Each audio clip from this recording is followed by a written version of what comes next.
Good morning, everybody. Week 18, Schwartz division. But I would hope you know me. But if you're first time joining in, which I don't, it's Mitch. That's it. That's all I got. We got Tim. We got Scott. How's it going, guys? Good, you? I don't know. I feel like I'm screaming at you. So you sure? Look, I got a break last week, and I'm just like, I saved it all for this one. So you guys better be ready, all right? Oh, yeah, it's going to be a good show. So, yeah, I know Tim's got a lot to talk about. Setting you up, buddy. For sure. So, go ahead, bud. Four-match day here in the Schwartz division. We got three of the teams that are wrapping up their seasons: the Avalanche, the Kingpins, and the Lumberjacks. And all five of the teams here are in the thick of things for playoff contention. So it should be exciting. It should be no holds barred bowling here today. Yeah, that's one way to look at it. And you know, you mentioned three of the teams finishing up their seasons, right? Everybody playing today is in that 0.5 or higher range. So this truly is like make it or break it for all three of them. Absolutely. Like I think the conventional wisdom right now is that 550 or so points percentage, so about 53 points in the standings, should get you into the playoffs. And so right now, the Kingpins are exactly at 550 points percentage, and they're fifth place in points percentage. Yeah, anything could happen here. So it should be exciting. Next Gen are basically the only, and probably the Avalanche are the only two teams who are locked into the playoffs. And today will go a long way towards determining how it plays out. Yeah. Avalanche, Kingpins, and Lumberjacks all finishing out their seasons today, and then the Dynamite getting one more game in, and then the Bombers still down there, technically at the bottom of the list, but they've got more than double the games of everybody else to play. So this is not at all indicative of where they are currently in the standings. Like you had mentioned, Kingpins are in fifth at 0.55, and the Bombers are above that in win percentage. So they're definitely in the top half, or they're in playoffs, right? So. All right. That also means we should be expecting some really good games today because everybody is in the upper half of the winning side of things, right? And I mean, it's the best of the league basically playing off against each other today. So, all right, let's get them in. I know Dwayne's getting antsy. I see him making little loopy loops there on the lane. So let's pull him in.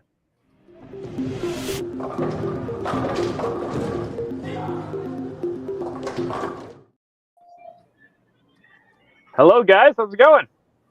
What's up, man? How you doing? Good. How you doing?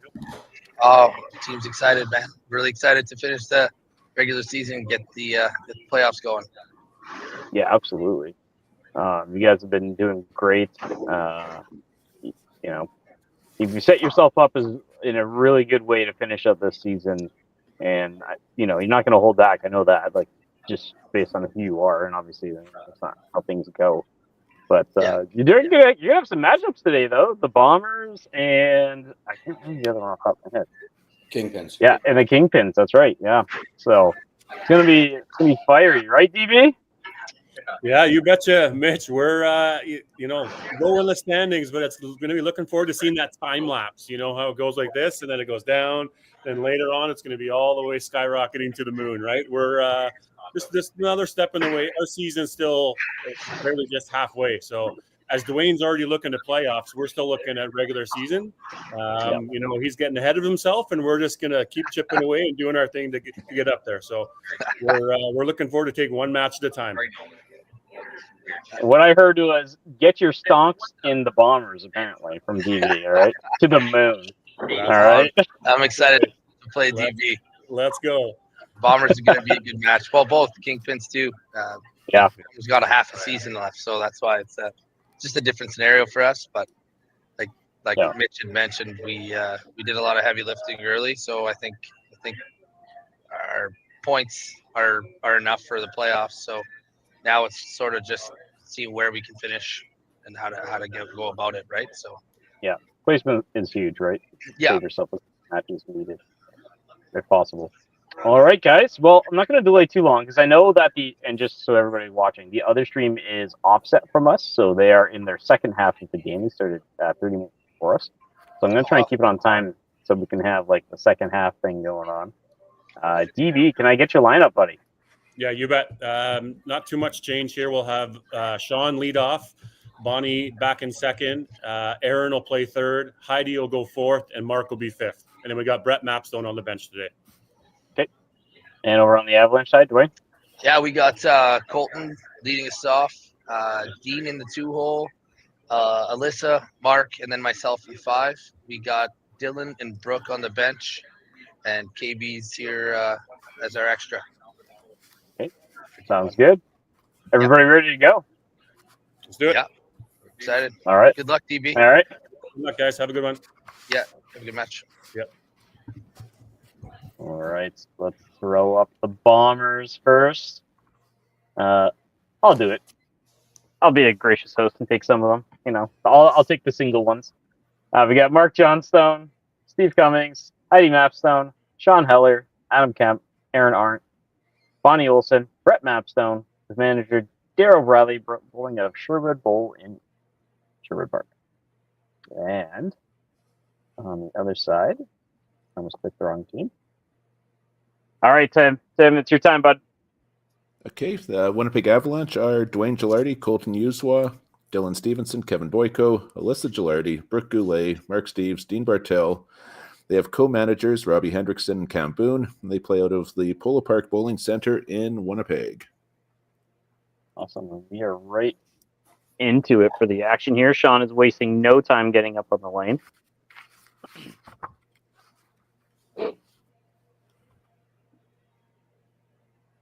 And he has Oh, wow. Okay. Looked like a good shot. Right. And this leadoff match should be exciting. I mean, you've got Sean averaging just over 303 so far in the Pro League, and you've got Colton who's averaging just a shade under 304. As close as you could get effectively. Pretty much. I assume they are right beside each other in the average stand. Yeah. So this should be really interesting. They're both great front runners. So if one of them can get a lead, look out. Yeah. And they both were rights. All right. How fitting. Okay, we've had 3 rights so far. I don't know what's going on here. Bonnie throws one on the other side. It's just that kind of day. Right? oh, yeah, okay. No pressure, Colton.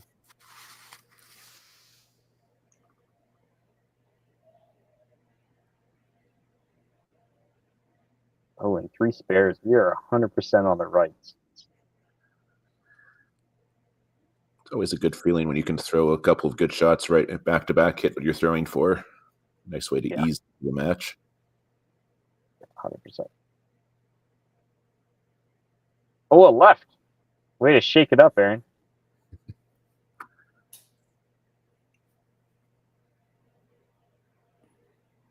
Oh, all right. Still an opportunity for everybody to spare it up. Keep the spares going.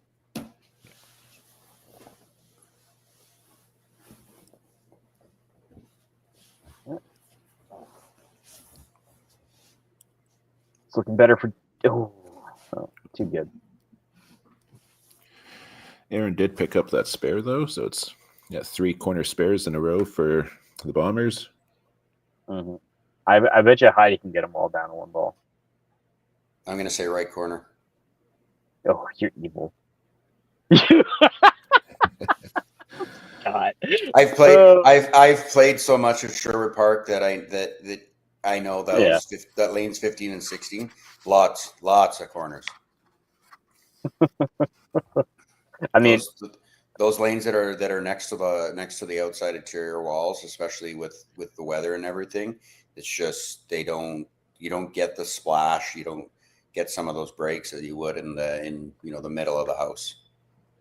Yeah, I got that. Yeah. Meanwhile, for the Avalanche there, we had Alyssa threw what looked like to be a head pin, and all of a sudden the pins came back, and she got a chop out of it. Yep. Yeah, we'll take those. And she spared it. Okay, of course Mark is the one to break the corner spell here. Of course, I'm sure Mark's still quite pumped from the Regina Classic, where he had quite possibly one of the best 45 minutes of bowling I've ever seen. Mm-hmm. Yeah, that was very impressive. We should get that on the, like written up on the tombstone or something. Tim Hooper, quite possibly the best 45 minutes of bowling I've ever seen done by Mark Dunn. Well, we got our first strike over on the Avalanche side. Yeah.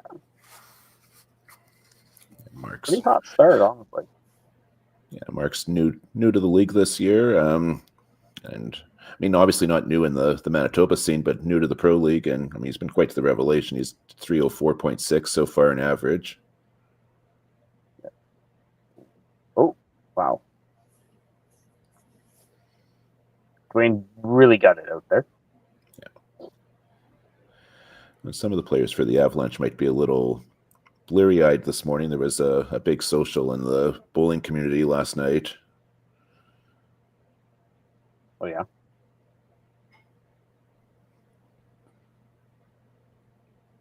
Well, it's game on now. A couple breaks on the Avalanche side turned into some, good fortune, and now it's time to go.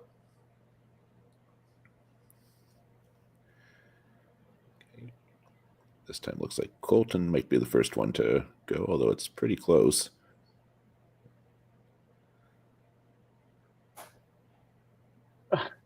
Another corner. Left corner. Colton. Yeah. Sean breaks. Yeah, he threw a bomb.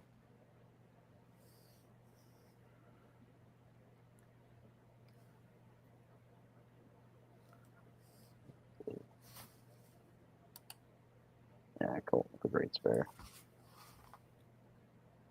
Oh, Bonnie throws a bomb. Strike. Bombers currently living up to their name. Yeah, it looks like they've certainly found the mark now. Mm-hmm. Not that any of them were really far off originally in the first frame.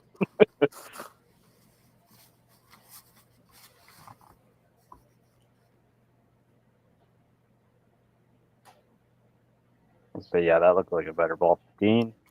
Definitely much better shot. Ooh.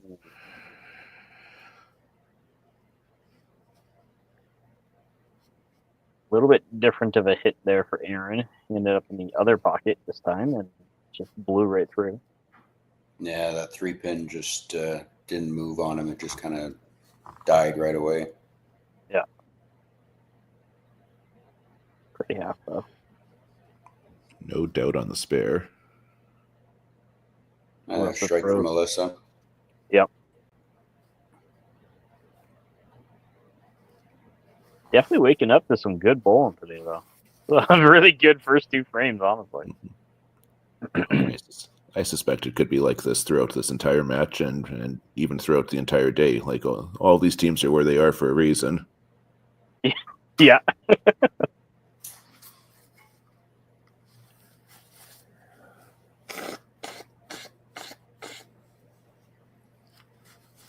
That one was a little far out there.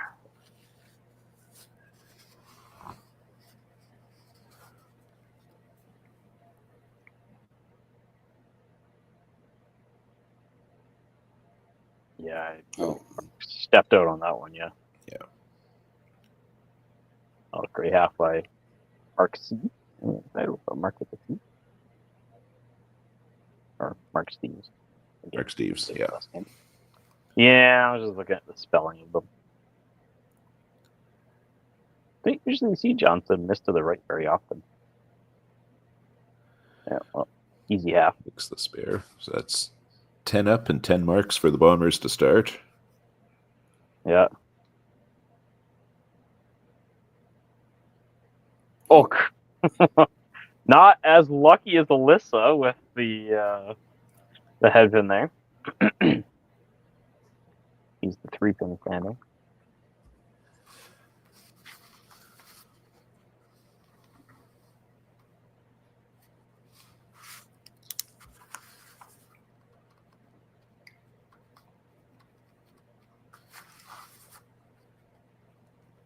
Yeah. Absolutely great start from the Bombers. No doubles on the board. They've all been alternating spares of strikes, and Aaron's got 2 left corners. So no doubles on the board for anybody. But yeah, like it's not a bad start for the Avalanche, but they're down in terms of marks and they're down on the scoreboard. Mm-hmm. Yeah, I mean, usually when you're doing the first couple of frames, there's not that much separation, right? But the Bombers have just come out firing that Bolton matches, though. Oh, and then there's our first double of the morning on the Bomber side. So yeah, now Sean's got that extra ball of count in the 4th frame, right? Like it's just going to start separating more and more if they can double these up. Oh, that looks pretty good. Yep. That's a second double now.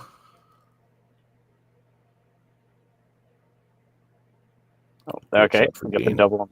Yep, double on the other side.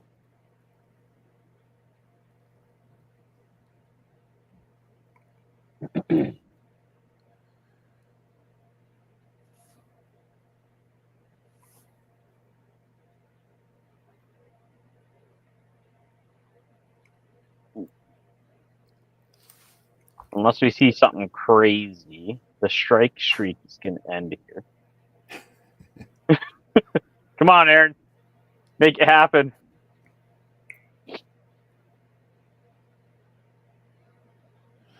There's Alyssa getting a second double for the Avalanche to match the 2 up top for the Bombers. Yeah, this frame definitely, with the had been happening for the Bombers, the 3 strikes here and 2 now happening doubles is feeling Game good on for the for Avalanche. sure now. Yeah.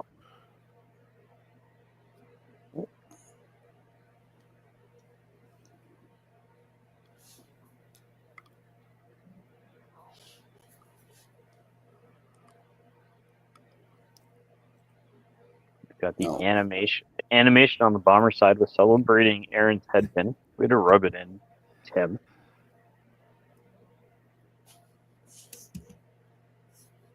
Yeah, that was just the exact same ball as our first ball of the game.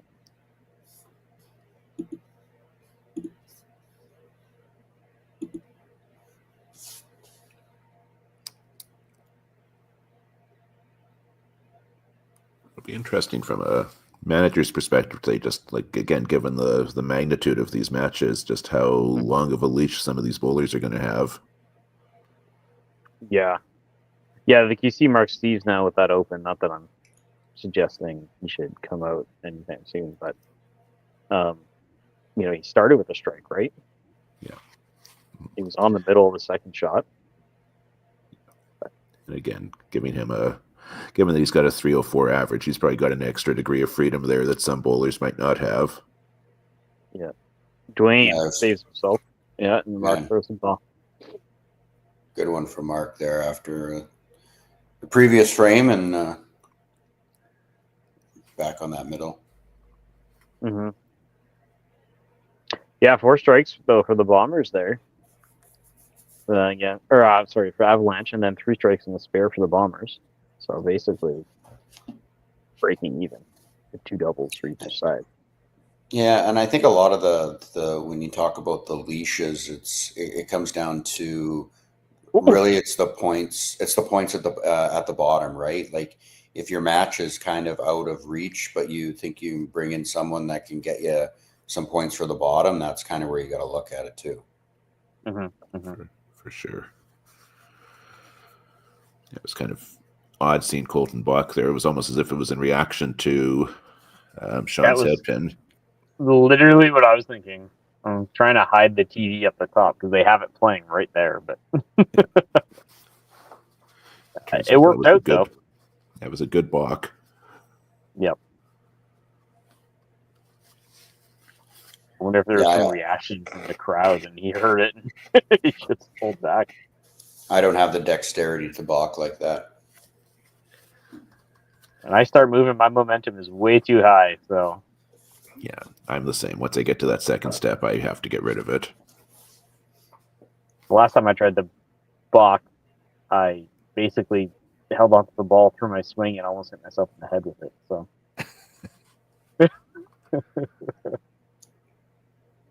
Ooh, the dreaded chopped cherry for Bonnie. Get her a shirt. That one's for you, Cindy. Well, and this is where, the Avalanche now can, take a little bit away from the Bombers. You've got two opens on their side, and you got a double and a mark for Dean there. So they could, the strike here from Melissa, they could really get some separation or get close to, where the Bombers are at. Well, for sure, especially given those two opens were on the two doubles that the Bombers had. Oh, another box. All right. Well, and not just that, right? Like score-wise, they can catch up, like you said, Scott. But then they also have the ball advantage going to pitch frame, right? They can kind of just flip the whole thing on its head. That's kind of always the big thing is, even when we're playing, we always look at, especially when you get into frames 8, 9, and 10, who's got work and marks, right? Like, a double, or who's got, a spare with, throwing their first ball in 10 to first strike, it does add up. And conveniently, catching up in 5-pin bowling generally means you get to count on more things in the future too.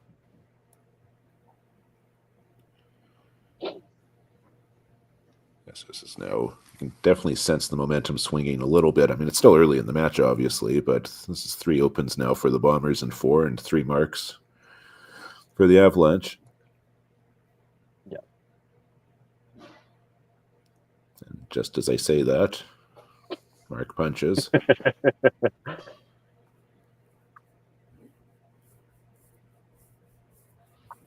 Tim doing pulling a Mitch there. And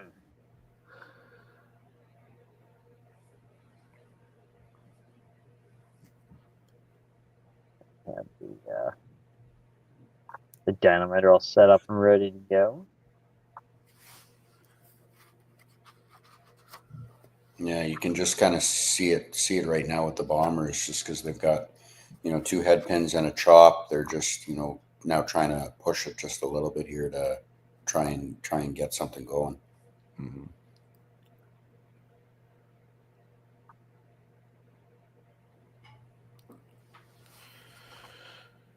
Okay, I've got a miss there. That's not going to hurt Heidi that much because Mark's also gone open.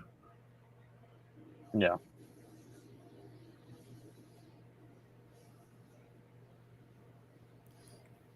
Yeah, but now it's only, from where she was before to now, now it's only a 15-pin lead, which is, 1 strike. Right.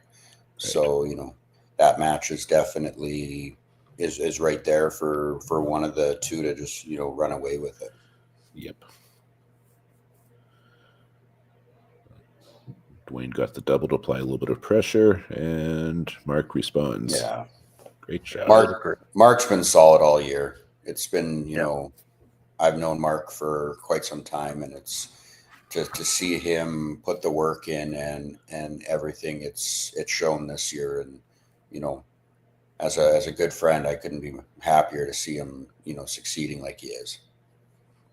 Yeah, he's one of the. I mean, there's a lot of good people in our sport, but Mark's one of the really good guys, and yeah, I've been very happy. I bowled against him in Masters back in the early 2000s, and when I've traveled the circuit a little bit, and yeah, it's always nice to see him to have success.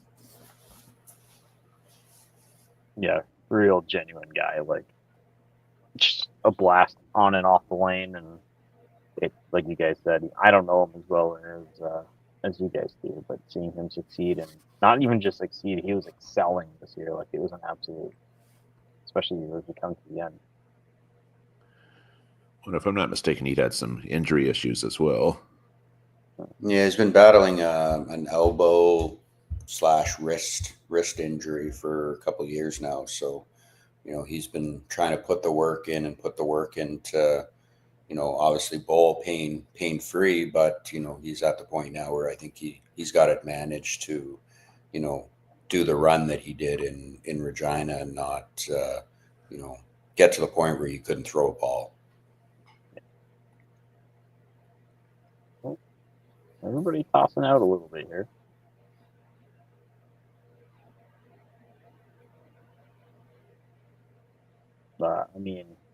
Colton now running that turkey at the top, and Dean putting another strike up. They jump way ahead. Yeah, and especially with Colton getting the turkey there and Sean going open, it's now given Colton a little bit of breathing room compared to where it was at the start. Yeah. Oh. And now with Bonnie going open as well, and Dean's gone 30-30, and he's got the strike up. He's got a slight lead and has a chance to extend it. Yeah, this is a big ball here right now for Aaron. So, as much you're 4 for 4 in the middle, but got to put some points on the board. Just like Mark there. Yeah, it's 4 for 4 in the middle, but no strikes. But there's one. Yep.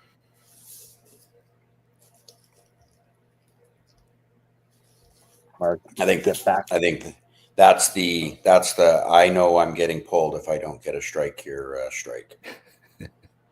Yeah, very much so. Or I'm up on the docket.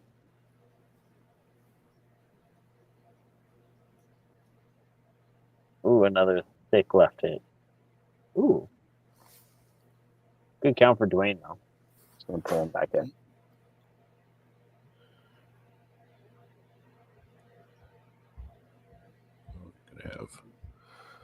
Gonna have the Avalanche just a little bit over 600, and depending on what Mark does and what the Bombers are going to be awfully close to 600 too.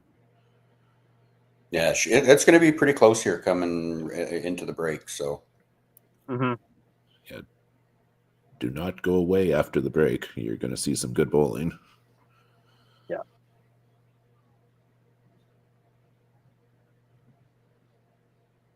Where is the other side? Yeah, they're finished their side.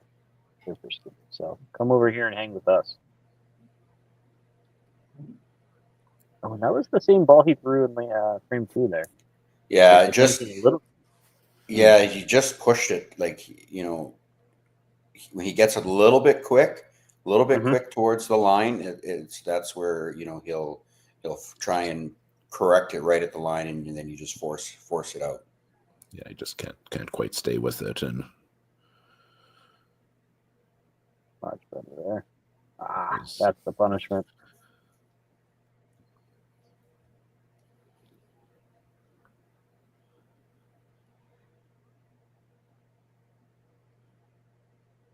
All right, reset.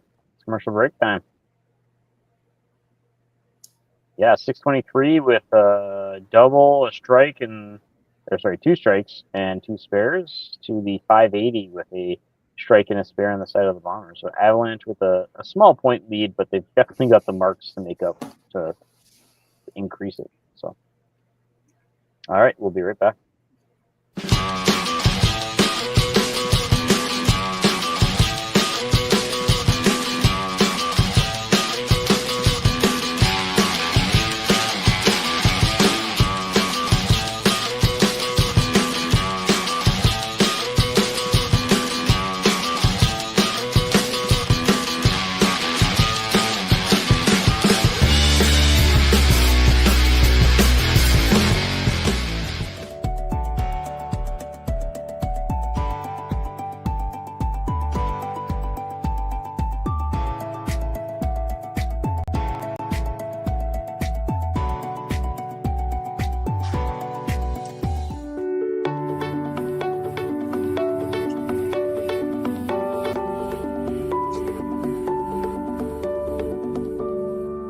Cargill is proud to be supporting a truly Canadian sport like 5-pin bowling.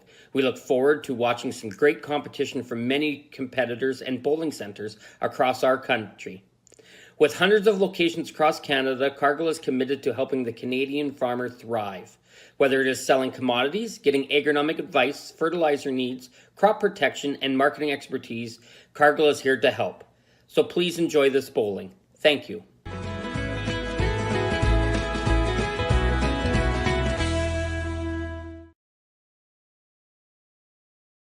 Financial freedom begins with financial literacy. Hi, I'm Dave, and I'm thrilled to be a sponsor. My journey began as a teacher because of my deep passion for education. I brought that same passion into the financial world to help families achieve financial freedom. Financial freedom isn't just about having more, it's about knowing more. That's why I'm here to help you make smart decisions with insurance, investing, and lending, all in one place. I'm Dave, and together we'll help you achieve financial freedom.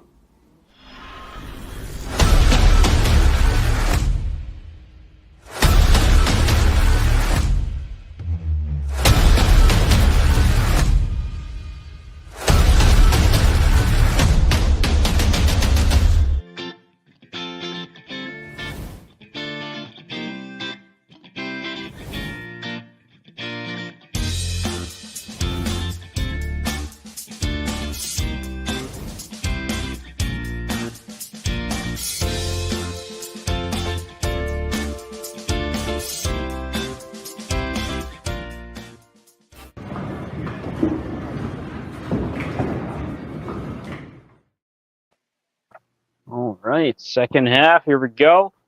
That was close. Dog needed out, and she did not want to come back in.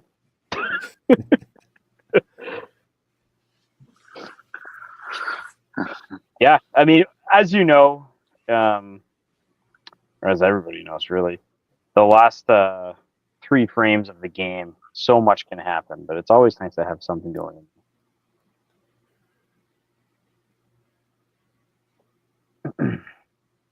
Oh, all right, back on the middle. Yeah, it's always interesting seeing how teams come out of the commercial break. Mm-hmm. Obviously, the Avalanche would have been the happier team going into it, and they certainly had all the momentum. Yeah, there's a good ball. There's our first ham bone. Got you, Scott. I ain't late on this one. Yeah, that the fifth frame break is it's huge sometimes, to just as a team, get your composure back or whatever, and then sometimes it can hurt you, because especially if you're on a roll or the momentum, you're feeding off that momentum, and then you have that small break. It's trying to just pick it back up it can be hard sometimes. Mm-hmm.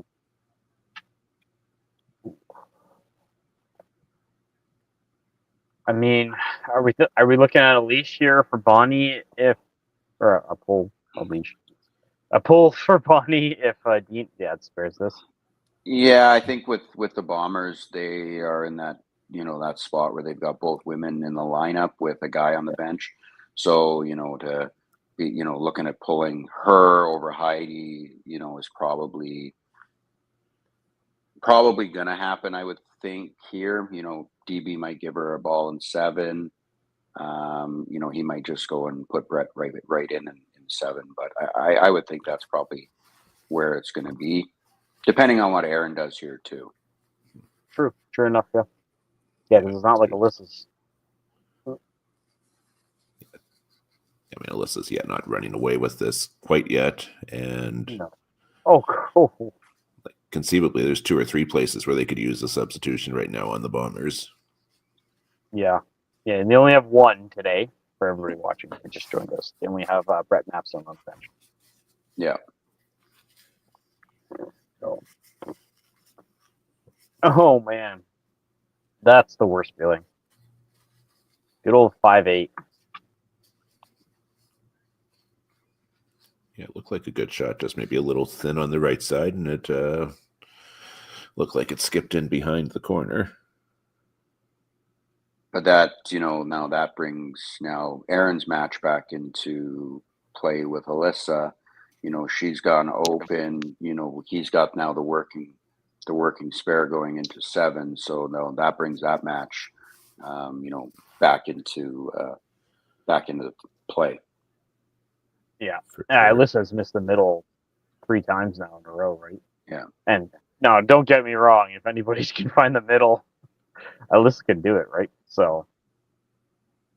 Oh. Yeah, no, for sure.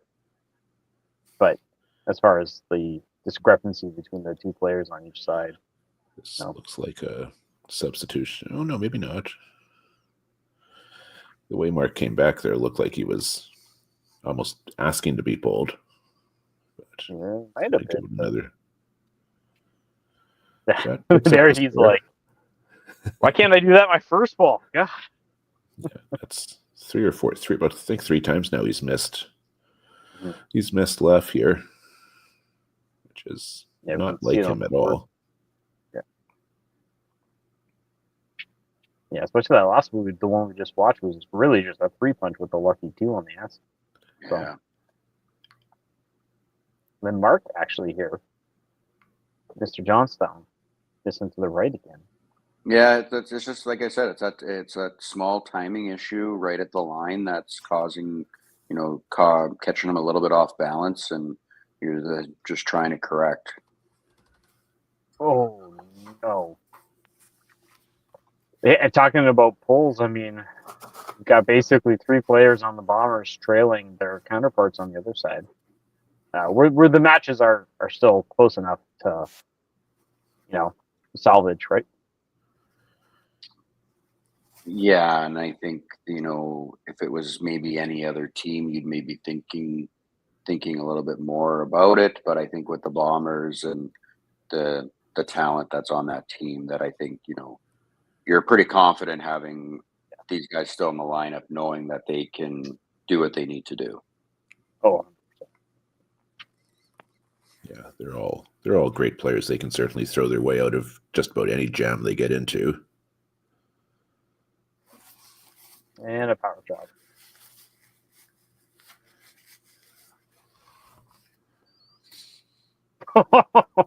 Oh, he got away with that one a little bit, but I really want to get the replay button working for that one. Yeah. But where have I not seen going a to complain strike like about that that before?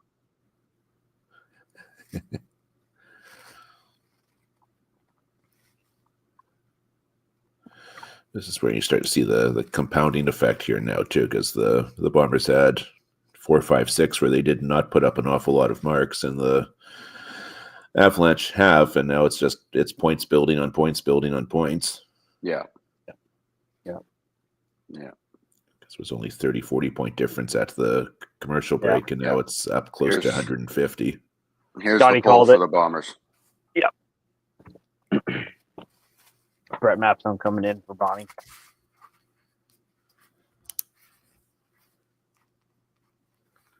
Yeah, like even with Dean opening here in 7, that's obviously if Brett gets that spare there, it kind of gives him 3 frames to get back into that match. So now he's clean it up here, and you got 3 frames to kind of bang out and see what happens. Mm-hmm. For sure. Yeah, you're less than 2 balls behind. So yeah. And there's a psychological effect for the rest of the team now, because now the rest of them know there's no tow truck coming. I've got to finish this off myself. better figure it out. Yep. Yeah, and I think even us, the rollers, that plays on a lot of your psyche too. When you have the one person on the bench, or you have both women in the lineup, knowing that, hey, one of them could get pulled, or no one at all, right? So it's it does play with you, your psyche a little bit.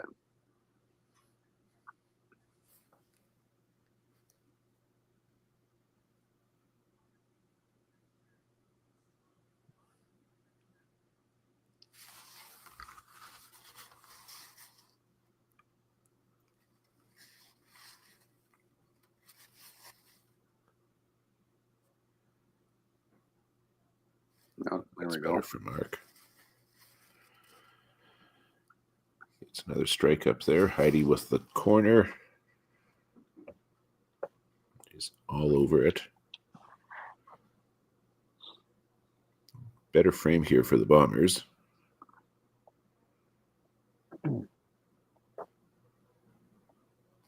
Yeah, getting some marks up on there. Mark can throw the bomb here.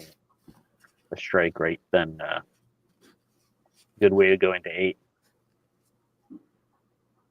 Oh, definitely. Yeah, I was like, it looks good. There you go. Definitely wasn't going to the right, that's for sure. Yeah, it's the Mark No. Johnstone we all know and love. Yeah, and I think with that one there, I think he was a little bit more not as tight, knowing that a pull's been made. You know, you look at it, he's missed 2 frames in a row. You know, he could be next. You know, so then that just takes a little bit of pressure off him, and he can just throw it a little bit more freely. Yep, a great half there for Dwayne to keep the run going. So now we're heading into the final 3 frames. It's a 163-point advantage for the Avalanche. Colton's big double up on top, or the double count up on top, is the big difference as far as count goes.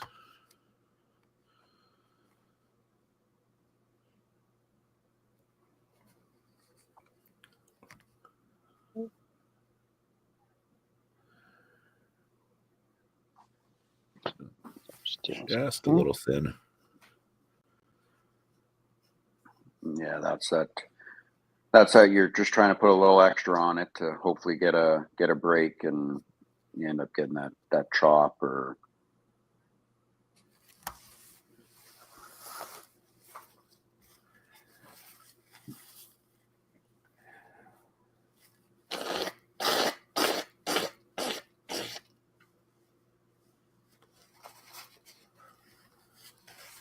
Well, spare for Brett there.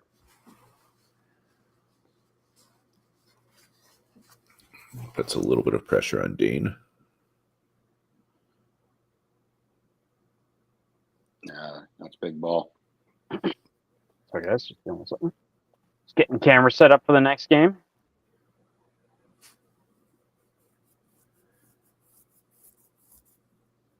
Oh no, that looked very quick. I was like, yeah, he got there really fast.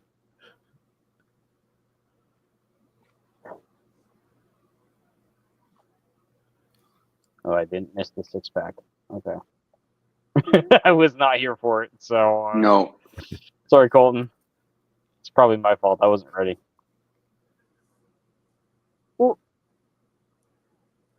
All right. Okay. Aaron gave it a good run. Corner wouldn't go. Alyssa gets tapped. So she'll have a small lead after 8 frames.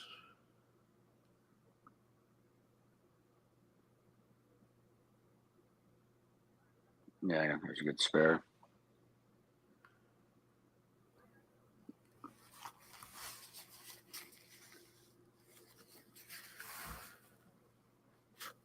Yeah, so strike and a spare for the Bombers, strike and 2 spares for the Avalanche. They're just slowly continuing to lengthen the lead. Great shot from Heidi, though.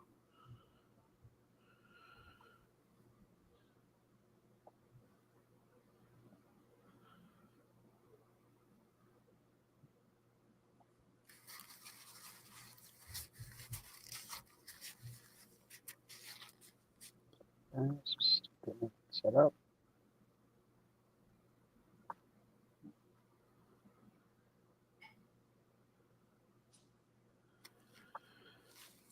Okay. Mark Steves, chop spare. Unfortunately for Mark Johnstone, he punched an 8. Yeah, strike here for Dwayne will give him that extra separation in that match. So yeah.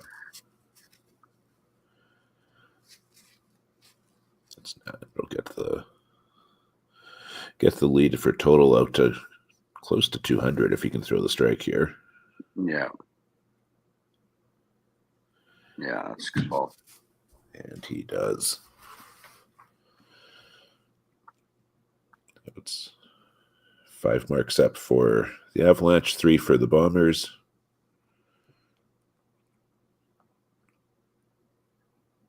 Still have 3 matches in the middle, are still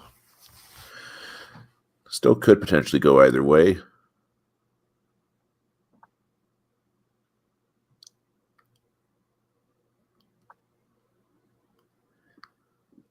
Yeah, I would think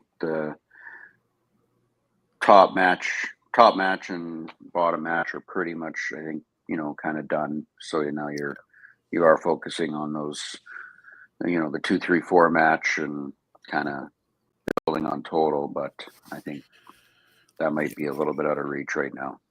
Yeah, at this point in time for the Bombers, it's almost a damage limitation exercise now. Like, can you pick off 1 or 2 or 3 of those matches in the middle? Yeah, can you get this to 6-2, or can you get it to 5-3?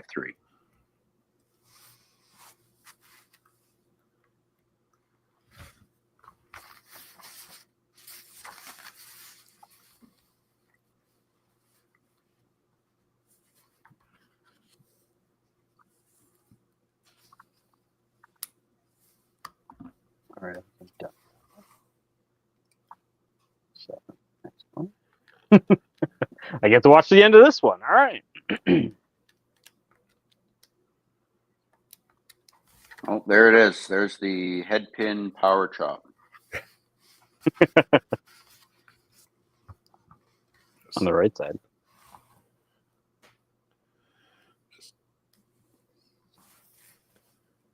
Take what you can get at Polo Park. Oh, yeah. Really quick, never gave it a chance at the spare. Aaron with an absolute I think bomb. And I think a lot of that when, we were the topic of conversation for many years, you get those breaks or stuff, like it can play, on a team's morale, right? Like, you throw a good ball and should be, in that case, like that should be a head pin, and then it turns into a chop. So it's like, it does, you look at it, it's like, oh, really? Yeah.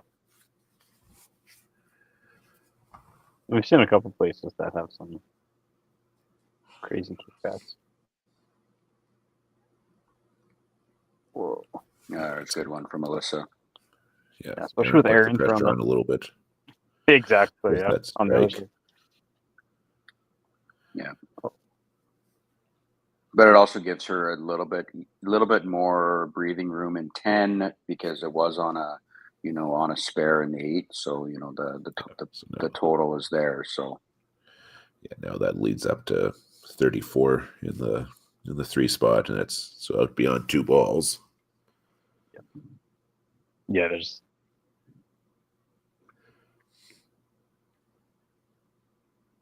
Mark with the half here can set himself in the lead.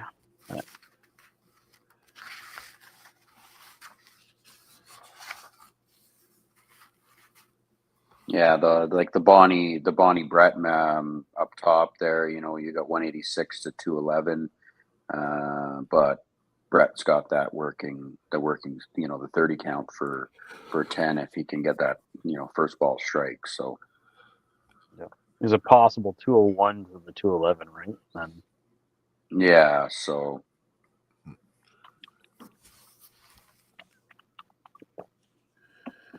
yeah, if you can get it inside of 15 for the 9th frame, then if you can strike out, you force them to at least throw the double. Mm-hmm. So yeah, still lots of ways this could go. Yeah, because if Brett throws the first strike, right, he basically forces Dean to throw a strike. Dean to throw one or a spare, at least, right? Yeah, at least it's got to be a strike or a corner. Yeah.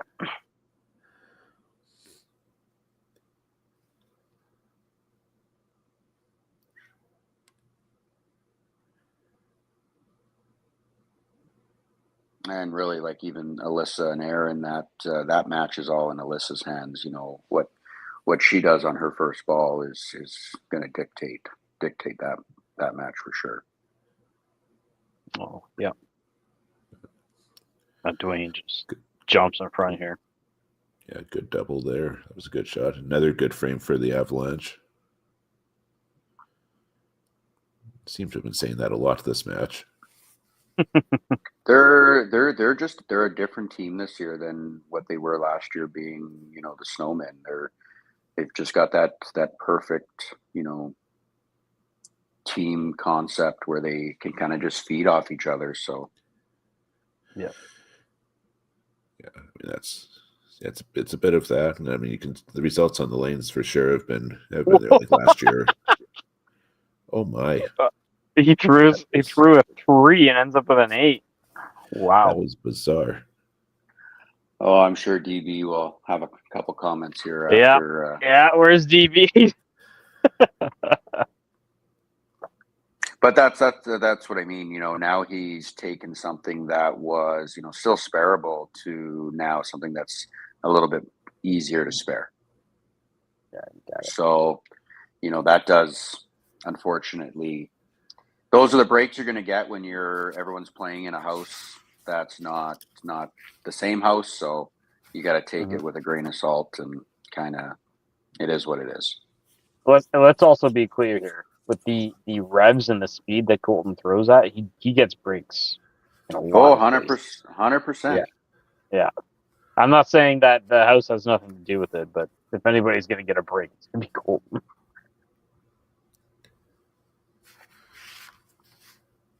Yeah, that's a good finish. That's a good game. 344. Oh, Get that point. Brett with the strike aces, so he definitely put the pressure on Dean here. Yeah, Dean's got to throw a strike here. You know, he's got to throw. He's got to get one. Well, now he needs to double 2, doesn't he? Yeah. Yeah. He's 31 out. Yeah. Sorry, let me get some points on the board here.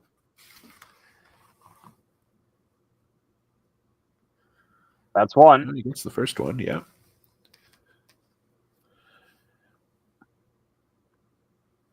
Oh, and Aaron is throwing here too. Yeah, wastes no time throwing the first and 10, so he's got the double up, so that's going to mean Alyssa's going to have to do something.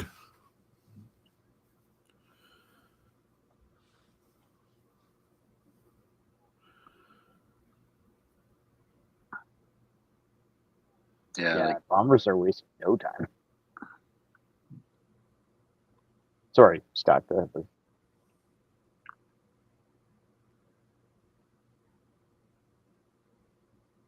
Yeah, so left.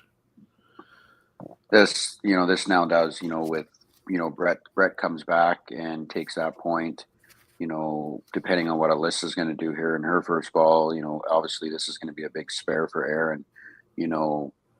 This still takes it from where this could have been 7-1 to 8-0 for Avalanche to now 6-2 to possibly 5-3.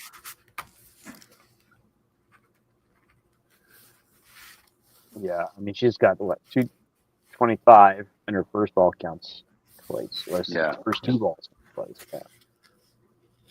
Yeah, if she can get a strike here on that first ball, that be a little bit easier for her.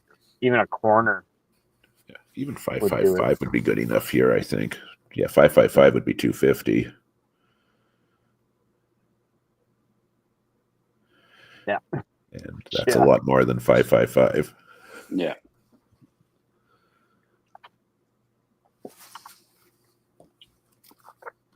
But Aaron did what he had to do. You got to put that pressure on your opponent. So. Yep. He gave it a chance. Yeah, he's going to walk out of here with probably the best score. Well, with the best score on his team, basically. So.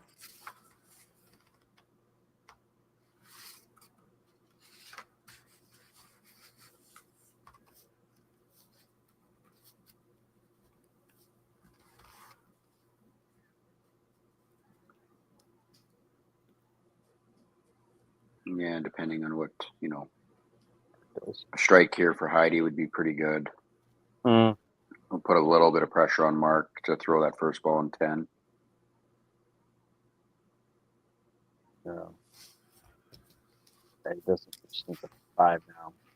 5 and something extra. Yeah. But I'm going to be honest, Mark's thrown a couple 3s. Now they have turned into 5s. Don't get me wrong, but I'm still waiting to see a 3 turn into a strike. So, I mean, Colton really tried. Okay. Oh no, Mark's got it here. Yeah.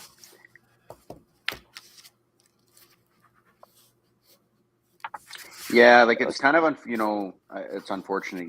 Bombers. Obviously the Bombers are going to lose 7-1 here, but they still got a lot of games left. But they're also playing teams that are trying to solidify their playoff position. So it adds a little bit more to what you're actually trying to do out there on the lanes. Yeah, it certainly makes their task a little bit harder now.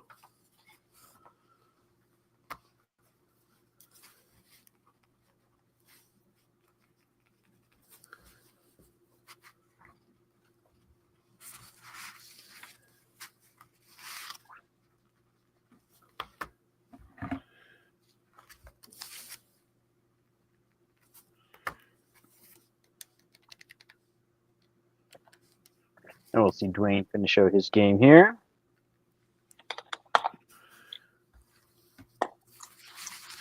Yes, I mean, getting back to the Bombers, that's going to drop their only getting the 1 point here. That's going to drop their point percentage down to 508. Which now has them. I mean, obviously, they've still got 4 more games to go over the next 2 weeks, but yeah, that's made their task quite a bit more challenging now. And unfortunately, for us, it helps us a little bit because now that's possibly one less team that could try and knock us out of playoffs. Right. Scott's over here wishing ill upon all. Yeah, like I said earlier, I'm not wishing ill about anyone. There's teams I want to see win, and there's teams I want to see lose. But I'd rather see good bowling than anything. So. All right. Well, we have 7-1, 1376 to 1155. I'm going to bring it back to us here for a second. Oh, need more in a second. I got, let's bring DB in. He's ready. Hey, buddy. What's going on, guys? That was a tough one. Yeah. I mean, those corners specifically. Yeah, you knew it was going to be a bit of a harder day when the first frame, the 4 corners, is like, okay, obviously we started off pretty strong with the first couple, but it just sort of was a grind, right? Sherwood's not really always, I wouldn't call it an easy corner strike or easy strike house. So it was a grind today. It was a tougher one. So I'm not blaming the house at all. I'm just saying it was a tougher one for sure. So, and obviously, and Avalanche, kudos to them. They had a great game, and big difference when you got Colton up there. I think was it 5, 6. We weren't really watching the scoreboard. You could just see 5 bigger. So there were some points in and out that were available. We just didn't have it today. So yeah, is what it is. We got some work ahead of us now. We got lucky that we still have 4 games. Avalanche definitely well done. They earned their spot right there in the top. So they're so it is what it is. Yeah. Stuff one take. Yeah, Dwayne, great job, buddy. 7-1. Whole team is putting up good scores. So yeah, it was very exciting. Colton gave us a good spark, and then the whole team kind of just followed on down. A couple close matches, but Bombers struggled a bit. We didn't. It happens. Like I know that those guys are going to bounce back. So they're a great team. So just we got fortunate with the off game from them. So yeah, we both know you guys got so much left, and you got 4 games left. Like you said, you still have more than double it. Yeah, we couldn't send a runner, right? Like there was opportunities here and there, and then obviously a punch, and then a chop, and then a little work. Like I think we were all over the middle. There was a couple of misses throughout. Johnny obviously had a couple of misses. It was tough too. Like where do you make a sub and what point? Ultimately we got Brett in there, and he didn't win his match there in the 2-hole. Considering here and there, where do you change? What do you do? I wanted to give the players an opportunity to keep playing and keep shooting. So, but obviously the had to make a change. And DB, do you have another player on the bench? I did not. Today, right? Not today. No. No. Okay. Yeah. You guys might have been different. Might have made a pull earlier.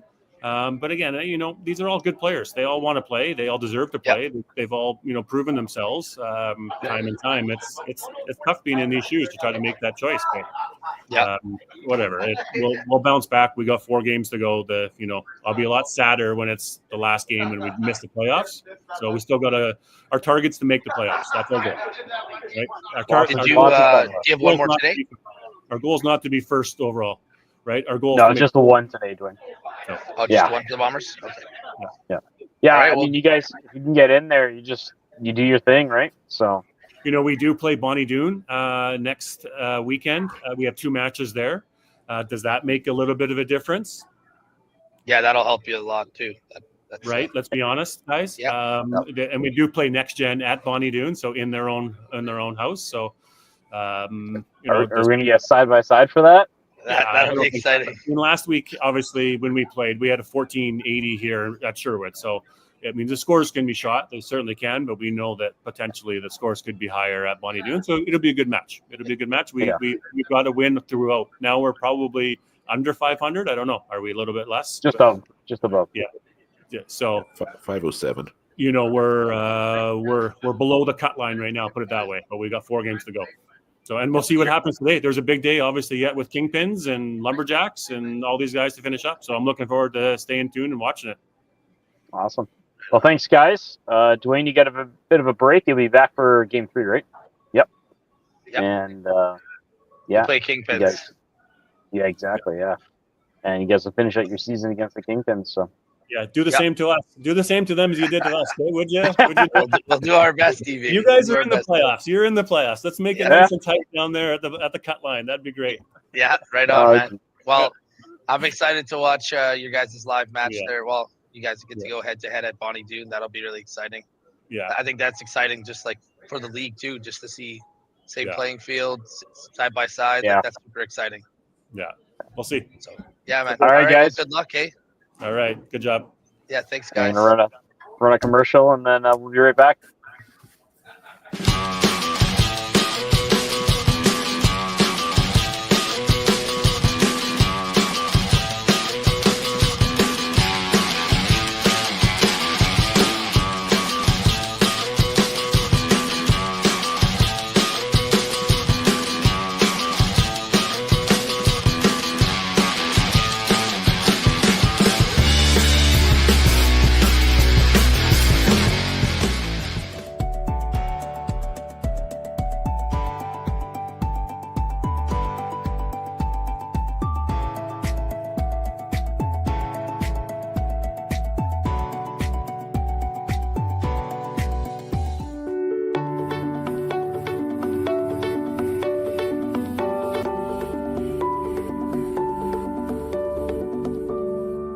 Cargill is proud to be supporting a truly Canadian sport like 5-pin bowling.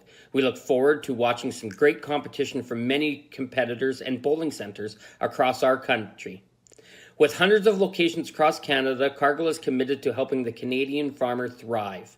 Whether it is selling commodities, getting agronomic advice, fertilizer needs, crop protection, and marketing expertise, Cargill is here to help. So please enjoy this bowling. Thank you.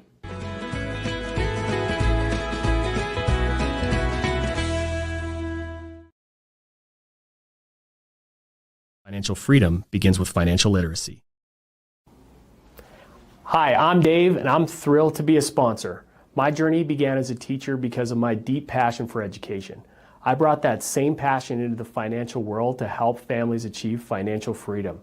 Financial freedom isn't just about having more, it's about knowing more. That's why I'm here to help you make smart decisions with insurance, investing, and lending, all in one place. I'm Dave, and together we'll help you achieve financial freedom.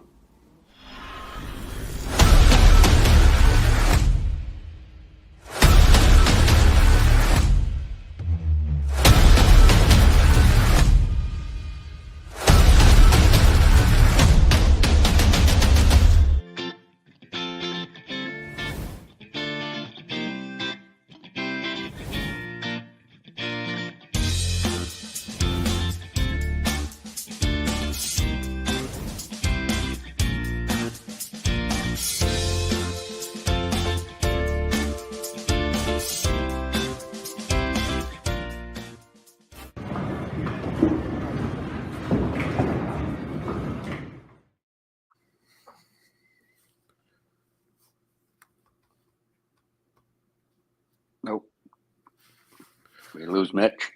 Looks like our host is missing in action. So I mean, next up we have Dynamite and Lumberjacks. Sorry about that. That's okay. Hit the wrong button, didn't you?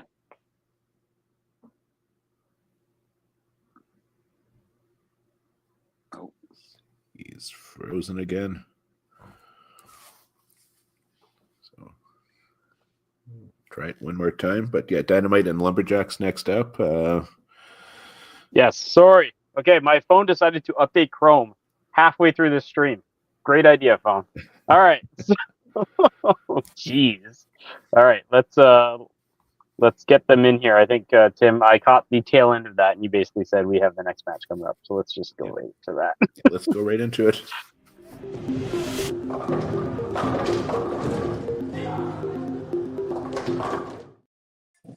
Wouldn't be a midstream without problems. Oh god. How's it going, guys? Good, Mitch, did your cat unplug your router? I don't even know if you have a cat. Okay, so, no, I don't. I'm actually allergic to cats, so rip. But dial-up internet. No, so my phone was actually on data, and I was like, "Oh, I need to switch it to Wi-Fi," and everything looked fine. It was still playing the commercial and everything, and then we come out of commercial. I'm frozen, so I reconnect, and then Chrome kicks me out because it updated. I was like, "Okay, great, thanks." Yeah. So. You're lucky you're handsome. We'll forgive you. Oh, that's one person who thinks that. Thanks, buddy. All right, so yes, game 2 here, Dynamite Lumberjacks. You know what? We'll start with Aaron because he decided to chime in and comment about how beautiful I am or handsome, whatever you want to say. I'll take both. It's the same thing, synonymous. How you doing, buddy? One game today. We're good. Yeah, one game. We had a week off last week. Yeah, we're all here. We're all ready. We're missing our manager again. We missed him, Mr. Jim, and we're missing Rob. But otherwise, we got nearly a full deck, and we're excited to play the Lumberjacks. Awesome. And Max, how's it going? Things are going. Yeah, we're all here right now. Well, we have a couple that are missing today, but at the end of the day, we're excited for this match. We got 2 matches today. So we got one now against Dynamite and obviously a break. And then we have the last one against Kingpins. So it's a lot of playoff implications that are in the next couple matches. Yeah, you guys are making a run at the end here, right? Like both yourselves, the Kingpins, and Avalanche all finished their seasons today. So everybody's looking for 2 wins. I mean, really, all 3 teams need 2 wins. That's really what it is, right? 100%. Yeah, this is a big 2 games, and we're just going to take it with stride here. Hopefully, a couple of good ones today. Yeah. So this is huge for you guys. You've done so much better this year than previously. There's been some rough patches previously, and this year, like if we can make it happen today, right? Yeah. So yeah, just learn from what happened in the past, and it makes us better for sure. Yeah. So watch out, Aaron and the Dynamite.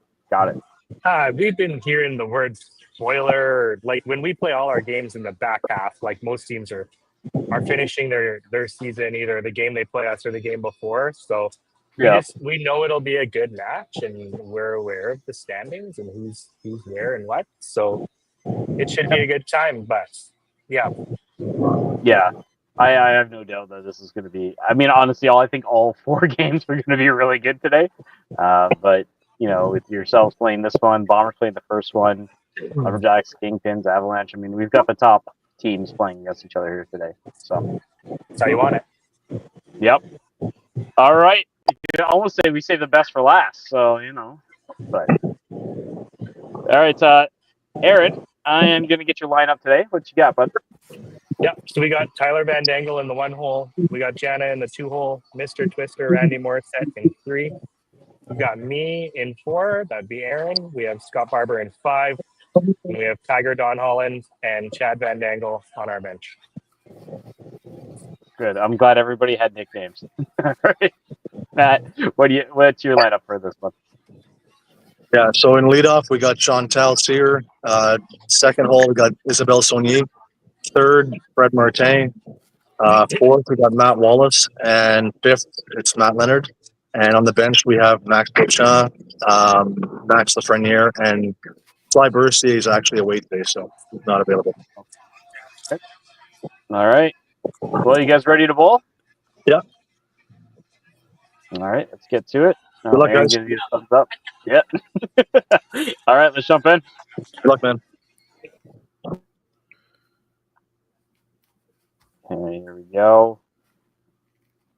And so we're going to start off with the Dynamite. I said I'd take the single game teams today, so we'll start with that. Tyler Van Dale, Chad Van Dale, Jana Van Wellem, Randy Morissette, Scott Barber, Aaron Alvis, T.D. Holland, Robert Shennis, with, again, missing manager Jim Lewin, bowling out of Dakota Lanes. And who wants to do the Lumberjacks? I can pick this one up. All right. So the Quebec Lumberjacks, Sylvain Bercier, Max Lafreniere, Matt Leonard, Fred Martin, Isabelle Saunier, Chantal Sierre, Matt Wallace, Maxime Beauchamp. Max Lafreniere is the manager. They play out of the Celle de Quay Paris in Gatineau. Awesome. That means Scott, I read your name. Scott, you're gonna have to do all of the announcements at the end. Just listen. I would butcher every single name on that for the Lumberjacks. So it's better that I don't do it. All right. I think we might have a missing ball or something. Let's see. Looks like we're just about good to go.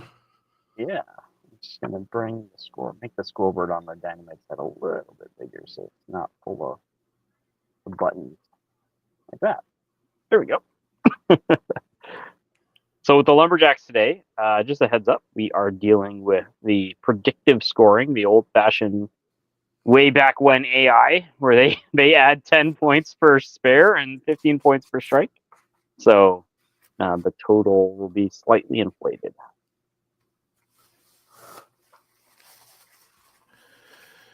Which drives you insane if you're a coach or a commentator. Right, yeah. All right, see if I can zoom out a little bit even more for them.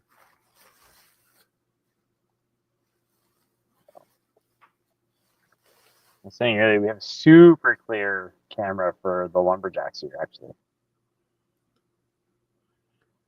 I have two really good cameras, actually. And Dynamite come out firing. Back-to-back strikes. Jana's coming in with a bunch of confidence. We had a Tournament Masters event last weekend, and Jana was the women's winner this time. Oh, okay. Yeah, definitely feeling it then.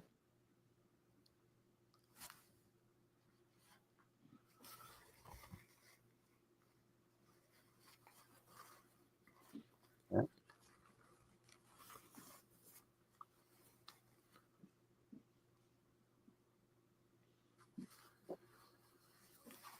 A little bit slower start for the Lumberjacks. Chantal with a split. Isabel here with a miss.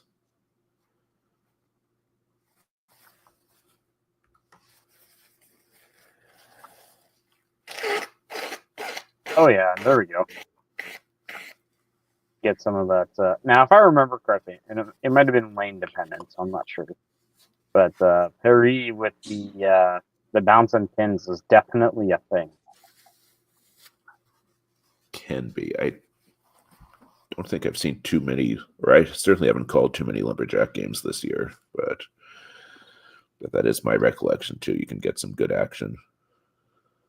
Well, I was going to say too, did they played at a different house last year, did they not? Yes. And I think they've even played at a different house for part of this season as well. Probably just scheduling. But...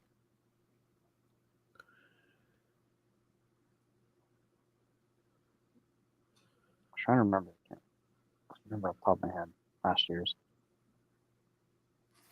Okay. Aaron with the open, but big 15.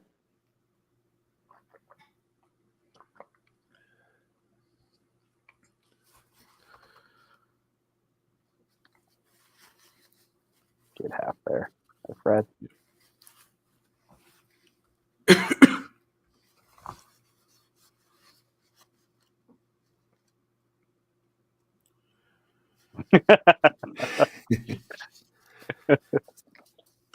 I guess Aaron's going to buy a round after having the first open of the game. Yeah. Getting donkeyed in the first frame.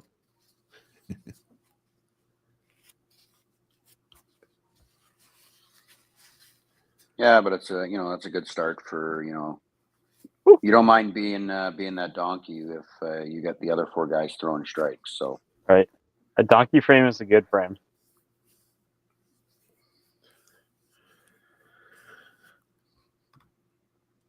Well, as we saw last game with the Avalanche, if you can throw 4 marks every frame, you're going to build a pretty big score.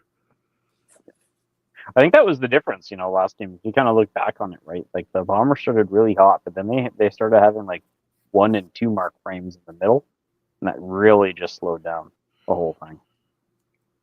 Where, like you had mentioned, the Avalanche were basically almost like a minimum 3 or 4 marks a frame. Yeah, I think I can only think of one frame, I think, where they only had 3. Yeah. I had to think about it too enough. Yeah, and I think it comes down to as well with the Avalanche. They were a lot more relaxed, I think, than the Bombers after the first few frames. I think a lot of it plays to the Bombers knowing that with the 5 games they have the work to do, and that it adds on to the the competition side of it. Mm-hmm. Yeah, I mean the Dynamite, or I mean not the Avalanche, were in a position where they could just kind of free roll because they knew with 55.5 points in the bank already, they were pretty much guaranteed a playoff spot. Yeah, and I think with them too is they, I look at it, they want to put up 2 really good matches to, add a little extra onto next gen going into next week, to then force next gen to then now catch them. Yeah, and make them at least get a win or at least a few points every match to lock up that top seed. Yeah, because after this one they are 62.5.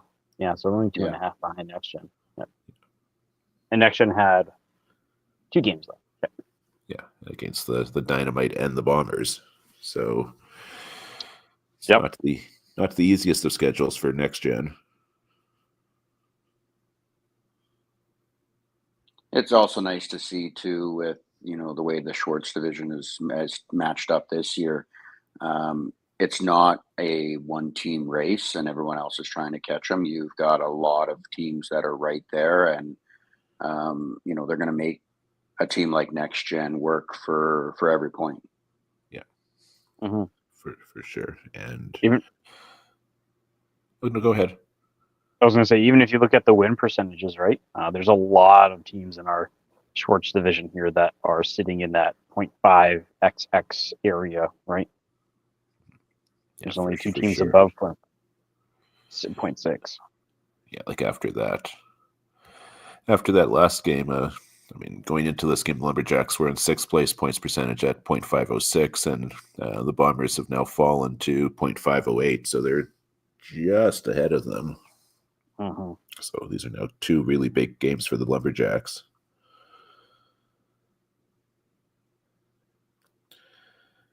And you almost wonder if that's not kind of like we possibly saw with the Bombers in the first game. You kind of wonder if that's not in the back of their mind here too.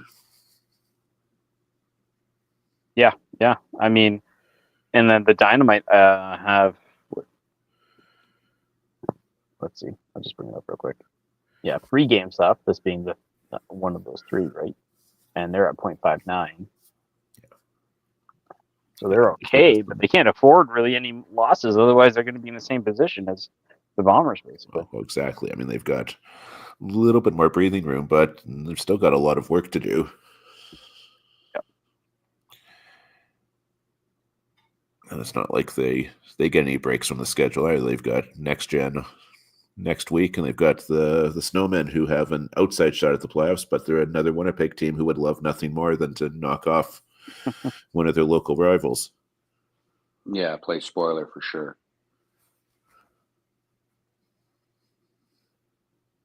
Also go Winnipeg.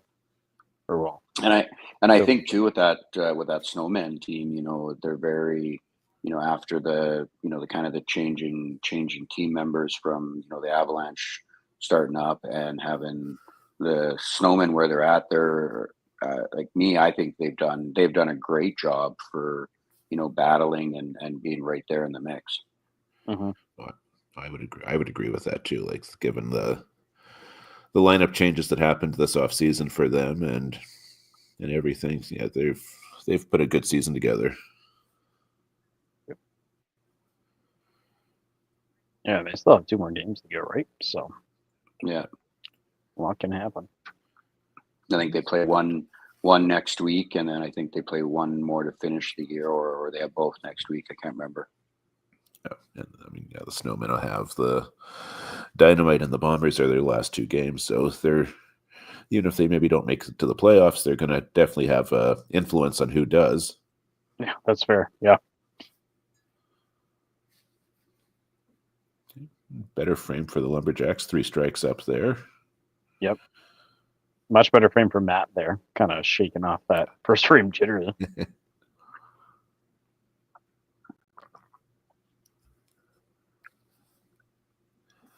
Scott, good half. So we are minus 45 on the Lumberjack side. That would be what, 159?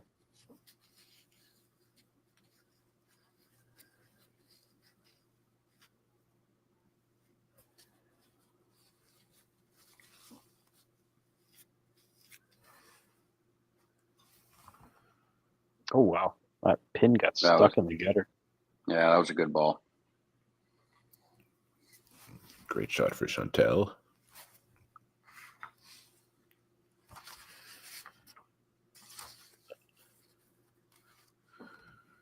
Good half.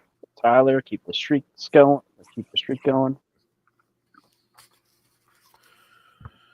Yeah, I think if you were going to script the Schwartz division this year, you couldn't have done much better than they have. Well, thank you. No, it wasn't me. It was all Tim. Yeah. And to be completely honest, this is how the schedules work, right? And where the availabilities were on both sides, etc. So, yeah, the only downside is there's really no drama at the bottom of the division for the relegation spots. They're pretty much decided already. mm-hmm. Yeah, because that was going to be I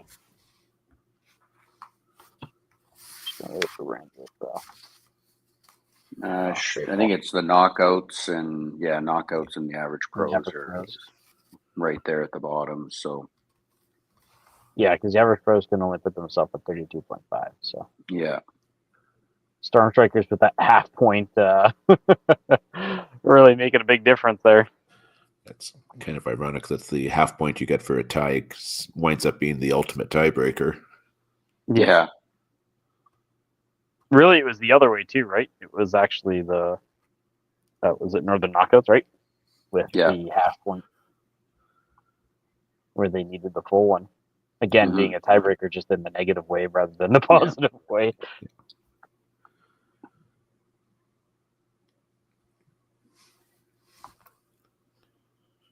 Okay, so corner spare and 3 strikes up for the Dynamite. 3 strikes, but one of them is a double. Oh. So far for the Lumberjacks. Oh, no. Just misses. Oh. But Scott does open. punch. Yeah, going to open on each side now in the third frame.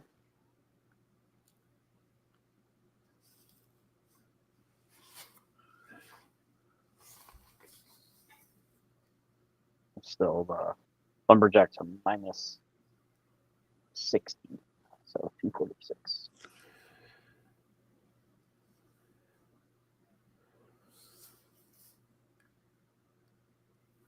To be honest, basically all those points are in those top 2 games. Tyler and Jen, I just putting the strikes and spares together right now.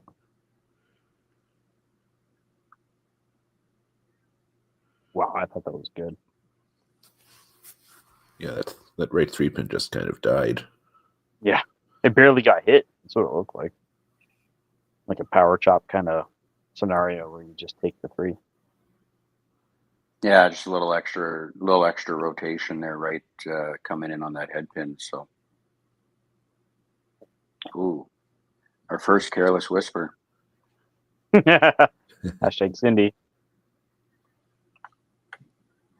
And Ryan O'Callaghan.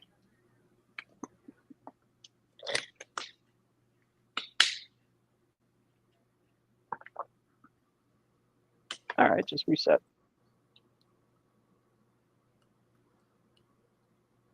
Again, Dynamite with 2 on the bench. They got TD and Chad, and then Max is on the side on the bench for the Lumberjacks. So.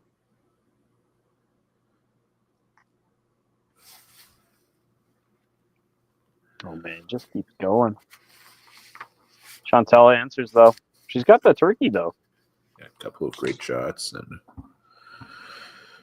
All of a sudden, Chantel is like right there with Tyler on the other side.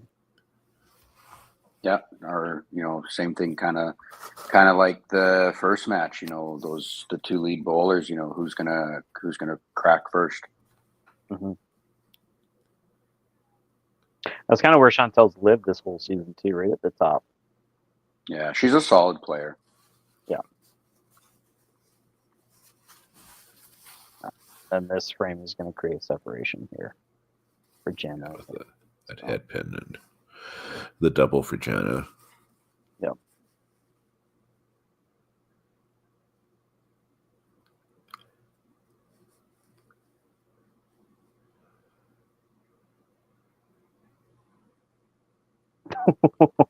There's a good break.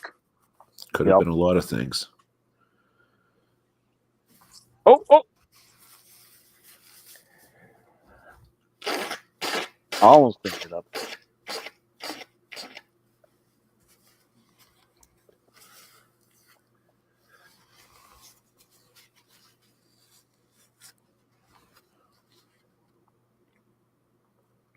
Oh, misses the spare.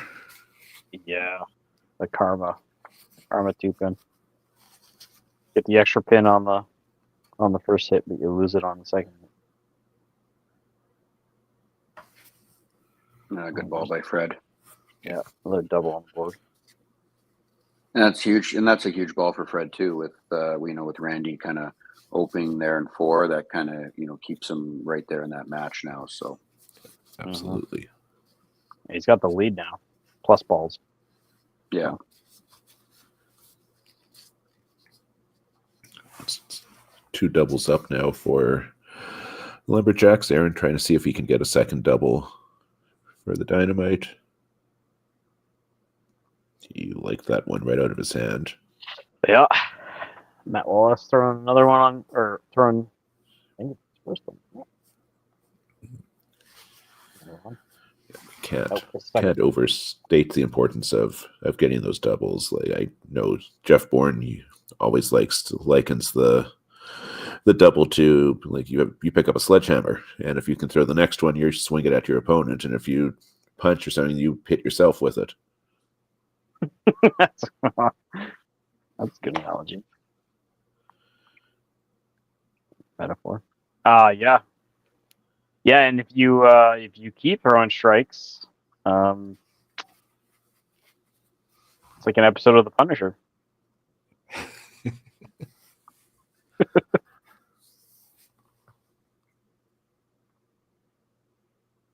Oh yeah, that's a big half there. Yeah, that's a good frame for the Lumberjacks. Kind of gives them maybe a little bit of confidence here to put something together in 5 just before the break, and then kind of regroup for that second half. Their total is minus 55, so 396 to the 451. Yeah, got that the extra spare count, so in theory it's a little bit closer than that, but I mean, they're slowly building here. Really will come down to which team makes the most of their doubles. Oh my gosh. Ooh, all right. That's a good break for Chantel. It Yeah. is. Because I think she was expecting the worst of the ladder.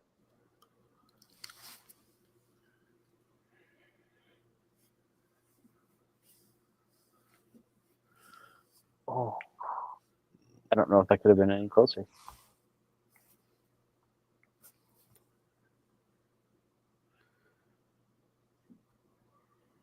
And Jana with the turkey now. Yeah, so Tyler and Jana are really applying pressure here. Yeah. As far as the total, the differential and the total, like the team total, it's all them. Yeah. And I think having, having that 1-2 bowler that can kind of feed off each other there, it definitely, adds more pressure to your opponent for sure. Oh, and Randy gets Good robbed. shot for Randy, but just couldn't get it to go. Isabel with the strike. Gets right back in it. We can see that head pin strike pattern. She's hoping to break it after the commercial break. And Randy picks up the spare. It's not quite the strikes that he'd been getting in the odd frames, but it's still something he can build from. Mm-hmm. At least you can count on it, right? Yeah. But that also gives Fred a huge opportunity here. Yeah. Given the doubles that Tyler and Jana have up on the other side, he almost kind of needs this one for the team a little bit. Yeah, he's got to counteract them.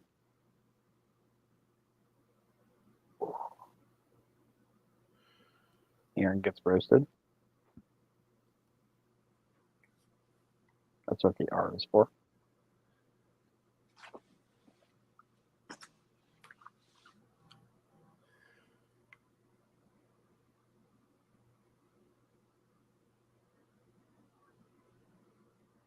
Gray half. Yeah. Picks up the spare. Matches his opponent, 27-point lead through 4 frames.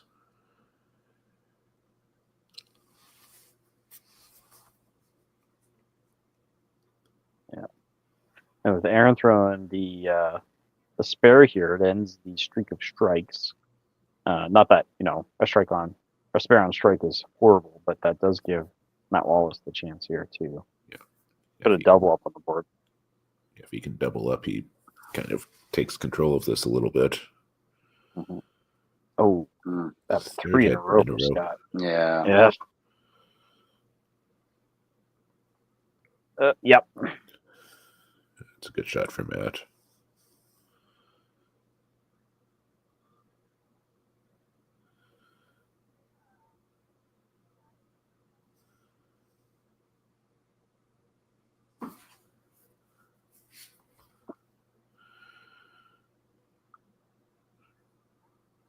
Well, see if Matt can throw the strike here to put the pressure up a little bit at the anchor position. That's a lot outside. That was outside 3. Oh, I think. Yeah, I think universal signal for get me out of here. Yeah, yep. I think so. Yep. All right. Got Max coming in to finish it up for the commercial break. I mean, with a spare here, with Scott being 3 head pins in, definitely catch up with it. Or at least that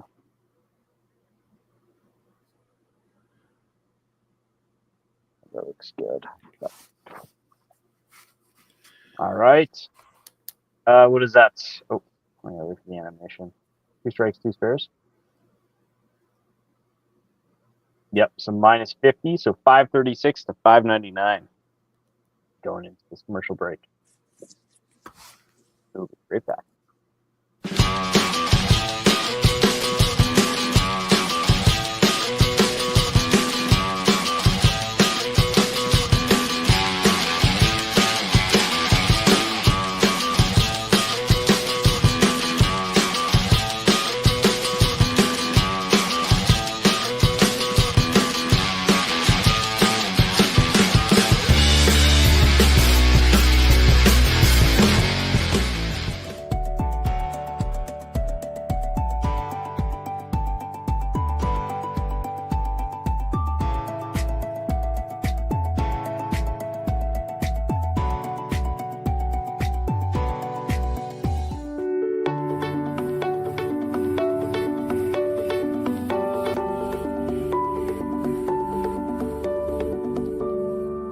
Cargill is proud to be supporting a truly Canadian sport like 5-pin bowling. We look forward to watching some great competition from many competitors and bowling centers across our country. With hundreds of locations across Canada, Cargill is committed to helping the Canadian farmer thrive. Whether it is selling commodities, getting agronomic advice, fertilizer needs, crop protection, and marketing expertise, Cargill is here to help. So please enjoy this bowling. Thank you.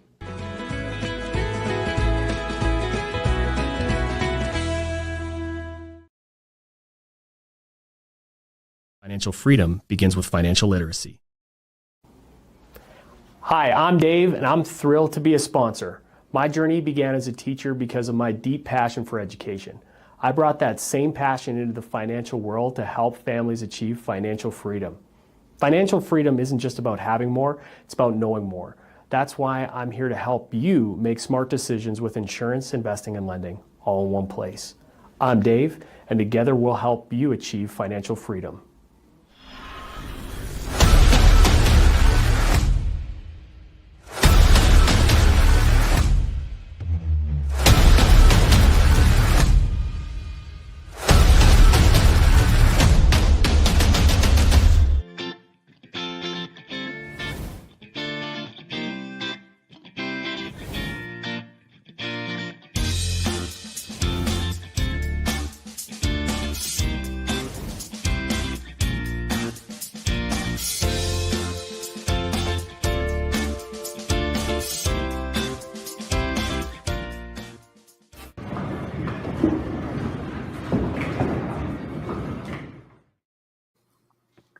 All right, we're back for the second half. Let's see how the teams can finish it out. Pretty normal first half of the game, let's be honest here, right? Nothing crazy happening yet. So Yeah.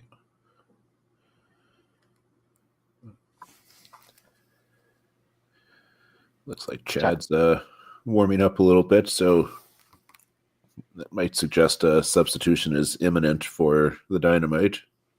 mm-hmm. I mean, given that Chad's averaging 275 in the Pro League, that's not a bad person to have on the bench. Yeah. Tyler sneaks that one out. Whoa. Yeah, it's definitely go time for the Lumberjacks here. You know, they need to have a strong second half to kind of, you know, try and get back into these matches. So, yeah, because unlike the Bombers, who have the luxury of quite a few more games to play, Lumberjacks don't. Oh.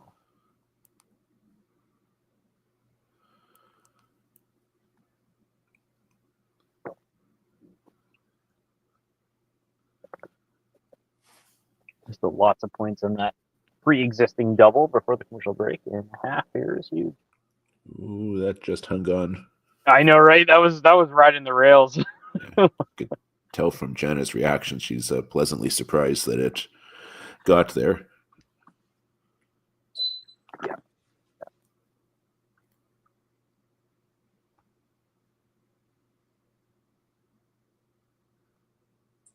Wow.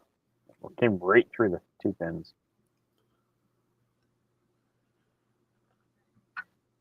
Yeah, and right into the bomb on the other side. Yeah. Breaks his pattern, finally gets a mark in the even frame.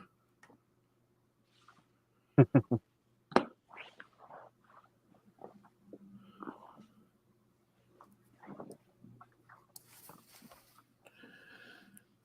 has a chance to eke out a bit of a lead here in the 3 spot.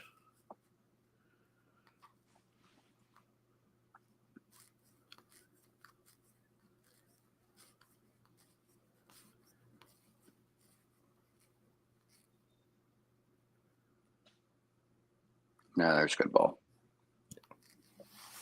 They're enjoying that break.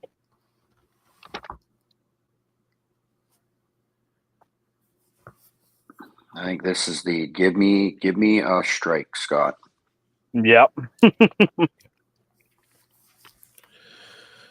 It's probably strike or bust here. That just earned him another frame. Yep. Yeah.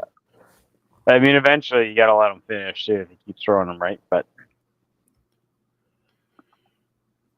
Yeah, and I think it comes down to the who the bowler is too, and I think Stott's that type of guy that even though he just plowed 3 frames in a row, he obviously now got the 1 and 6, and he could go on a run here and put a couple more up. So yeah, I mean he's got that history both in the pro circuit, but also in Masters and in the Open of being a reliable anchor. And you know what? That from coaches, managers, that gets you an extra degree or two of freedom if you have a bit of a rough patch. Well, and a nice fun stat here. The Dynamite are 30 for 30 on the middle. They have that is not impressive. missed. Right? and even the misses have been head pins or chops. Yeah. Or rights, which all of them have been spared. Yep. Yeah. Yeah, like the only 2 spareable hits were both chops that they Yeah. missed.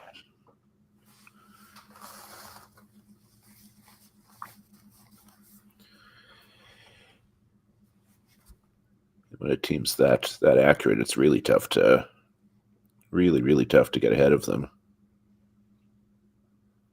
Well, I mean, right. The only way to get a strike is to hit the middle. So if you hit the middle more times, you give yourself more chances and more opportunities for. Unless you're at Bonnie Doon. Okay.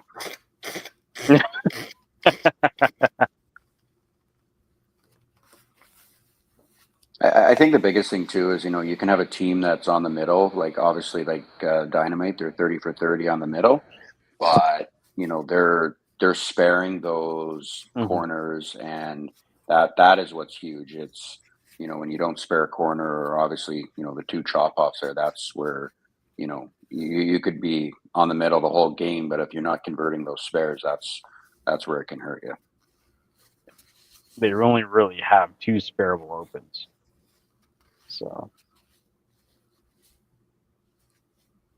I don't think their strike percentages, it might be 50%. Scott's got 2 for 6, and it's definitely at least 50. 17 strikes, so it's 54, 55%. Yeah. Oh, and that's a ham bone. Oh, I put the wrong one up. Misclick.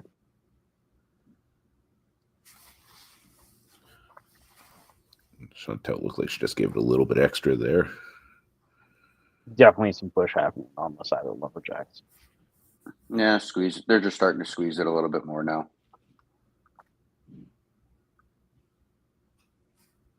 That's the ball there. Nope.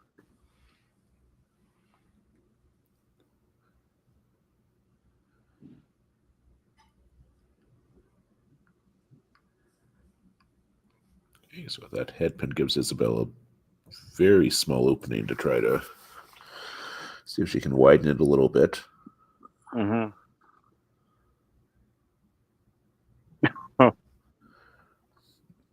Nope. Gives the opportunity right back.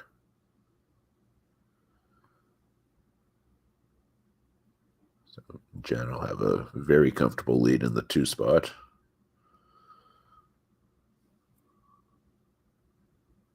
Well, so I know there can't be a swap. They only have the 1 sub, and Max already went in for Matt. So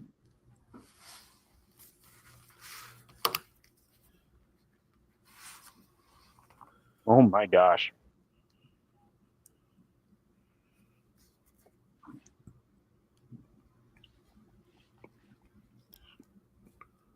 Well, Randy might have been hearing the footsteps too, and now he's come out with a double from the commercial break. Yeah. Yeah, because their 2 bowlers on the bench are no slouches, that's for sure. Yeah.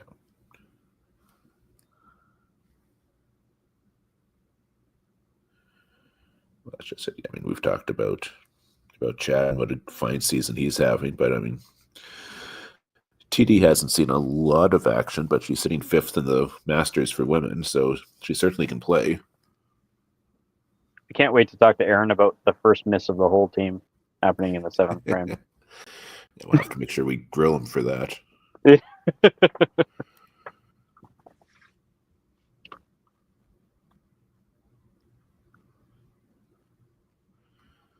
Ah.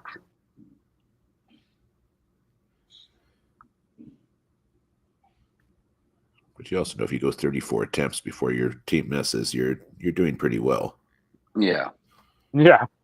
I really just wanted to be the only miss of the game. Just keep going after him.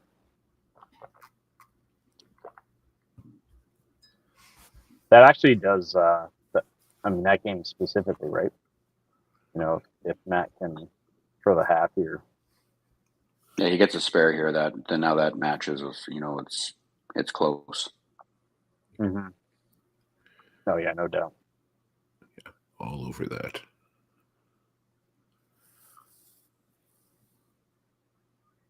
Scott, stay alive. Like, yeah. So both players that were probably somewhat threatened going into commercial break have just come up with doubles. Yeah.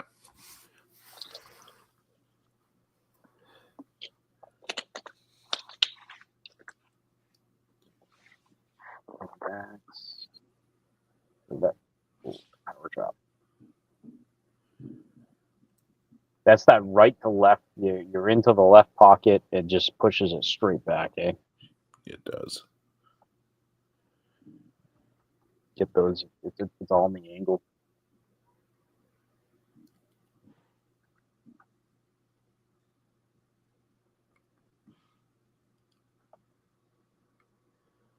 Yeah, it picks up the spare. So that's 4 marks for the Lumberjacks, but they're facing 3 doubles on the other side. Yep.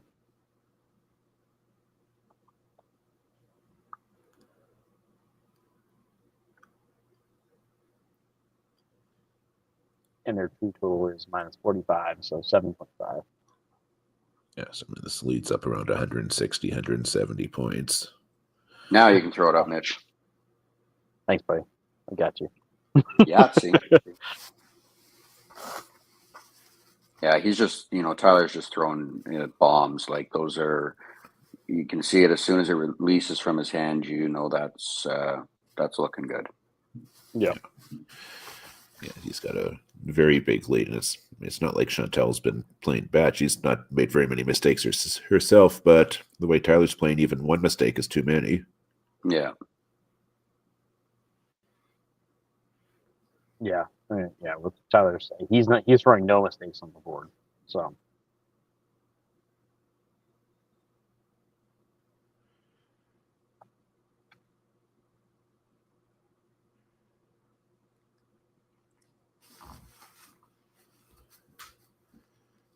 Isabel with the spare.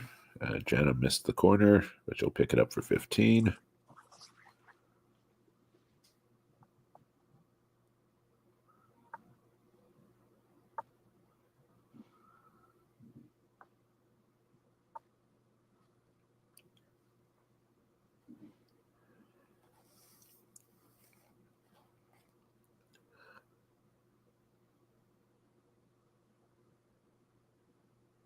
Yeah, that's a good ball. Put the Great double shot up on the for board. Fred. Miss for Randy. Well, you're safe, Aaron.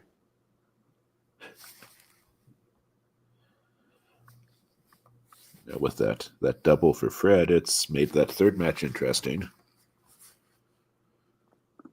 Yeah, it's kind of swapped sides there. Yeah, that's a good spare. That's a good count on, on that double. So that's going to be nice and close as we go to 9 and 10. Mm-hmm. I guess you can still give Aaron the gears for he didn't spare his 5 and Randy did. So. The first miss. Oh, well, it was still the first one. I mean, that's all it really matters.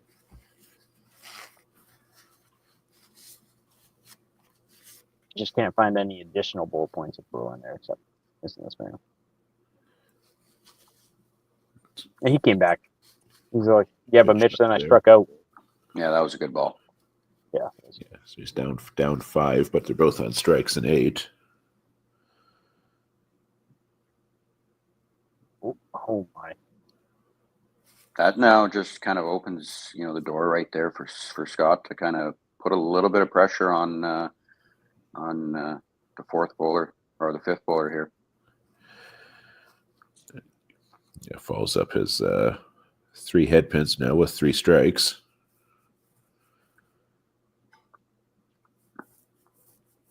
And I think that goes back to you say the skill set of the bowler, like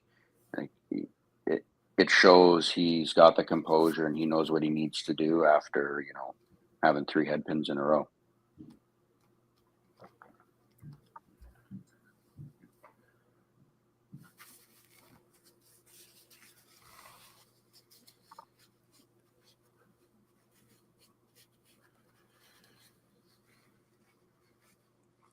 So we head to the 9th frame. Dynamite have a pretty commanding lead for total, but we still got a couple of matches that are up for grabs. Tyler just keeps mowing them down.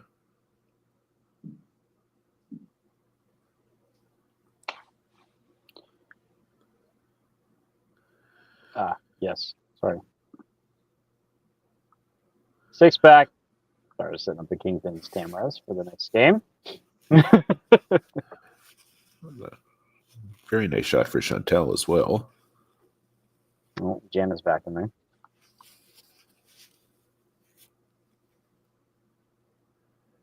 Oh, no. Yeah,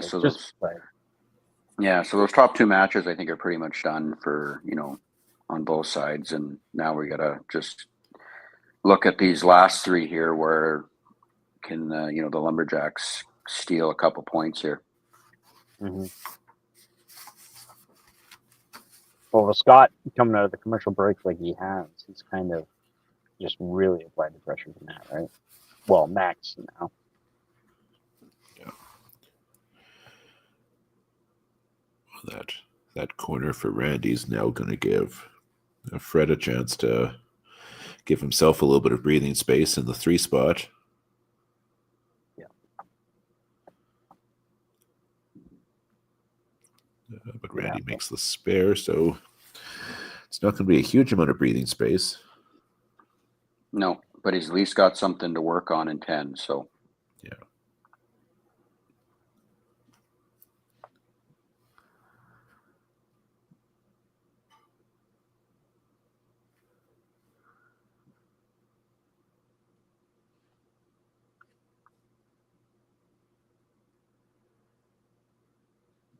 Nope.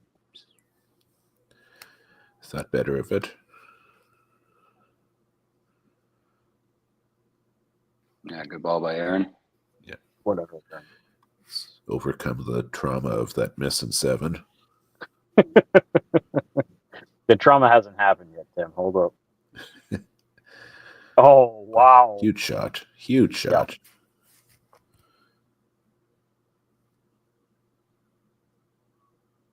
Again, his total there on including the marks is 225, not 240. Oh.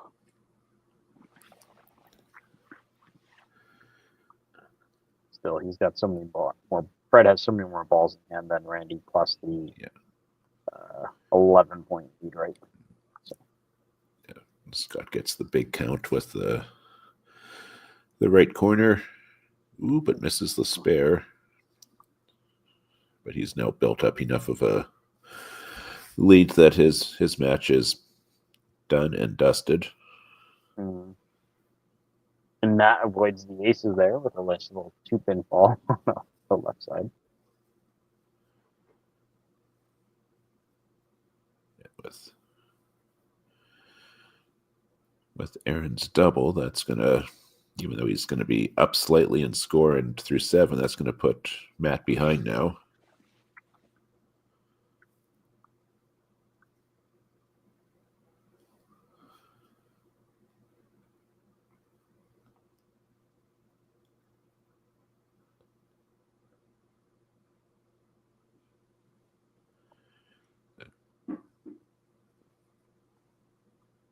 Good spare. So that 3rd and 4th matches are both going to come down to the 10th frame.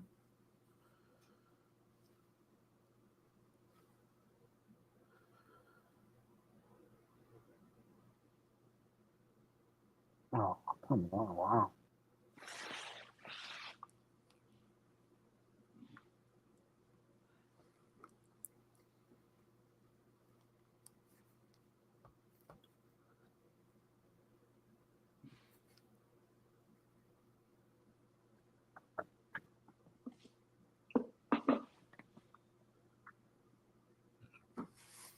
Picks up the spare.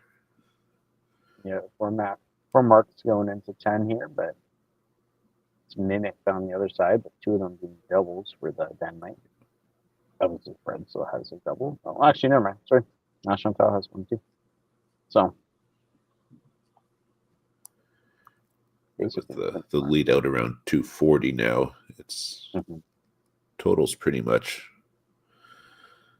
done. Just a little quick from Tyler there.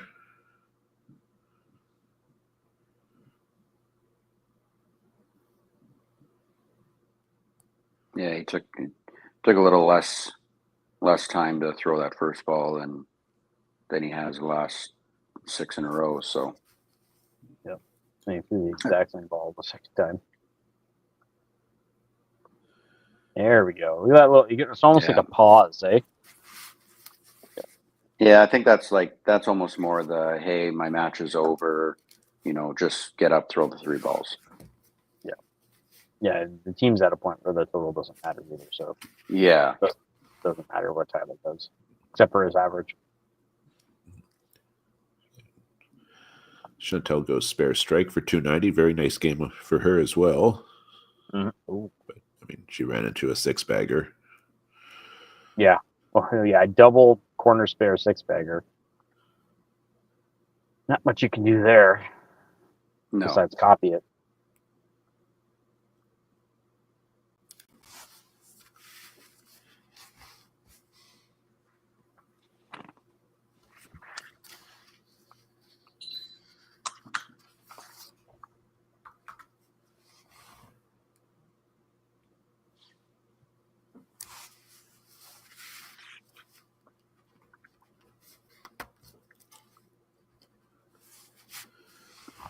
There's a spare.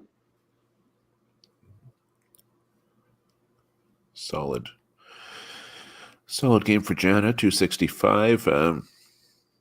Did most of her damage in the first 6 frames. Yep. Yeah. She did all she needed to do right from the get-go. Yeah, I think the biggest thing on a few of these were just you have to just capitalize on some of the mistakes, and just like there, you plow another head pin, and just it kind of deflates you a little bit. Yeah.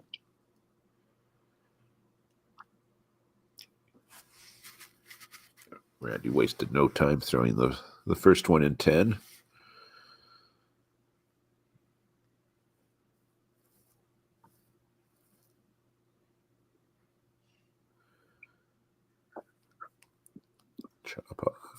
Chop off. So he'll max out at 259.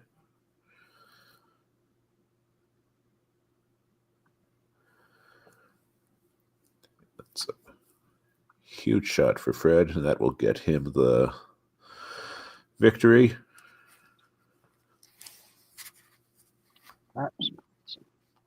Last minute change there. So 2-1 now.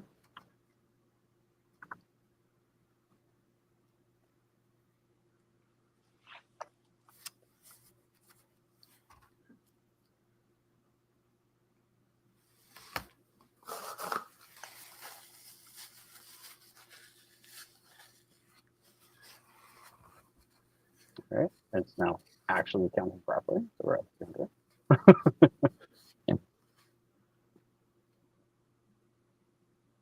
Oh yeah. Oh yeah. Okay, I'm not gonna pick on him in the after because. Because he certainly atoned for it very well in the last 3 frames. Right.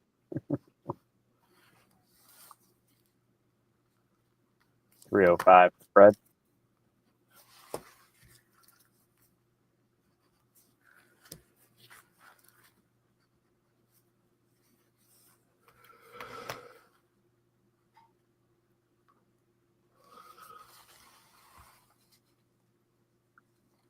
Yeah, and Fred's 305 was like it's a quiet 305.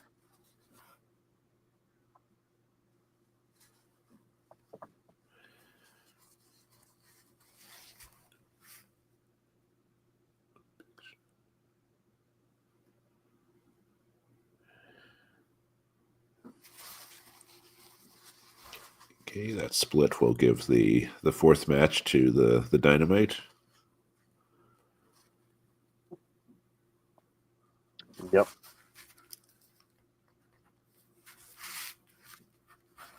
Total. So I don't think there's anything that can happen for that. Yeah, and I think that bottom match is kind of Dynamite's as well. Yeah, technically it already is.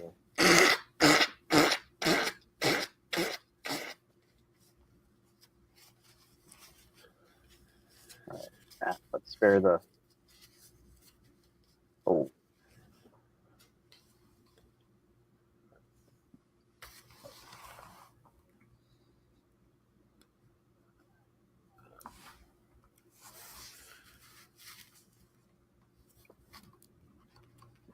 Okay.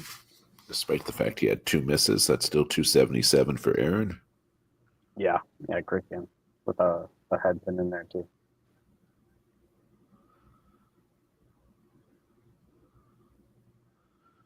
Woo.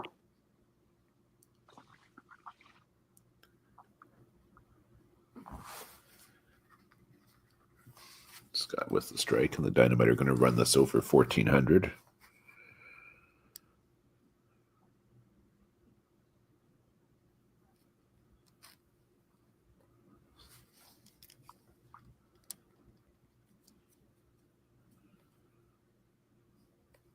Yep.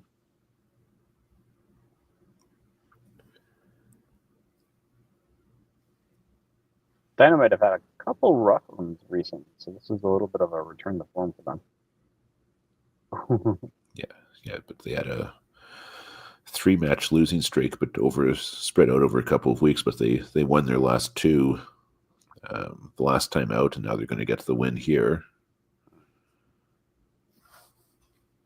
Yes, sorry. I have to remember that I did not participate in matches last week.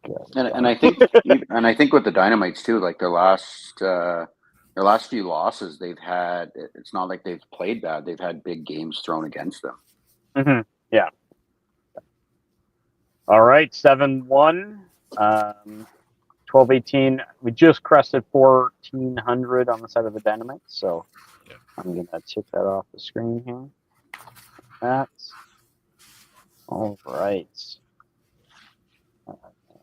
Nobody. Oh, Aaron's here. His camera's off though. We'll go ahead and jump back in, and then I don't know if Matt will be jumping us again. It's just us right now. So 2-7-1 so far. Oh, there he is. He never took himself out, and I never took him out either. So, hey, buddy. Oh, are you still muted? There you go. There we go. There we go. All right, Aaron, you screwed it up. 7th frame. You're the first one to miss the middle. Oh, wow. What a run. I had no idea. Yeah. I was like, I got to pick on him for this. I had as many misses as the entire team. Interesting. Well, at least today we had the side. Like our MO is on the middle, and it's what you got to do. But live and die by it, I guess. But I had no idea. That's pretty cool. Yeah. I spoke about it in the 6th frame, jinxed you, and that's how it came about. So. Thanks, Mitch. Thanks, buddy. Yeah, no problem. I got your back. Yeah. Matt definitely started to come to life a little bit there near the end, but just these random frames of punches or a split there at the end too, right? Like just plaguing you. Yeah, definitely not our best effort. We were all honest with each other at the end of the game here. We know that we can be better than that. I know me personally, I could probably be better than that for sure. The way I started to, and that's why I obviously got myself out of the game to give somebody else a shot to do better. And obviously, we're not happy with the result, but we'll be ready for the next one. Good match, guys. yeah, like I mentioned, it's no shot against the Lumberjacks, but for the first 30 frames, they the Dynamite hadn't missed, right? So they were just all over the middle. Lots of punches. Don't get me wrong. Scott definitely taking a majority of them, but Tyler and Jana just running away at the beginning there, just that created that gap in the teams basically. So. Yeah, when your leadoff has a chance at 400 going into 10, your team's probably going to be in the fight. And we were watching Chantel's game too. She was pulling great. Tyler was unreal and really good for him. Good to see him get that. And Jana's always going to be consistent. Scott, almost got pulled there at the half and managed to get a little run together. Forehead pin 250. So really, really proud of the team efforts. Best of luck to the Lumberjacks in your final match. Play well. Yes, same to you guys. Well, you guys are not playing again, right? We play our last 2 games next week, and we didn't have the TV on this week. Normally we have the matchup right beside our lane. We were all looking at our phones, so I'm a bit superstitious. So maybe Chad forgets whatever cable connection he needed next week too. That'd be great. Good luck to you guys in the rest of your games. I think we have an hour break here. I think because we're not the next one. We're the next one after that. Following. Yeah. Kingpins, Avalanche next, and then Kingpins and Lumberjacks to finish the day. Sounds good. Well, good win, guys. Like I said, you guys played well. You deserve it. You guys were ready at the right time. We were not. So, kudos to you guys. We'll be ready next game for sure. Thank you. All right, guys. Thanks, Aaron. And Matt, we'll talk to you in an hour or so. Yeah, sounds good, guys. Take care. All right. Bye.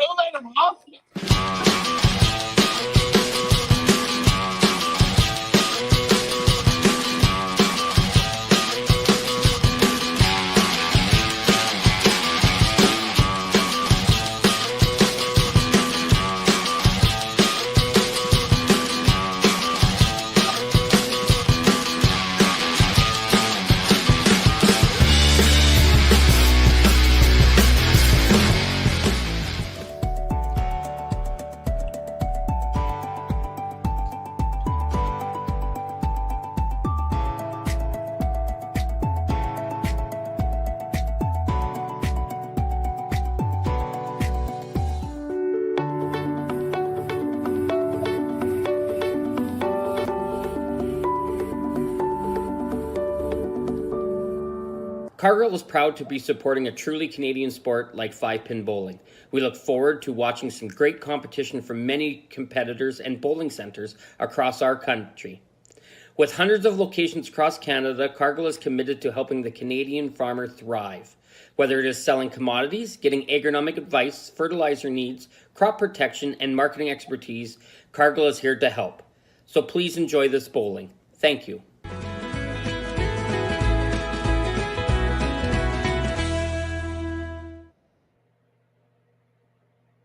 Financial freedom begins with financial literacy. Hi, I'm Dave, and I'm thrilled to be a sponsor. My journey began as a teacher because of my deep passion for education. I brought that same passion into the financial world to help families achieve financial freedom. Financial freedom isn't just about having more, it's about knowing more. That's why I'm here to help you make smart decisions with insurance, investing, and lending, all in one place. I'm Dave, and together we'll help you achieve financial freedom.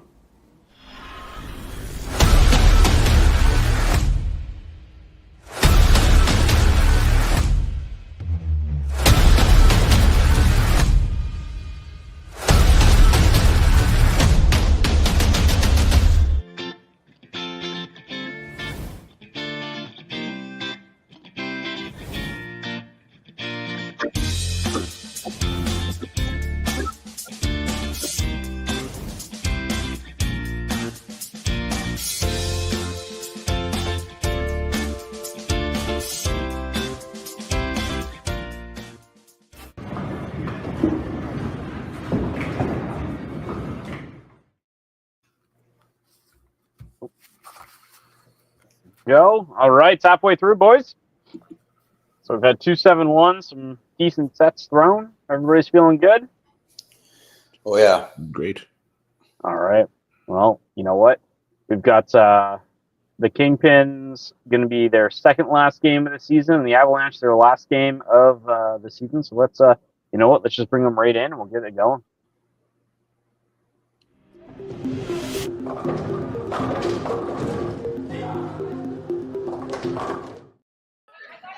Hello, hello. Howdy, howdy. What's up, Robert? Oh, how are you doing, buddy? Oh, doing good, man. We're doing really good. That's good. Yeah, you had a good first game. Holy moly. Yeah, it was fortunate. Bombers didn't play super hot, so we were able to get lucky on that one. You can relax this game. Just back off a bit, eh? Yeah, I just got your e-transfer. I'll talk to you guys. All right, perfect. Oh yeah, get the jokesters on the same match here. Great, yeah. Scott, I noticed it looks like you're sleeping today. Yeah, Me? you having a nap there, Honka? Yeah.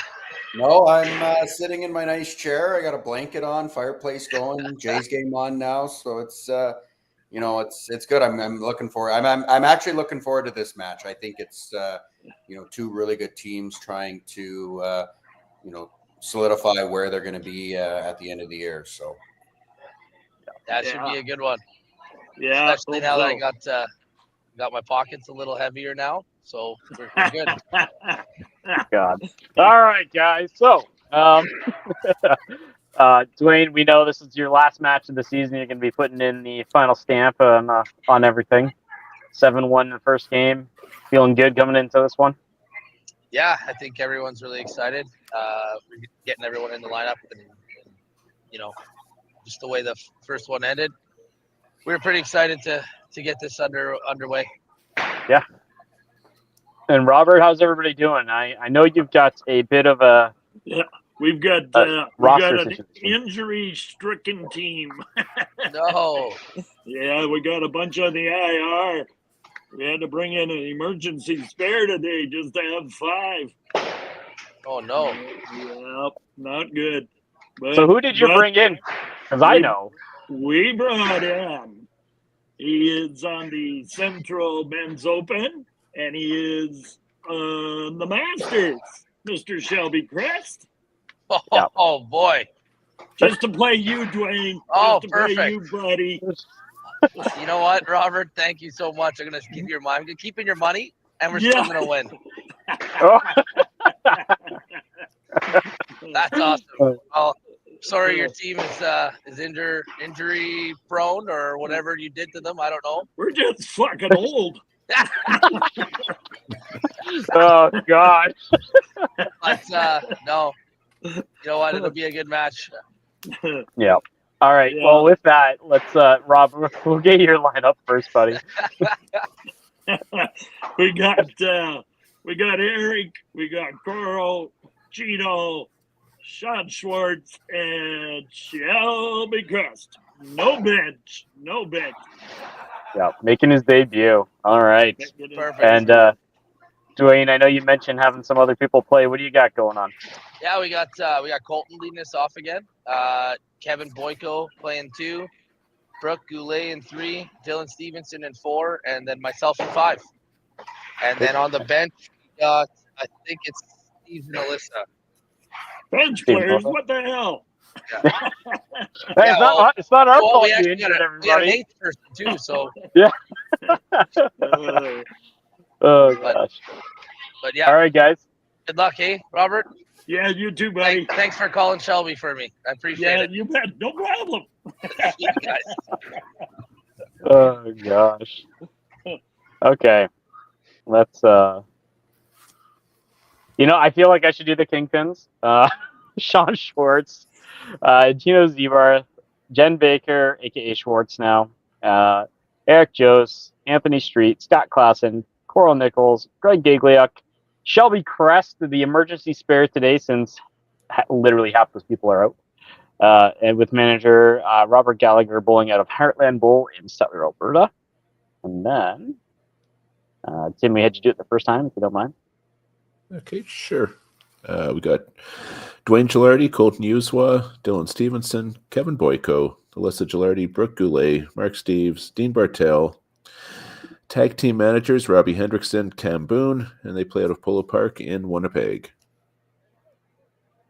Okay, Scott, I just want to point out. Oh, what is going on here? What happened to the score camera? Oh, it's on. No, that's right. Where is the score camera? Okay. That's new. It just disappeared. Working on it. I'll message him here. Did the score camera die or lose connection? We can sort of see it anyway with the scoreboard up there, but I got to see if I can get the full-blown scoreboard going.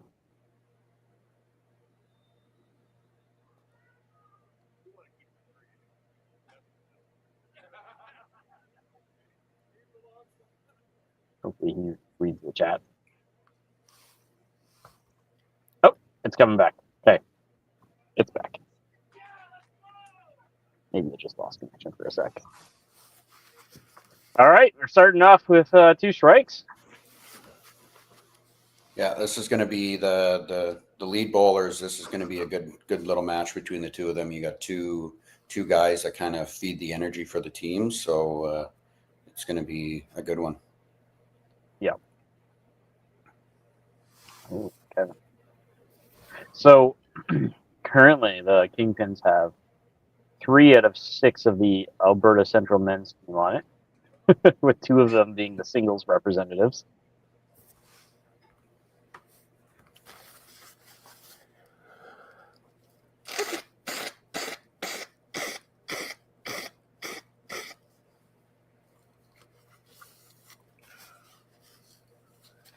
And Avalanche are just changing up their oh my gosh, that pin was moving. Changing up their lineup, I think, to just get some people some play time. Everybody kind of gets to play on the last day, right? Yeah, that's what it looks like. Again, not a lot of weakness up and down that lineup. I mean, No. Kevin's come in this game. He's averaging 258 in the Pro League. Brooks in this game. She's 256.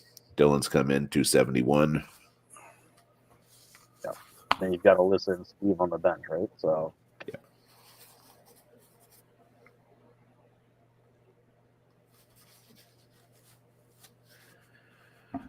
I think that's been one of the biggest differences for the Avalanche this year. Last year, they didn't have any really bad averages, but they were all kind of between about 235 and 265. This year, they're all, with the exception of Alyssa, they're all between 255 and 305. yeah.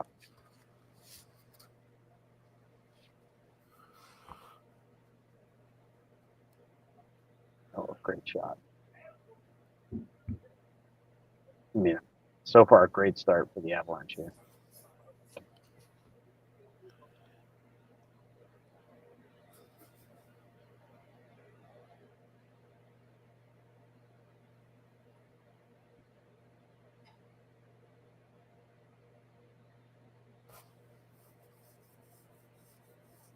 I think everybody knows how important this game is too, right? Like, Avalanche, obviously, with that 7-1, I mean, they're locked for playoffs in general, but placement is always important. Yeah, I think so for sure. I think if it was a little bit different, I would assume the Avalanche probably would have ran with the same lineup they did against the Bombers. So I think that's also plays into, getting a few of the other people in, where the game's still important, but it's not a make or break game. Mm-hmm. Yeah, I would agree. And based on the results we've had already today, like they're pretty much can't fall below the 2 spot in the standings. I don't think I've ever seen Sean not wear a hat while bowling. Who is this guy?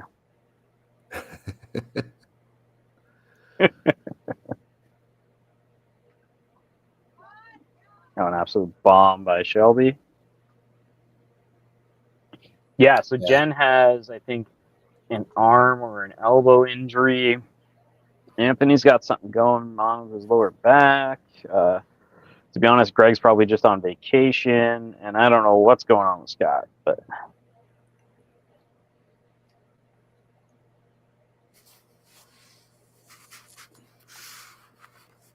Well, they picked up a good emergency spare, so I think they'll be all right just having 5. Yeah. And Coral, obviously, because like if Coral was missing and Anthony was there, for example, I assume they would have had a lady emergency spare. But Coral has been absolutely fire for them lately. To be honest, like she has been just killing it. I don't know how else to describe it. I'm sure Tim could probably look at her last couple scores, but I don't have the games handy, but yeah, she's had a bunch of big 2s and small 3s the last couple of weeks they've been out. I mean, now she's up to, just find it. It's up to 276 average in Pro League. Yeah. Oh. There we go. Thanks, AJ. There you go. So Scott is participating in the Saskatchewan Open right now. So AJ, also a rookie for the mixed team for the Open. Looking forward to also being a rookie manager and us being hazed together. It will be amazing. Yeah, and with that in mind, Scott was on the Saskatoon men's team, and they won the men's championship yesterday at the Saskatchewan Provincial. So they're off to the national championship. So congrats to Scott and his team. Nice. Much better frame for the Kingpins this time.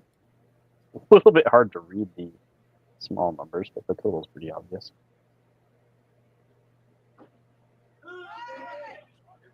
It's a power chop.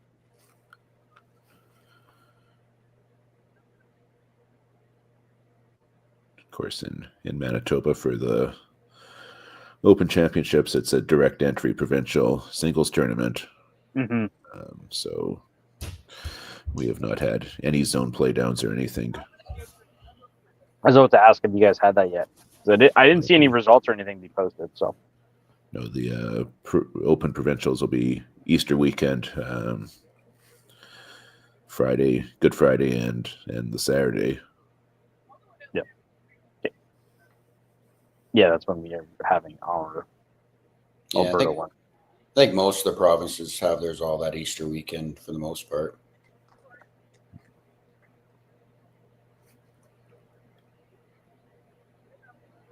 All right, so Shelby's donkey in frame 2.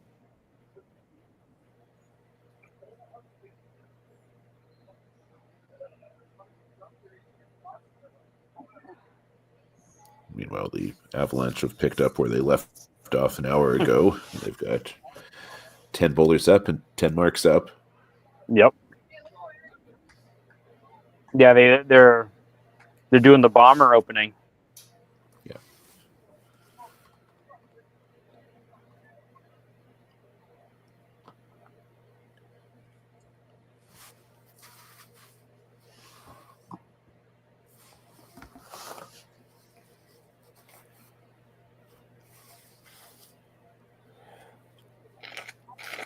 A little wide. Colton with another strike.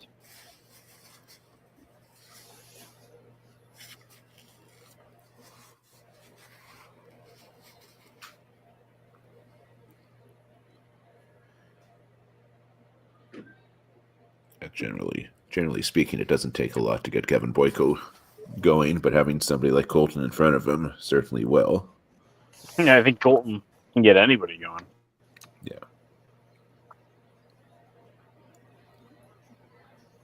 Wink, wink, nudge, nudge. Well, and I think that's your idea is you have to have that guy that can lead a team and get them, get that momentum going for them, right? So if your lead bowler is bowling good, the rest of the team's going to follow. Yeah. Oh, there's a great one by Coral. She really needed that with Kevin throwing the turkey to start here. Yeah, no, for sure. I think the Kingpins have a little bit of a crowd. There's some cheering in the background there. They actually have some audio. So Whew.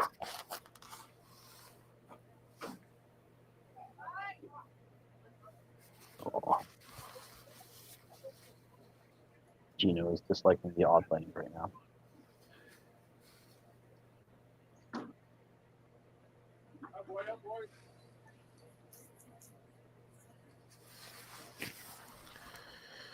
Got 3 strikes up there for the Avalanche this game, or this frame.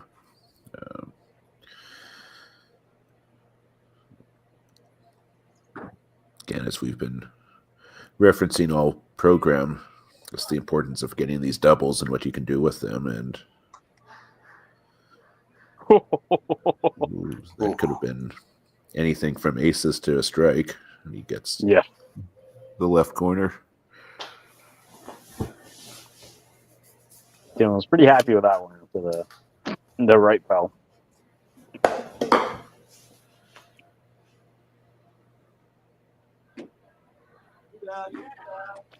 That's a good ball by Sean. Yeah.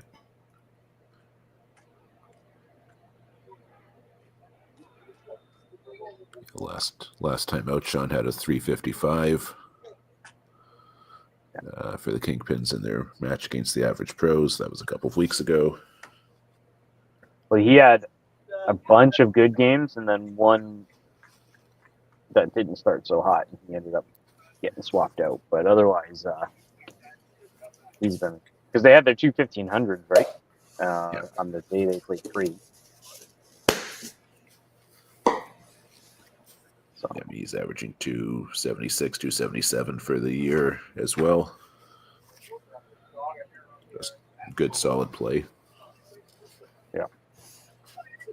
Yeah, Sean's been bowling good. In the last probably year and a half, he's really amped up his game a little bit. So it's it's good to see that him playing and being competing is it's beneficial. Well, since Schwartz or Jen took on the Schwartz last name, he's trying to be the better Schwartz. No comment. That's a trying.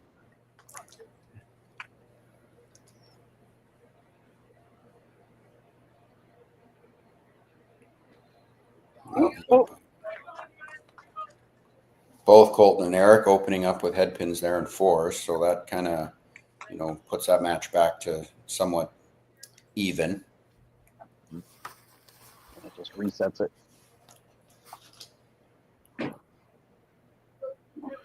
Well, that's going to be the first open for the Avalanche this game. Mm-hmm.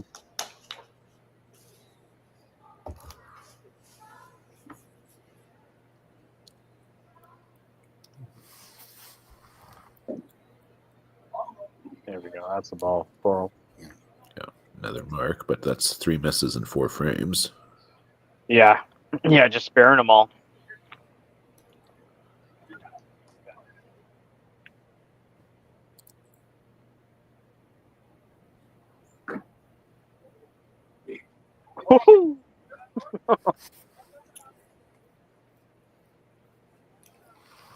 Gino thought it was another head pin.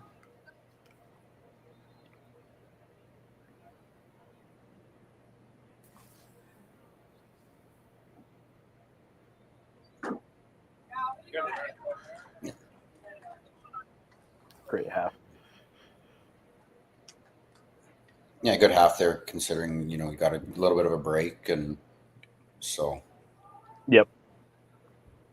those are the ones you got to capitalize on when you throw that ball. It looks like it's going to be a head pin. You get the chop or you get the corner. You gotta spare those ones. So Kevin opens up, giving Coral a chance to kind of catch up if she can throw something decent. So one thing to note is that the totals for the Kingpins do not include the marks. You can kind of see that happening in Coral's game. She's actually at 93 right now, not 78. Yeah. So another one of those things that drive coaches and commentators nuts. 100%. Especially if the strikes don't count. until they're all like until you break it or you finish the game.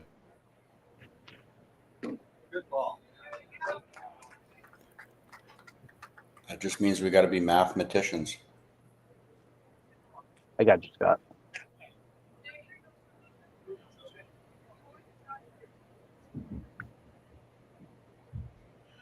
And Brooke gets the turkey there. The real question is bleeding a little bit for the Avalanche. Does the oh, that's a bomb. Yeah. Does the total include it? Let's see the change. So the total doesn't include the marks either. So plus 90s, the 412 right now.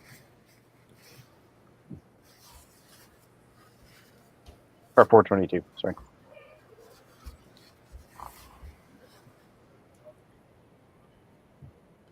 Broke with that turkey, and then, with how Kevin started, really are helping that bottom line again. For sure. I guess in their case, the top line, but.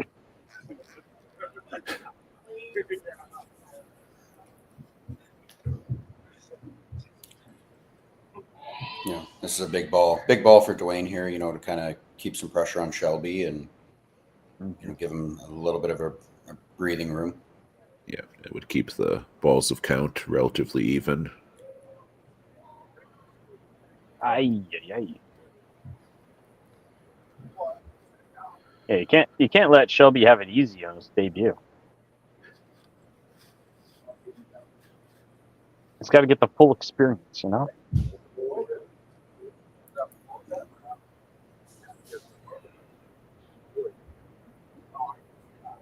could happen. So I kind of give Shelby a chance to just jump ahead if he throws another strike on the double.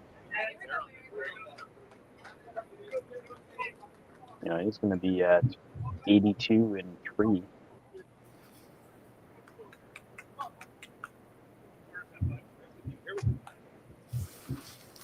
Both of these top leadoffs trying to restart their games.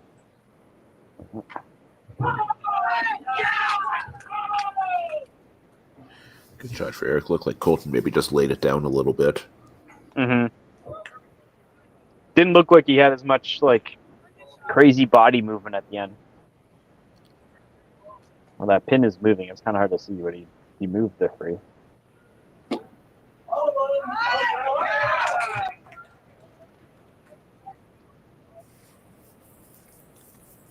Yeah, Scott, I'm going to have to do math before the commercial break on this one.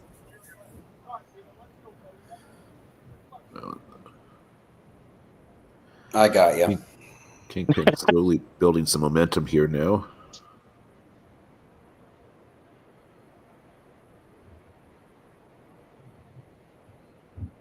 Big time, Gino. Because they're flying.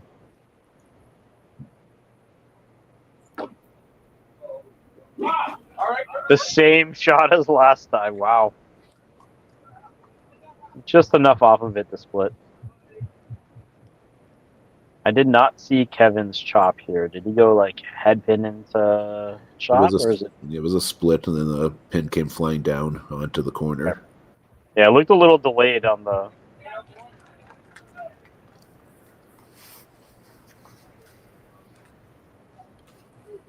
So the last time, well, for me, it would have been, I think, 2 weeks ago, where Gino didn't have a single strike the first game. I think he threw 8 or 9 corners that game.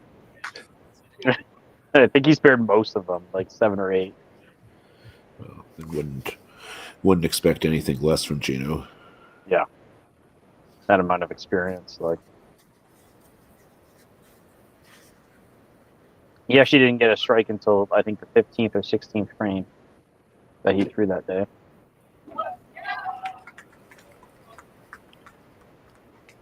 Great shot by Sean. Brooke keeps it going.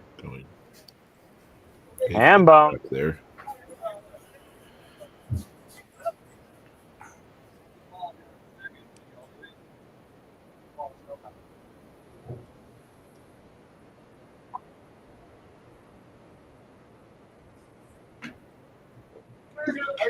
Nope. Seemed a little fast. Yeah, a little quick there, right at the line. Yeah. Almost like he wanted it too much. Just pushed it. Shelby has a very consistent speed, typically. Yeah, like very very low to the ground and releases it really good up the line. Like that. Yeah. Yep. It's a good spare. All right, so plus 75. Yeah, 560, I think. Yeah, that's what I'm getting to. Yep. Yeah. Calculators are a wonderful thing. Yes, that's a solid start for the Kingpins. Dealing with a half. Making that game really interesting between him and Sean. Yeah, 560 for the Kingpins here going into the break, and they got marks to work on here going into 6. So, get the little bit of a composure and a little bit of the break, and then come out firing hopefully. Besides the actual point difference, I mean, the only real difference will probably be that open at the top and then Brooks double, right? Yeah. No, there's a great shot. Good shot for Dwayne. So 119 point lead for the Avalanche. Honestly, marks are pretty even considering the double and the open. So, yeah, let's jump into a commercial break and we'll be right back.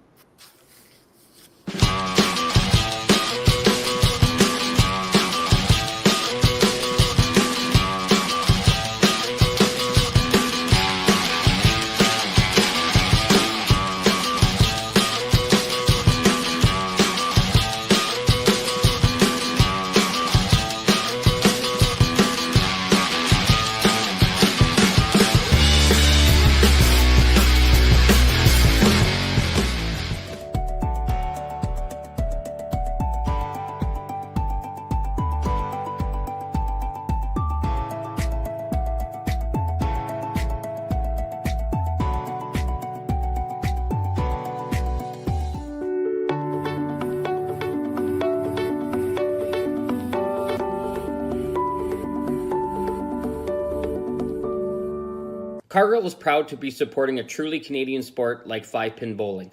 We look forward to watching some great competition from many competitors and bowling centers across our country. With hundreds of locations across Canada, Cargill is committed to helping the Canadian farmer thrive. Whether it is selling commodities, getting agronomic advice, fertilizer needs, crop protection, and marketing expertise, Cargill is here to help. So please enjoy this bowling. Thank you.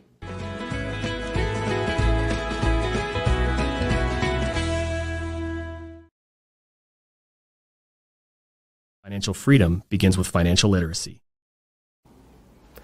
Hi, I'm Dave, and I'm thrilled to be a sponsor. My journey began as a teacher because of my deep passion for education. I brought that same passion into the financial world to help families achieve financial freedom. Financial freedom isn't just about having more, it's about knowing more. That's why I'm here to help you make smart decisions with insurance, investing, and lending, all in one place. I'm Dave, and together we'll help you achieve financial freedom.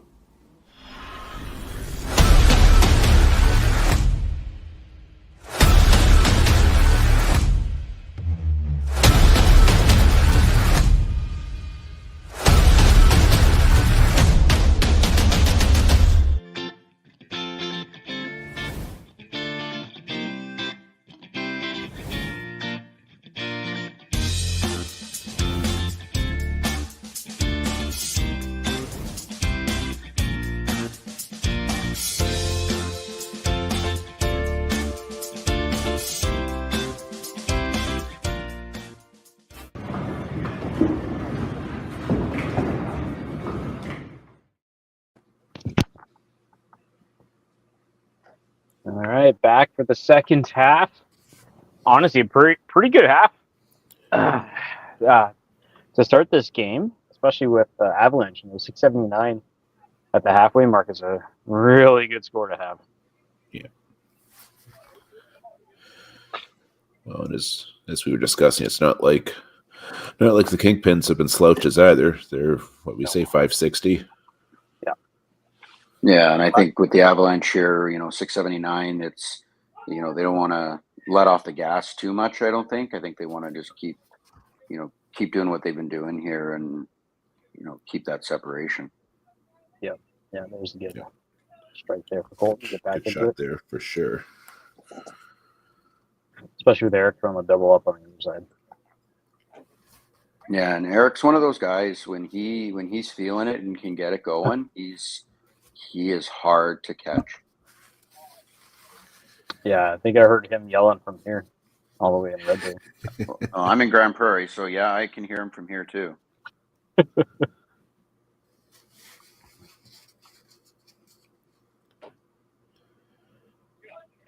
Hey! There we go. Oh.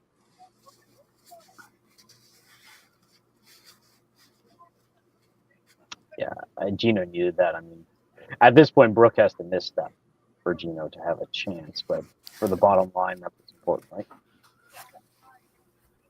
I think it's important just, for Gino, just, to keep plugging along and do what he does, because eventually, you don't hope for it, but a mistake's going to happen, and you want to be able to not just give up on your match because someone's throwing a 4-bagger or a 5-bagger against you, right? So, yeah, I mean, Gino is like by far the last person to ever give up. That guy.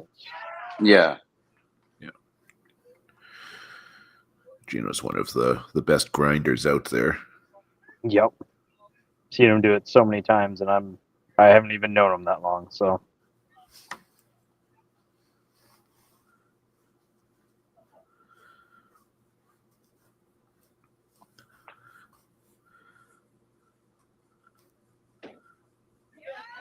What a frame coming out of the commercial break, though. Yeah. Fantastic frame for the Kingpins. That'll certainly put some pressure now on the Avalanche. Oh, three doubles working now, and that's something they're going to feed off. So.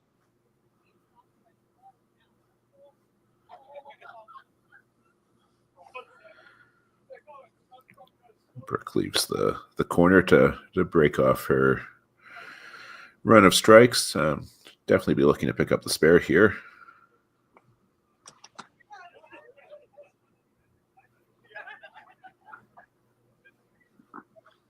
You can hear, even though Jen's injured, she's there supporting her team, so that's always a good sign. Yeah, that's why Sean's blowing so good. Otherwise, he'd be hearing all about it.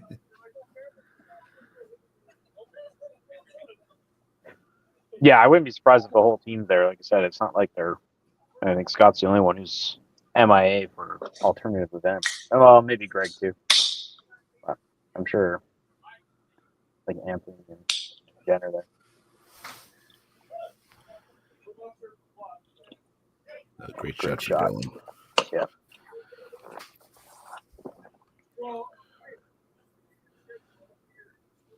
Again, Wayne can put this double up. Won't be too bad. Yeah. Okay, so what are their actual data here? Because it didn't really change from before the commercial break with the way things worked out. 45, 90, 135, 150, 165. So that's a 710. 710. Oh, good ball. Yeah, 710.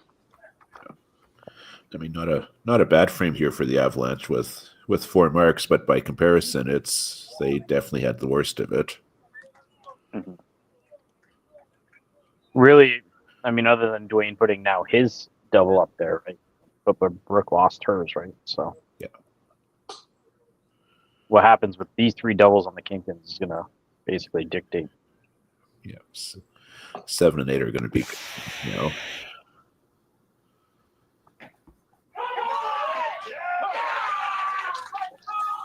I'm so glad I have audio on for them. There's certain teams you want audio on for, and this is one of the teams. Yeah. Big shot for Colton in response. Yes. Can't just. Oh, that looks thick. Yeah. It was. So this now gives Kevin a chance to jump back in. Those 5 points are big. That's right.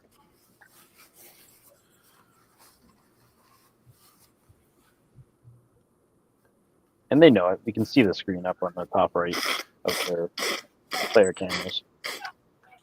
Oh! Oh! Not quite sure what knocked that down, but I think the one pin was kind of just circling. It might have just tipped it, but there wasn't a lot. I'll tell you that much. It was behind.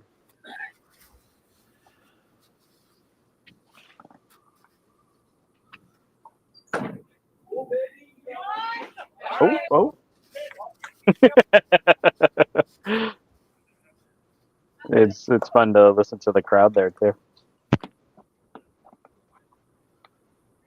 Oh, Brooke is okay. yeah, another corner. Oh, and Gino misses the spare.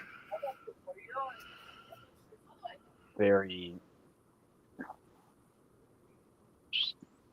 un-Gino-like, honestly. Yeah, there's that going right there.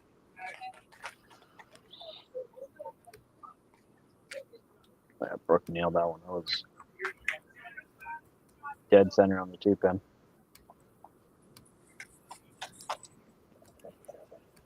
Yeah, no doubt about that one. Right.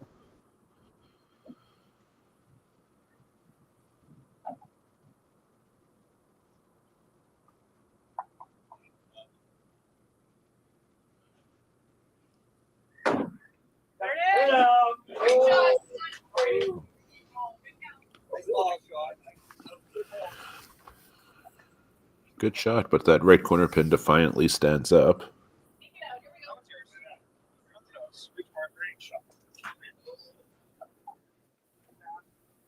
Yeah, it's just not getting enough rotation on that 3-pin to kick it over to the right.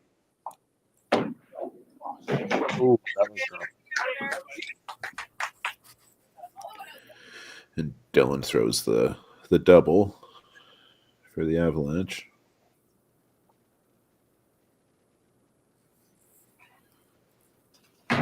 There you go. That's huge. That'll basically give him the advantage, or at least have the opportunity to take the advantage.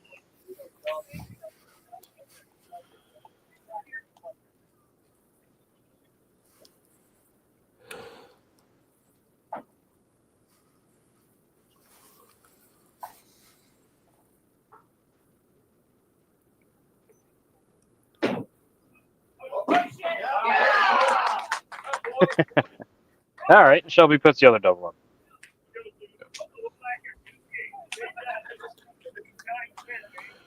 So got the doubles top and bottom, but unfortunately 3 opens in between. Yeah, Dwayne opened up over here. So they're at 881. Yeah. They have caught up, but like now it's kind of swapped, right? We have the strike advantage on the Avalanche side. Yeah, there's the 3 extra balls of count now that Kevin and Brooke have. And so the Avalanche have a chance to lengthen this lead again a little bit. Yep.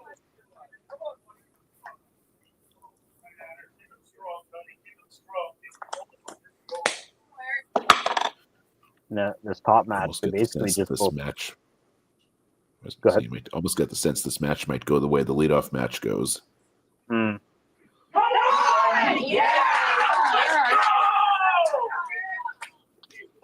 Hambone.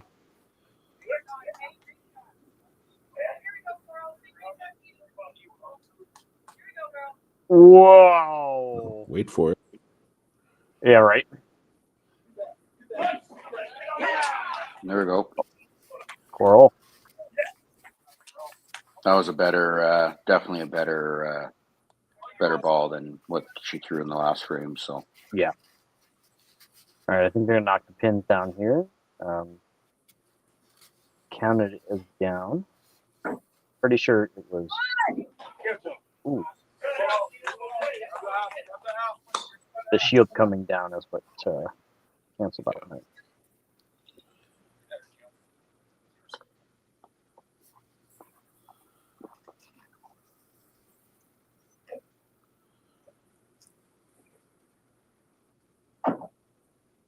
I wanted to get a snack, and of course I chose the loudest thing possible. So I guess I'm not going to do that. Miss Vicky salt and vinegar chips. That was the other alternative. So no, I grabbed Schneider's like pretzels, Oh, buffalo wing pretzels.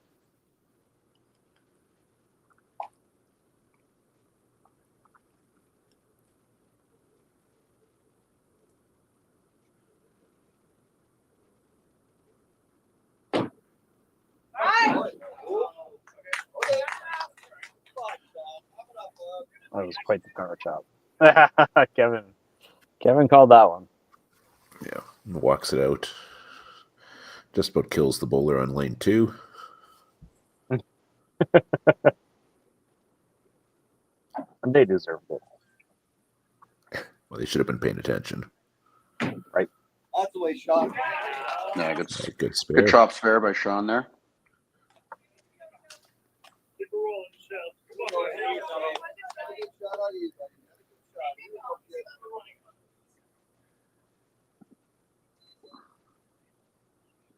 Just so there. Headpin for Brooke. Just looks like she didn't quite get it out quite as far as she normally does at the line. Yeah. That's a big ball by Shelby there, and now that gives him some separation there against Dwayne. Mm-hmm.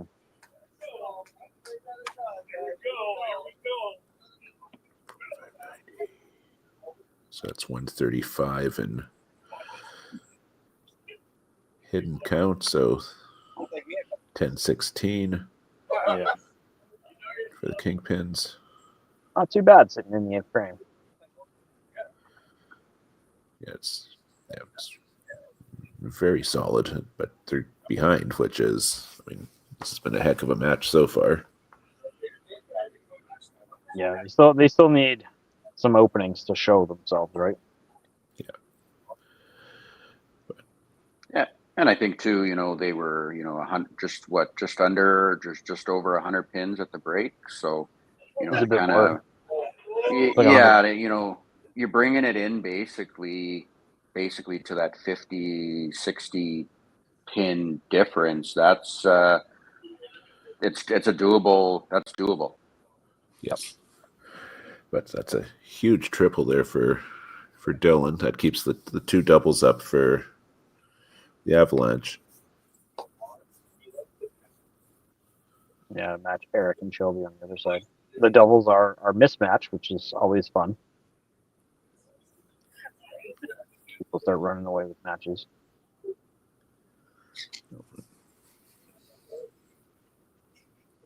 Possibly just a little quick there from Dwayne. That's 2 misses right in a row.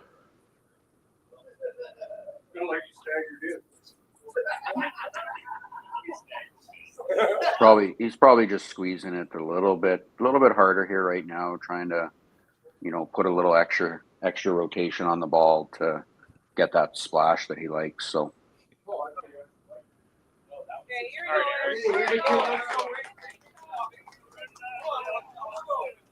So yeah, 10-16, 11:02. That's 86 difference. Extra spare up on the Kingpin side. Yeah.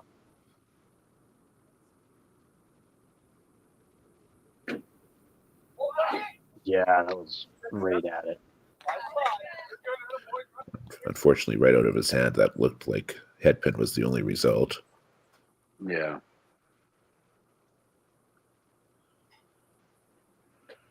Gives Colt a chance to sneak in. Pull it back. No way! I want the replay button. It landed on the 2 pin and didn't knock it over. Yeah, that's something else. Like even the scorer can't believe that wasn't a strike. Yeah. Like, how do you hit the top of the pin and not take the string with it? Like,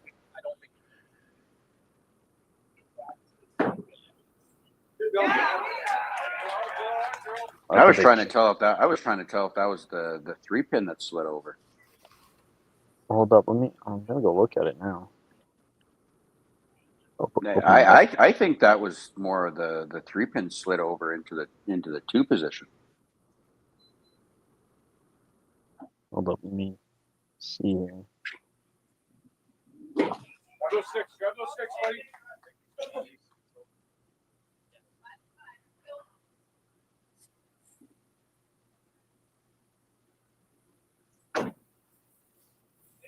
It's really hard to seek on YouTube when the videos are so long, so I'm just almost there.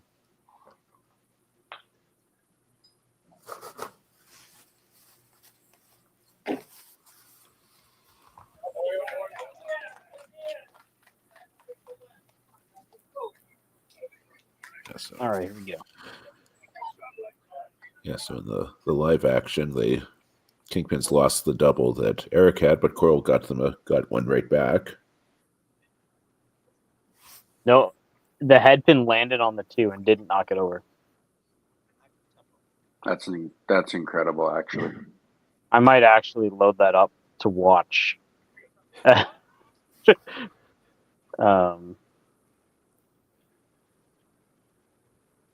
Because I can't believe that. Good ball. Good ball. Good ball. Wow. Aces, holy moly! Yeah. With the power that Sean can deliver, I find hard to believe he could ever throw aces. Yeah, I don't think I've ever seen that before. Okay, I might load that one up, ladies and gents. I'll share my screen after we can watch it together.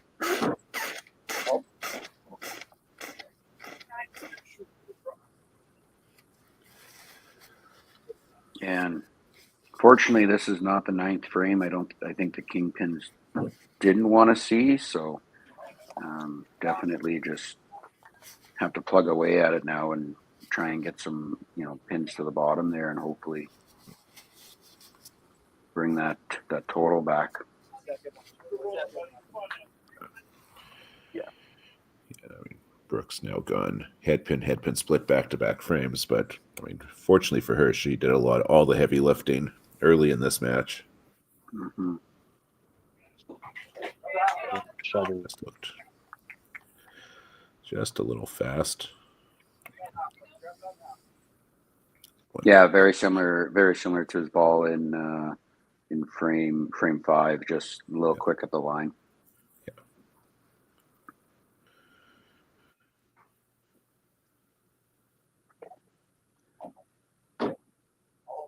Oh, Grab those sticks, buddy. Grab those sticks. Dylan with the ham bone. Yeah, it's like Dylan picked up where Brooke left off. They literally just swapped. Flip. Yeah.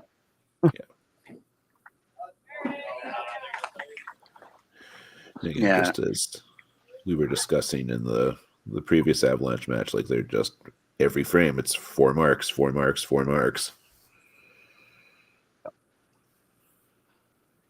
So the true score for the Kingpins here is 1136.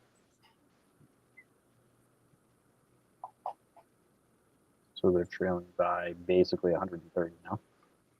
Yeah, a big strike by Dwayne there now brings him kind of into the driver's seat to take that match away from Shelby. So, yeah, I mean, 10th frame will still play into that one, but he definitely has. If he can throw that first one, he definitely has the advantage. Yeah, and even you kind of look at this top match too. Depending on what Eric does here, that Colton's right in there. Yeah. Potentially, it's only a difference of 3. Ooh, and it is a difference of 3. 3, and both with strikes up. So, game on, my friends.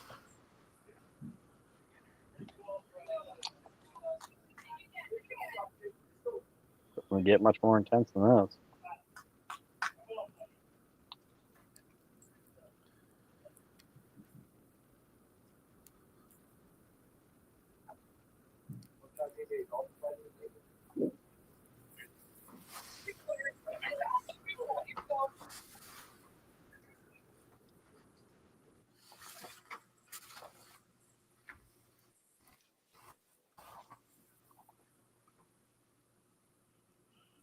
We're all just waiting with bated breath.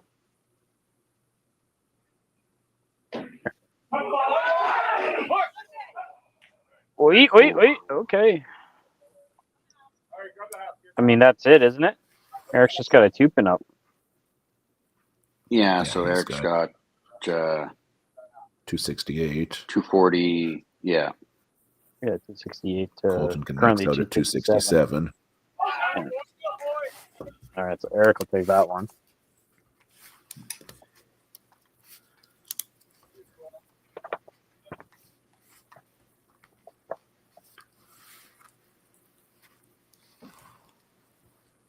Coral has 225 right now. Oh, wow, that was close.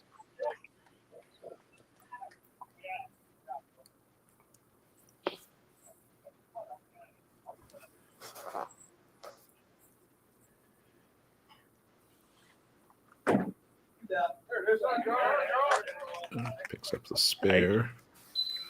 She's got max 275.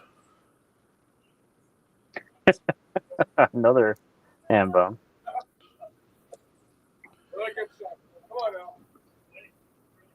So he had out 295 for Kevin. Plus, he's still got 2 balls with the extra strike count. Yeah. Oh, good shot there.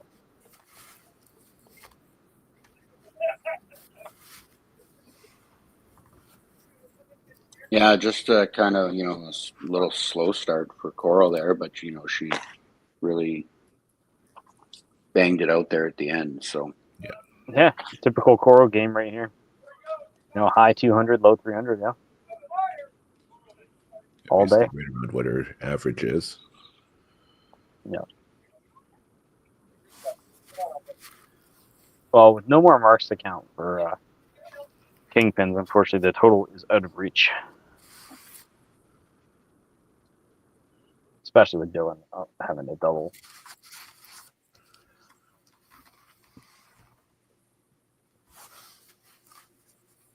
Great game by Kevin. Yep.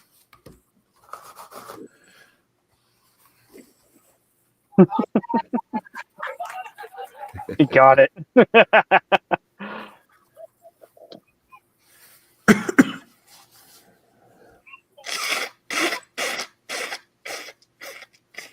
Yeah, I mean, when you look at Avalanche's score, like Dwayne is going to be probably the lowest score on the team. Maybe go past Brooke. But, he's sitting at 236 right now. Like, everybody's going to be 260 plus. yeah. And I think that goes to show, like, how, versatile that lineup is, that it doesn't matter who's in that lineup. Those bowlers know what to do. Yeah. That's a great feeling as a team when you can just kind of plug and play the bowlers wherever you want for the most part.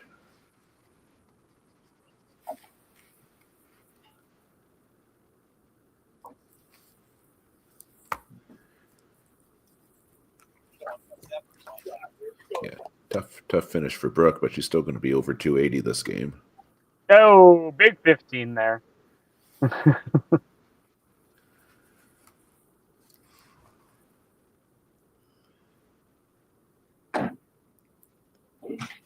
Sean, great play.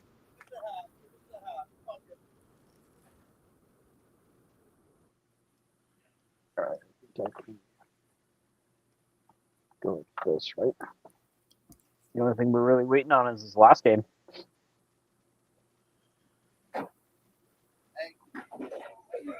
And Shelby and Dwayne.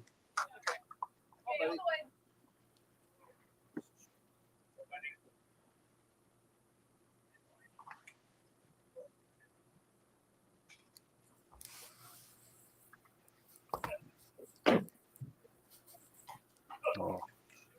Bit of a blip there.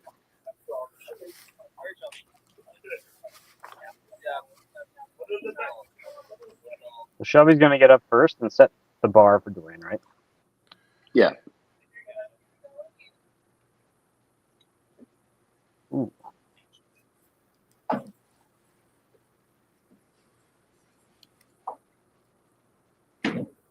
All right, that's one. Good shot. So Dwayne Max is what, 311? 311. And then 292 for Shelby.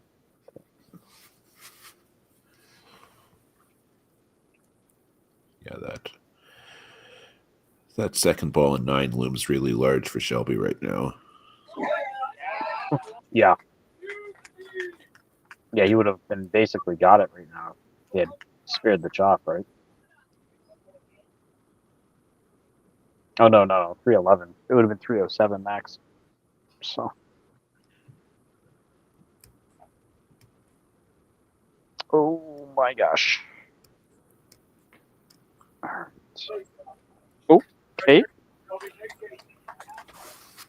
282. And that is going to be just enough because Dwayne Max is 281. 281. Yep.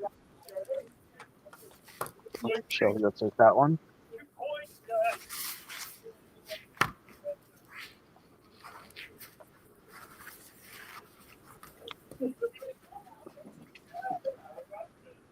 Wait for Dwayne to make it official.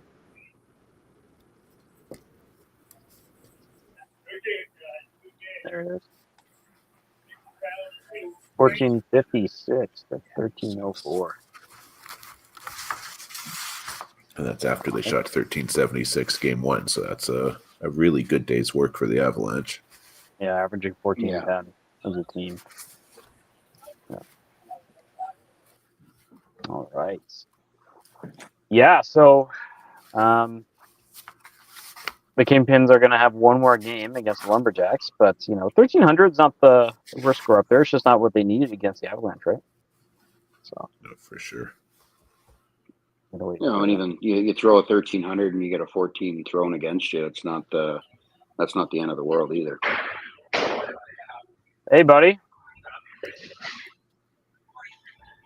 Oh. How's it going, Dwayne?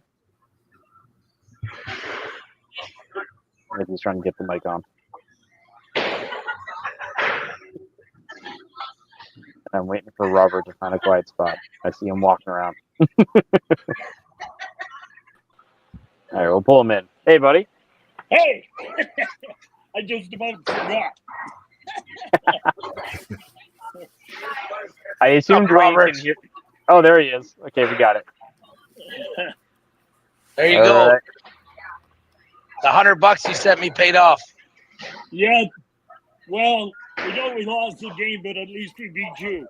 That's what I mean. We needed another 400, and I think everyone else would have done it too. That's right. No, it was exciting. It was a good game. Yeah, you guys had a couple of runs there that we couldn't quite keep up with, but yeah, we missed a few corners, but a few head-ins, but otherwise, good match. Good match. Yeah, Eric had a good run there. Yeah. Put it on Colton. That was an exciting one. Yeah. And then of course your ringer Shelby there. Thanks. Yeah. I had to boost him up a bit. Told him I brought him in just to beat you. Awesome. I feel honored. Thank you, Robert. You should. You should. I'll buy the team lunch with the money that you sent. Okay. I couldn't believe. I have to interject because you guys are basically doing my job. That's fine. Colton with the head pin landed on the 2 and left it up. I've never seen that before. I don't know if I can share my screen. I've got it loaded up. Let's see if I can do this. Give me a second. Okay. Share screen. Sure. Let's do. Not sharing. Let me just do this. You guys are gonna see the OBS for a second, but it's fine. Okay. Yeah. Let's go like that. Let's go like that. I'll bring it up on YouTube. All right, he's just about to throw here. Yeah. Colton. Here. Lands on the 2.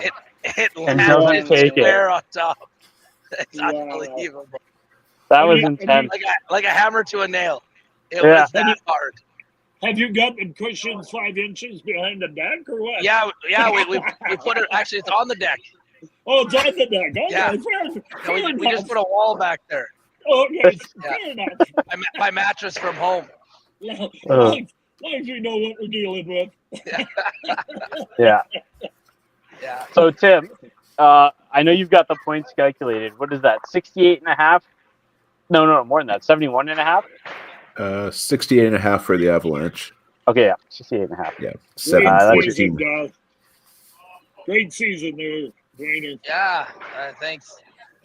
Super exciting. You know what? The exciting part about our team this year is that we used all players 1 to 8, pretty balanced, and someone different picked it up every week. So Yeah. you can't That's ask a good thing. for a better season that way.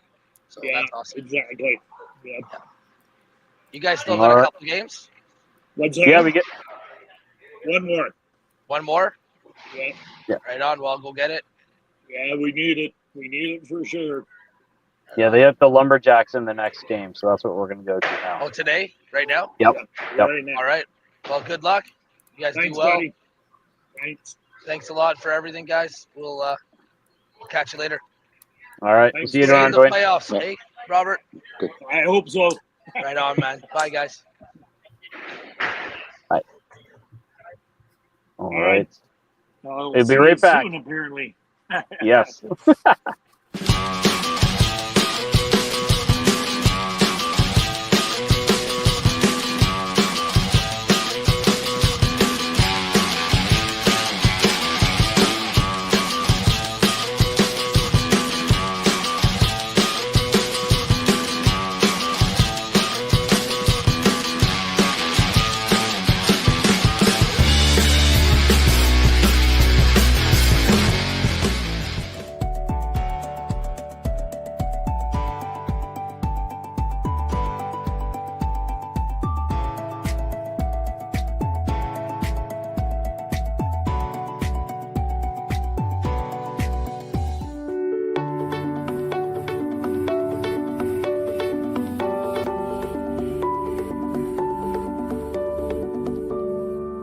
Cargill is proud to be supporting a truly Canadian sport like 5-pin bowling. We look forward to watching some great competition from many competitors and bowling centres across our country. With hundreds of locations across Canada, Cargill is committed to helping the Canadian farmer thrive. Whether it is selling commodities, getting agronomic advice, fertilizer needs, crop protection, and marketing expertise, Cargill is here to help. So please enjoy this bowling. Thank you.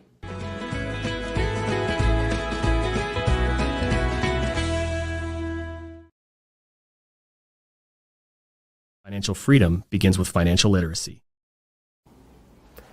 Hi, I'm Dave, and I'm thrilled to be a sponsor. My journey began as a teacher because of my deep passion for education. I brought that same passion into the financial world to help families achieve financial freedom. Financial freedom isn't just about having more, it's about knowing more. That's why I'm here to help you make smart decisions with insurance, investing, and lending, all in one place. I'm Dave, and together we'll help you achieve financial freedom.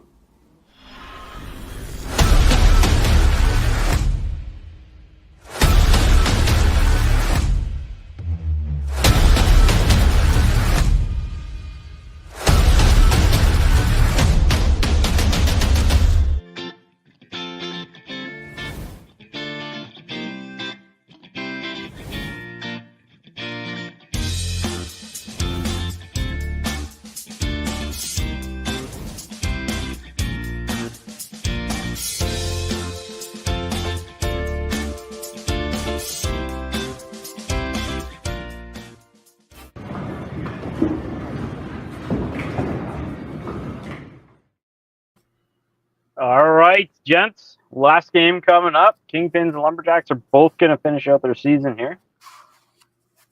And, pretty decent set there from the Kingpins. A couple of ill-timed punches an ace for Sean, for example. But yeah, Wasn't it that they played badly? They just got beat by a team that threw a huge game at them. yeah, 14. A 1400 mark is kind of where honestly the Avalanche have been living. So, and like Dwayne had said, everybody on the team just puts up scores consistently. So. All right. Well, with that, let's get them in here, get the last one going, and we'll get the day done.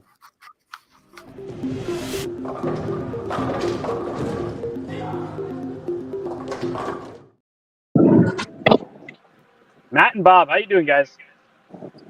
I'm good still. You're good still? Hasn't changed much? No. Are you going to change any of your lineup? I don't. No. Don't have much choice, do you? The options are, zero. You can swap them around if you want. Nah. We threw a pretty good game, so we're sticking this in. Okay. And Matt, I assume you saw they got nobody on the bench, and Shelby Kress is their emergency spare today. So Yeah, I didn't have a chance to watch the last match. I don't know what's going there, but I know our lineup will change a little bit though. okay. Well, let's. You know what? I'm late as per usual. Right. So I'm just gonna get it over quick. Matt, how was your break? How you guys feeling? Better.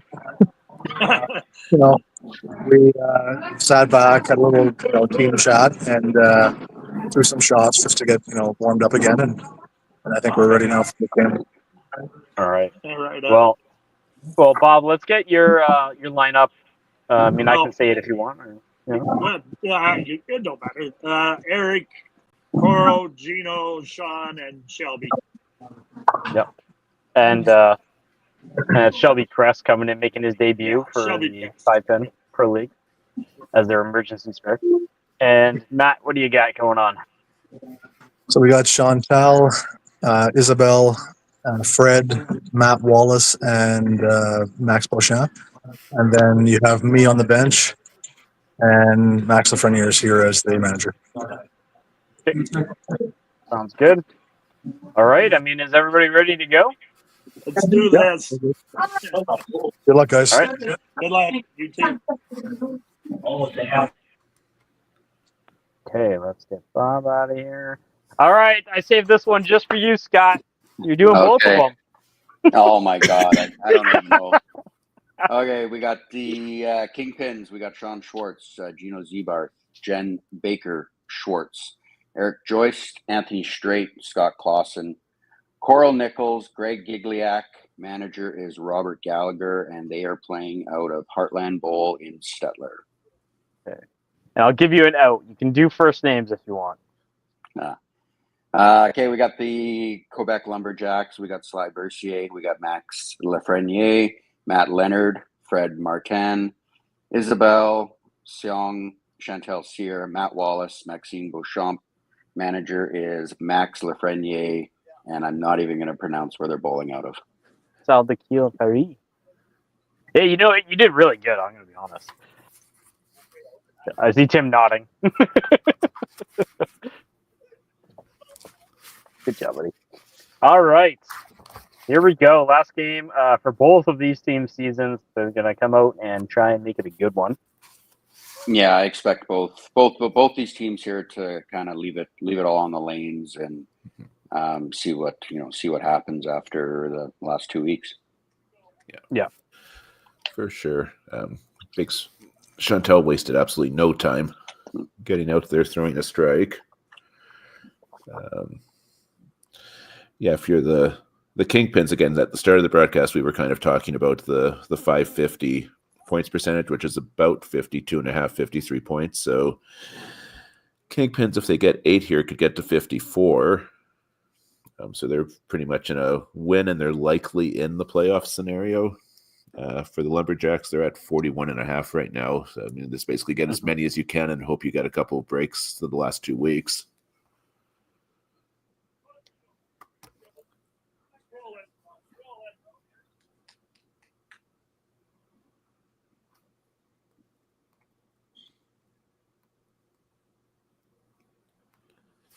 right. Season starts so far. Gino with a bomb. Fred, ooh, with a power chop there.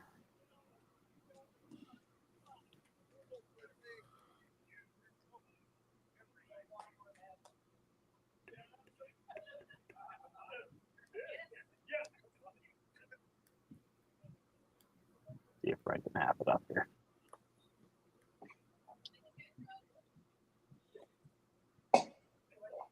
Aye.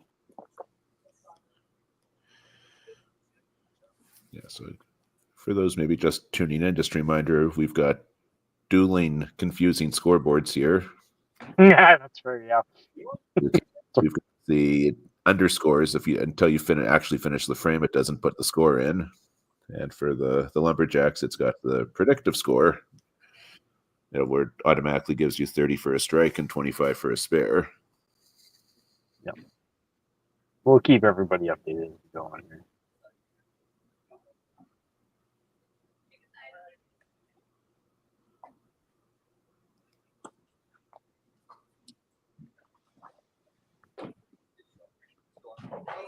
You can already see that 30 and 25 scenario with Chantal and Isabel on the side of the Lumberjacks, so you know what to expect there.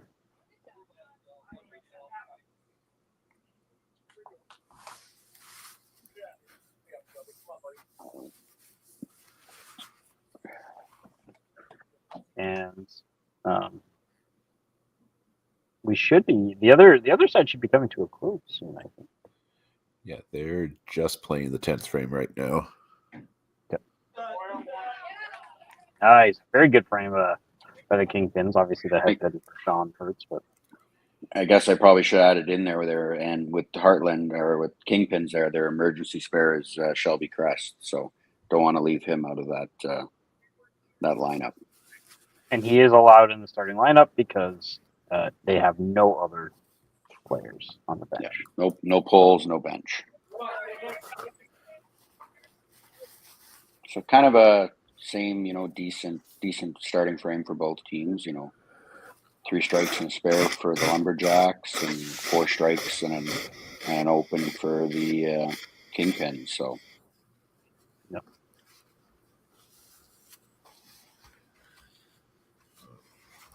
Another great shot for Chantal. And oh wow.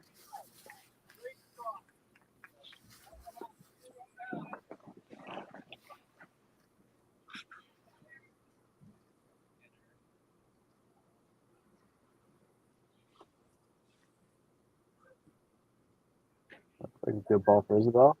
Ooh.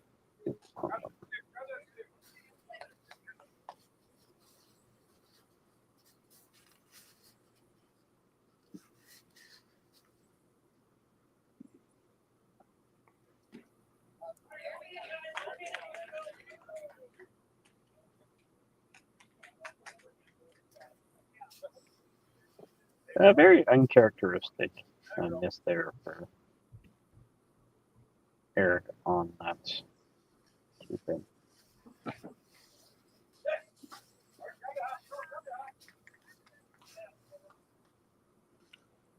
Kingpin slowing down just a little bit.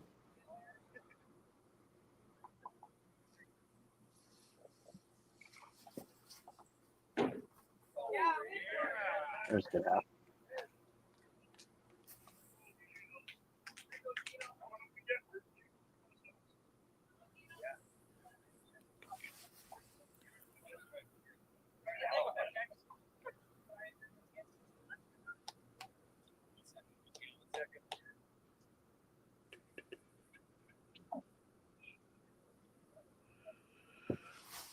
Good half for Fred. He needed it with, for sure. especially with Gino throwing the double to start here. Yeah. Gino gets it going. Look out. Right. What is it? Miss a 2, run a 7 bagger? Is that what the saying is? I mean, it's just making up for Eric there.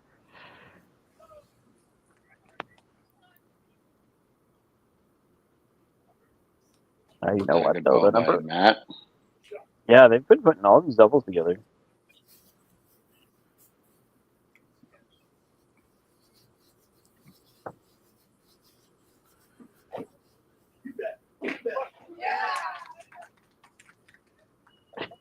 Sean walks away with his hands on his back. He's like, yeah. Well, I think he was due for a break after The Aces. after a few of the unlucky breaks he got in that first game. Yeah. Got some support out there in the chat.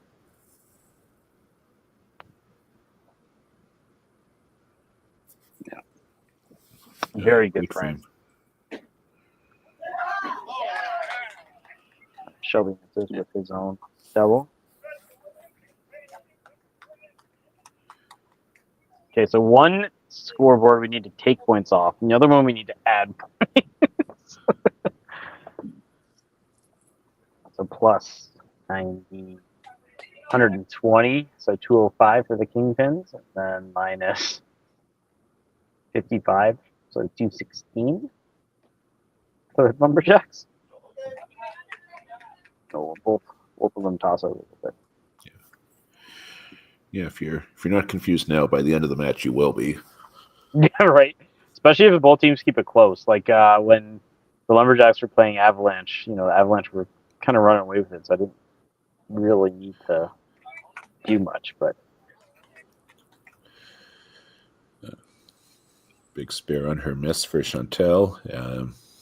Eric blew by the open side on his second shot.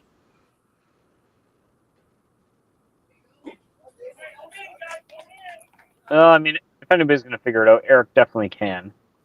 Yeah, it seemed like he was trying to get some more rotation on those first two balls for sure. Trying to get something to work in that right pocket. Oh, that's definitely great at it. Okay, we've got dueling headpins now in the two spot.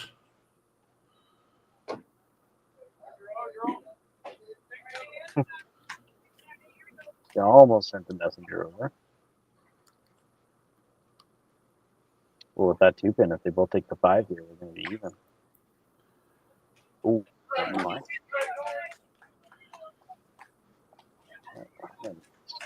Well, with the slightest of leads.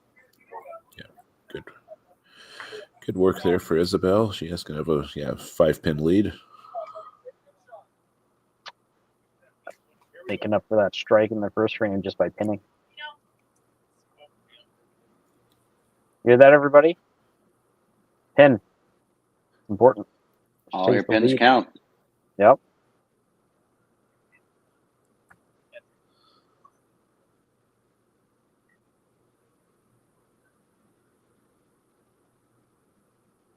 I just want to add, says the guy who goes through the middle 3 times in a row.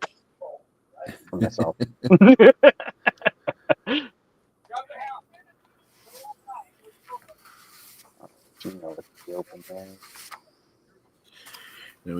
We saw how important his last game with Shelby beating Dwayne 282-281. Yep.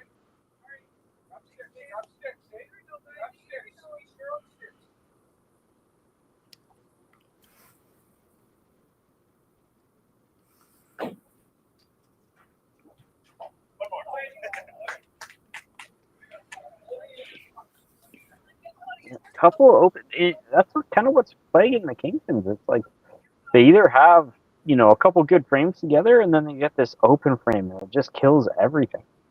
Yeah, it kills their momentum. Yeah, but they can pick it up again. But then they do it again, right? I think it happened twice last game, right? It might have been 2 times in a row, 2 frames in a row. Oh, that was a good ball. Yeah. Yeah, great shot for Matt there.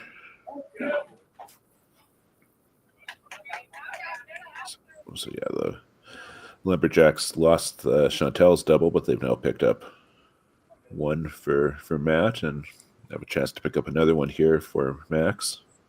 All right, good half, making the strike count. Really, Shelby's the only one who can kind of keep the pace right now. Like with those running their strikes or their spares. Well, the combination. Great shot. Yep. All right, so minus 50 again on the side of the Lumberjacks, so 379. Okay. Well, Shelby answers right back. So that bottom match there is still, kind of anyone's game right now. It's first one to blink. Yeah. Then plus 60 on this side, so 327. So it's about 50 points right now, besides the stack of marks existing on the Lumberjack side.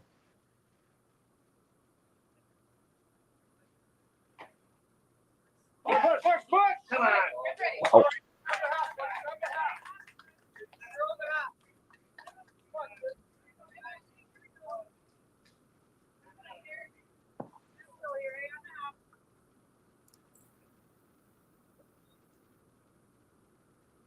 Great half.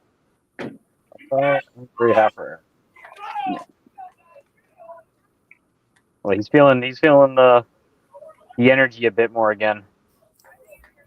Yeah, it's a big big spare for him after right miss and then 5 open. So it definitely helps maybe bring some of that energy back onto what he needs. So yeah.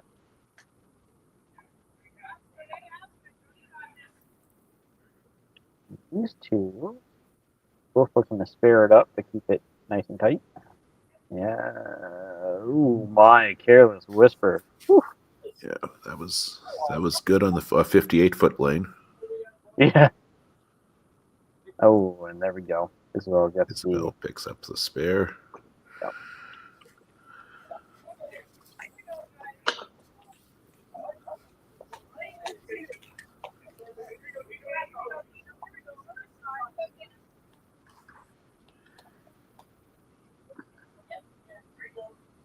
I almost wonder sometimes with how the Kingpins have no bench players or anything, if that adds to the mind thoughts of like you have to do a little bit more. You don't have that backup sitting there to help you out.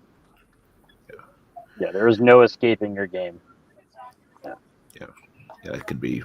I guess it can cut both ways. It can either be psychologically a lot of psychological pressure, or it can be psychologically freeing.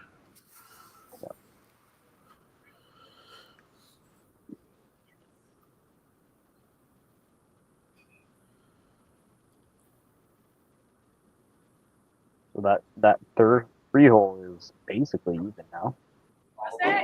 Both of them throwing the strikes there.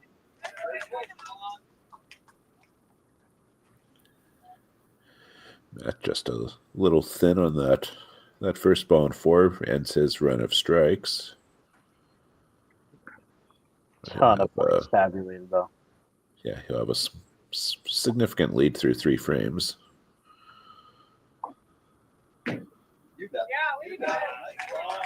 Nice. I've been seeing a lot of spared chops today. They've been kind of the enemy of everybody.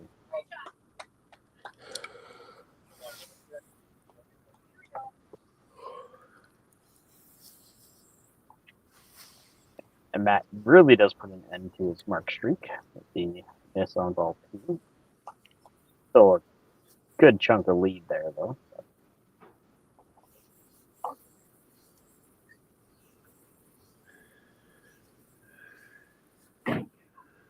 So,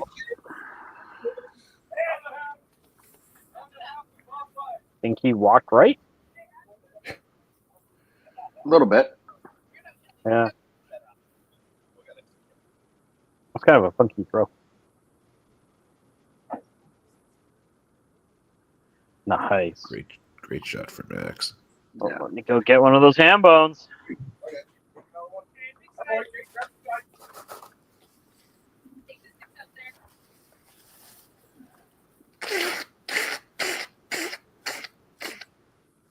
Yeah, it's gonna, kind of similar to the last game for the Kingpins. They got the 5th frame's going to be, huge frame here for them to kind of hopefully grab some momentum to going into the break. So, yeah, they're, the Lumberjacks are definitely, I think, in the driver's seat right now, and I think they want to keep in that driver's seat. Yeah, right now it's 419 to 530.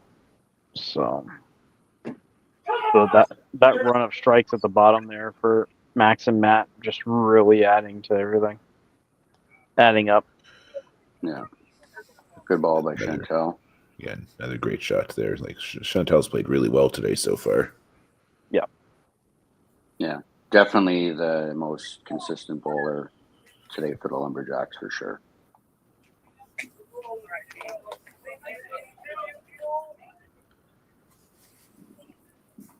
Coral found it, so she applies some pressure back on Isabel. That looks pretty good. Oh, right, good count. Couldn't quite push it over, but yeah, great count. Makes this half hugely important. Good shot for Gino. Yep. Especially with Fred having, he's sparing things, but not exactly tallying up.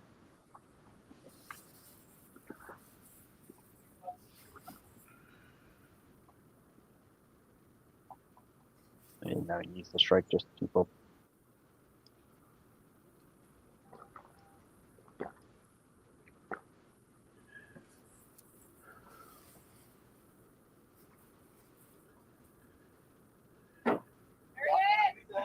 There's this fifth frame you're talking about there, Scott. Yeah, like just it's like last one.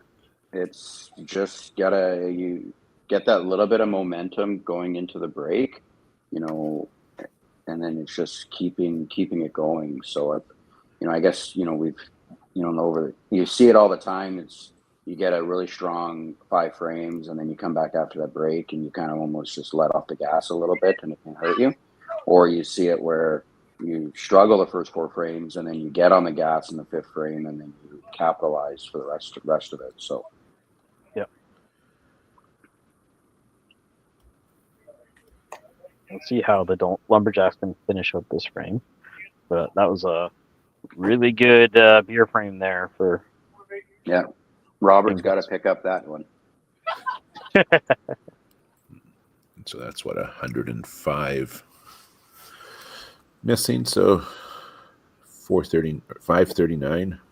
Yeah. For the Kingpins. 618 on the other side right now. Not done yet. Oh, that's a great ball. Yeah. And they got the one double working going in after the break. So.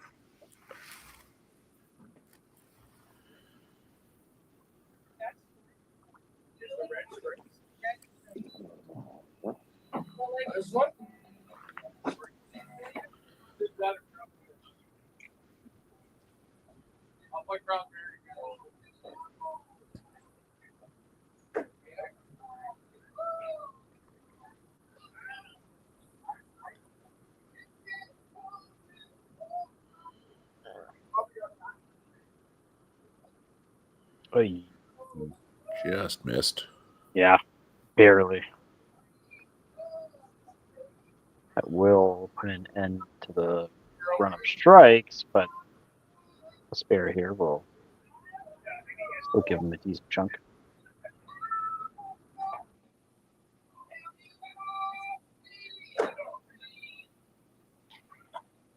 Yeah. Bit of overcompensation. Yeah, that one hurts. That gives Shelby some room now, actually, with the strike he threw in 5. Yeah, no, for sure. I think, little bit squeezing it here in this frame for Max is, shown here just with those last 3 balls he's thrown. So, yeah. All right, let's jump into that commercial break, and we'll get right back to it.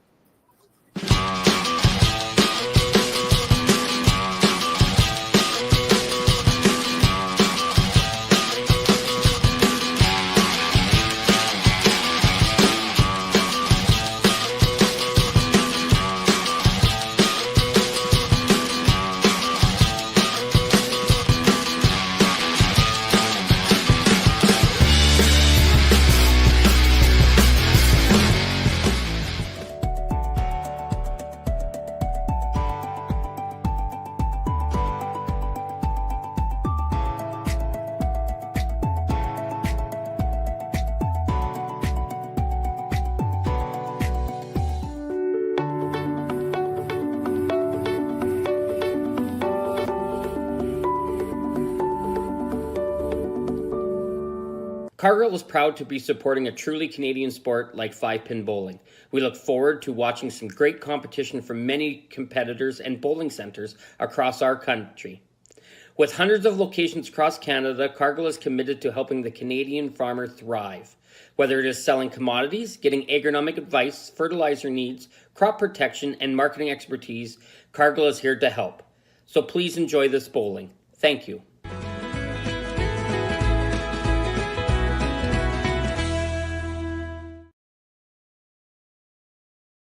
Financial freedom begins with financial literacy.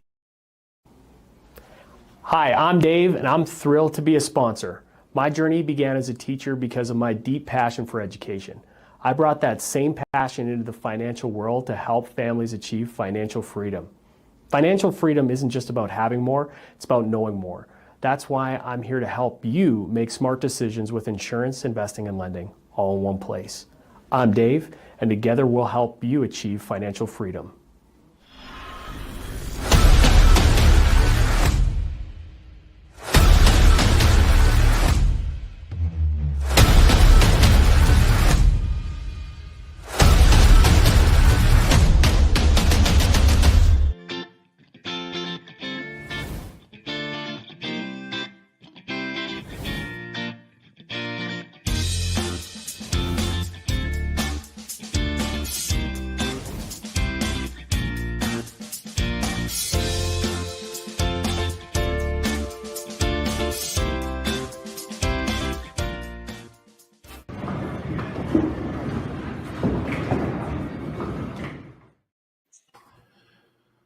Welcome back to the action. Oh, Shelby's doing a little practice slide on the other side there. All right. Quite an intense first half. So we'll be actually 663 on the side of the Lumberjacks to the 45, 60, 105, to 539. Definitely a decent lead for the Lumberjacks, and that definitely doesn't help the Kingpins there. Chantel throwing a double right out of the gate. Yeah.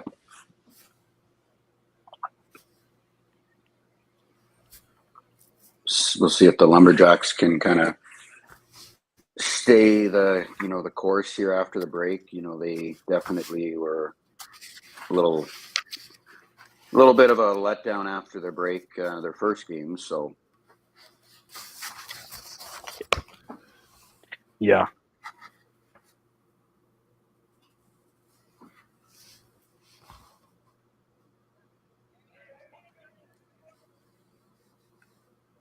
There we go. There's a chop spare. Yeah, with Eric having that opening at the top, he's hurting a bit now. The 160 on the other side falls the count. Yeah. Big shot there for Coral. Like the Kingpins are definitely going to need to convert some of these into doubles. Yeah. Yeah, luckily she just put that double up on the board, right? So she's got a lot of opportunity to catch up to Isabel.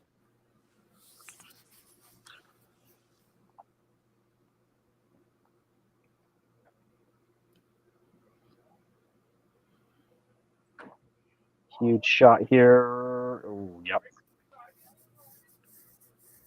It's going to hurt on a double. Yeah, and making it worse from Kingpin's perspective as Fred threw him an absolute bomb. Yeah, Fred ran away with it in the second half of the last game they played and ended up with a low, 305 or something like that? Yeah. 305, I believe it was. Yeah. He ran a 4 or 5 bagger or something in the back half of that game. Yep. Looking to repeat.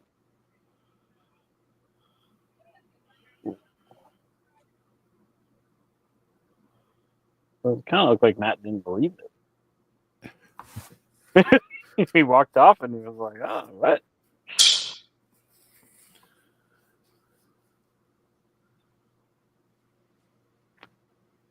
Yeah, no, Gino falls behind now. Fred's got the count and the score.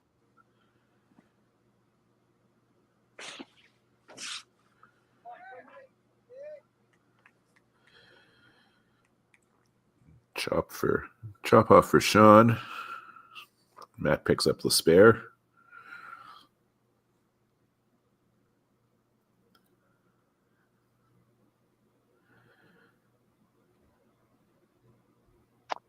Oh, these chops. Oh, it even came back on the deck. Yeah, these 3 opens and 6 for the Kingpins is not what they were looking for. No. No. They I think they couldn't did come the up- same thing after the break in the last game against the Avalanche. Just, a few opens there, and then, couldn't get it back together. Let's see if Shelby can compound his strike here.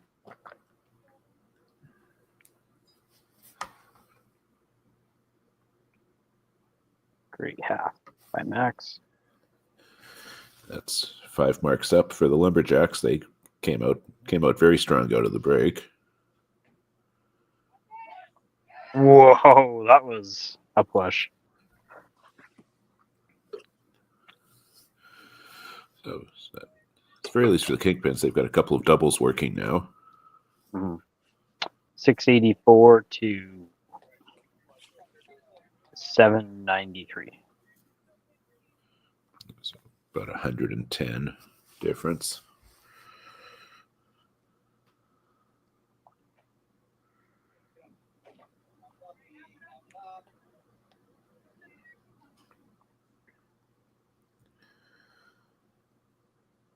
Chantel takes the Jeff Bourne sledgehammer and runs it away.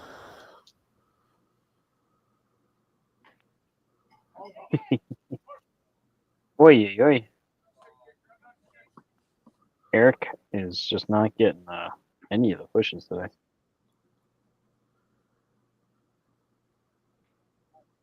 Good shot.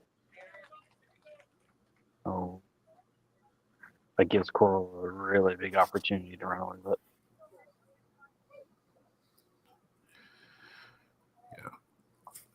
Yeah. Certainly like the strike here. Definitely needs a count. That was a good one. Gets the strike.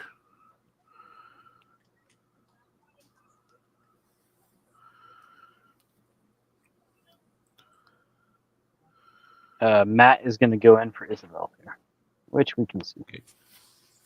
I read the chat before looking at the screen.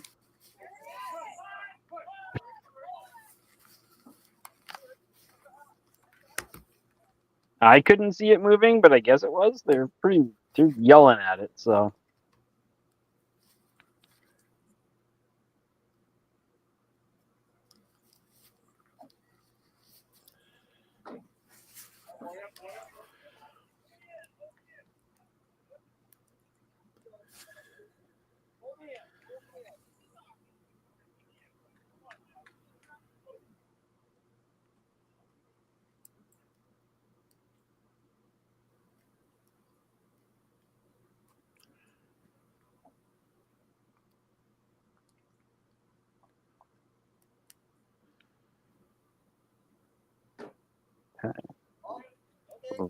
Kind of heard that one, eh? Get past it there. Yeah, threw a little extra on it. Yeah. Fred gets ripped with the left there. Sean picks up the spare.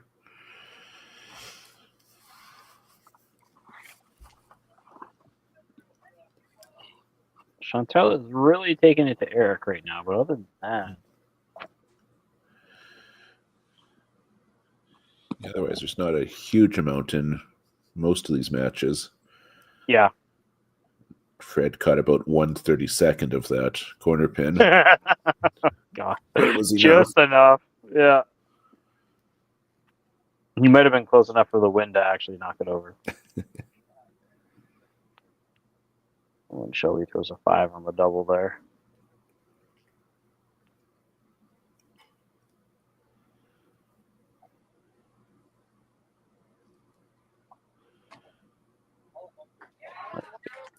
Picks up the spare.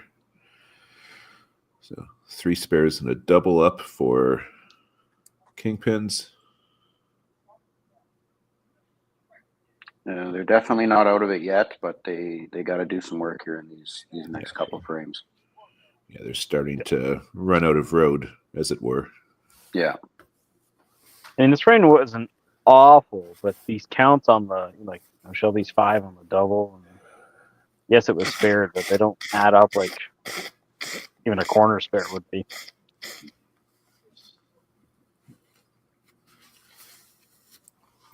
And then that top match is just really rough for Eric. Yeah.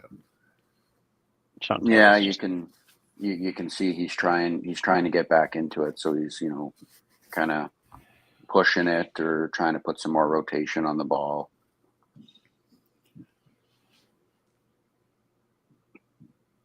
And Lumberjacks aren't letting up, No. Basic. Yeah.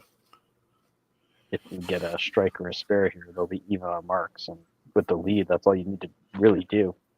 Yeah, and I also think that this is the Lumberjack team I think we've all wanted to see. So, All right, some quick math again. 45, 60, 90. So 809 for Kingpins to the minus 50. 809 to 943. So Sleet just keeps growing a little bit at a time every frame. Yeah, like 10, 20 points a frame, basically.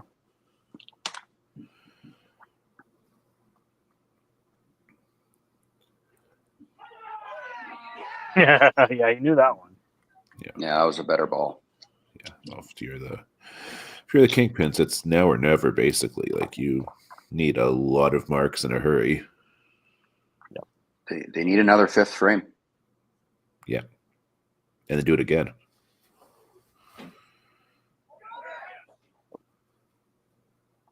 Again, these 5 counts on the doubles, right?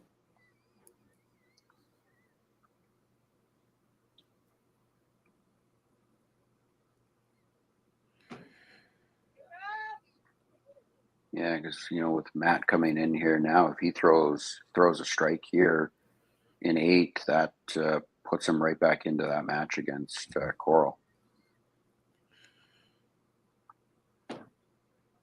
That was a great shot, like really nice. Yeah.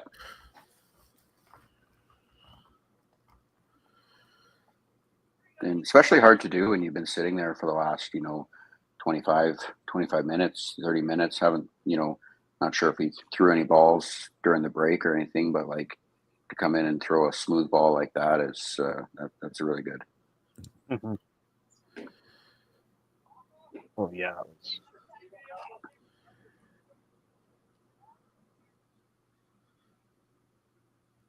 Another good shot for Fred. Just keeps going 30, 30, 30.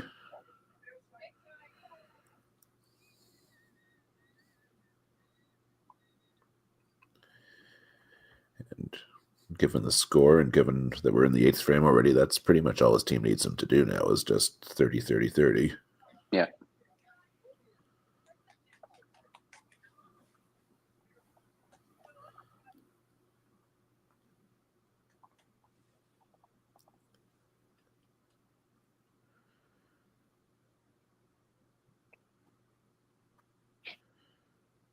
Yep, great ball there.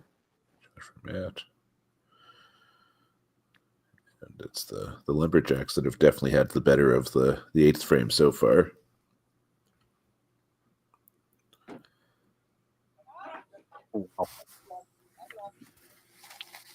That's about as close as you can be.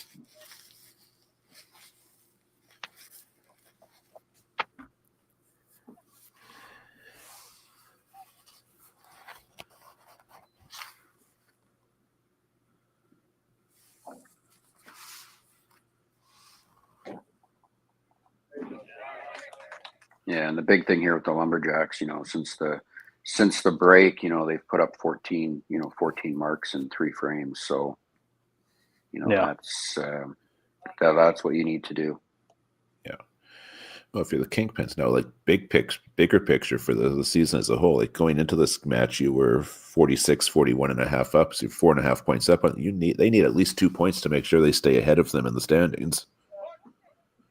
Yeah. Leapfrog. Just, yeah. give them any sort of a chance of making the playoffs. Because I was just looking right now. They go, if they take one here or whatever, then they're tied. They're tied with the with the Rollers, both at 46. So. So Lumberjacks are sitting at 1091, and with that spare, the Kingpins are at 45. So yeah, 920. Yeah, it's 170 points now. Yeah, you don't want to say it. This ninth frame is huge for the Kingpins. And that at this point, they need the Lumberjacks to screw up, right? Yeah. Oh well, sorry, Chantal. The announcer's curse. I am doing my job. You're just here for the drama. No, if only you knew, Tim. Only you knew. I am the drama, okay?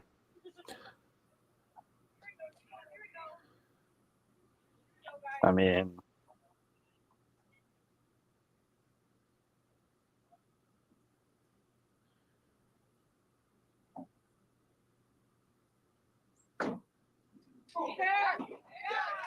whew, all right.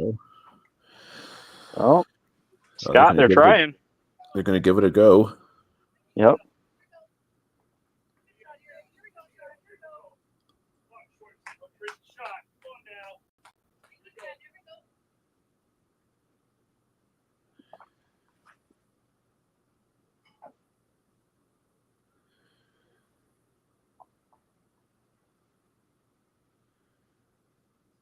Oh, and Matt's kind of doing the same thing he was doing at the beginning of his game last. Sparable. I think that's anything you did not want was that right there. Yeah, you needed something sparable. Yeah. Oh, come on, it's sparable. I mean, at the speed Sean throws it, I mean, sure, he certainly could get it there. Yeah. I mean, I don't think that stuff is going to give him any benefit. I mean, that was how you do it. He gave it a shot. Close as you can get to it. So, but I mean, Kingpins did get a bit of a break there with Matt going 5 miss on his 9 on his strike and 8. Yeah, now all of a sudden Coral is way ahead in that match. Yeah, with a 206. And again, as I was saying, the Kingpins need to get at least 2 points to stay ahead of the Lumberjacks in the standings.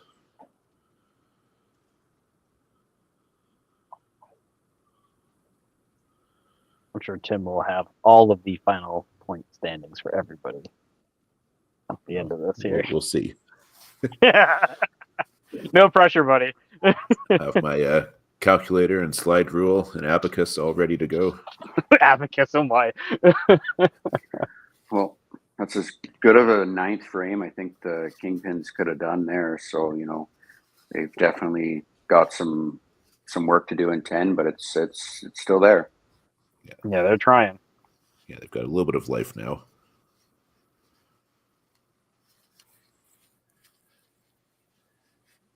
Ay. Yeah. Well, what are they actually at? 45, 60, 90, 10, 31. We're going to have to look at those individual matches, right?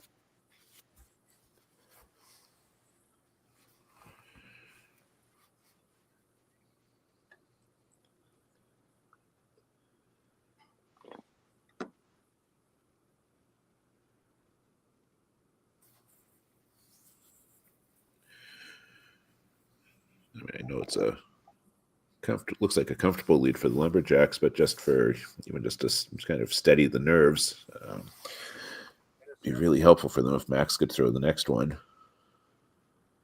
Yeah, definitely. If they can have at least two doubles going into 10 is going to be huge. To the Lumber or Kingpins have one double but then 3 marks. So.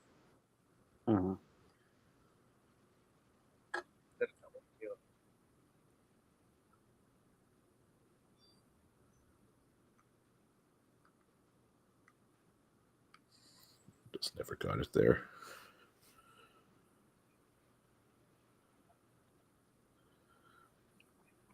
I wonder if they're all of a sudden started screen watching here in this ninth frame and kind of seeing what the Kingpins were doing is, added a little bit to their shots. Yeah. Now suddenly this spare is very important. Yeah. He gets it. It's a minus 25 for the Lumberjacks. We're pretty true to the mark there. So 12-16 again to 10-31.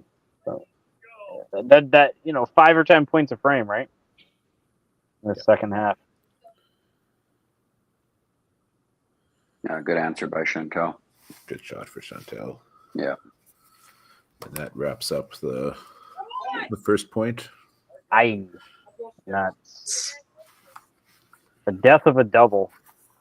Yeah, that was the big shot for as far as any chance for total. Mm-hmm. Chantel pulling the matrix when she was through the right.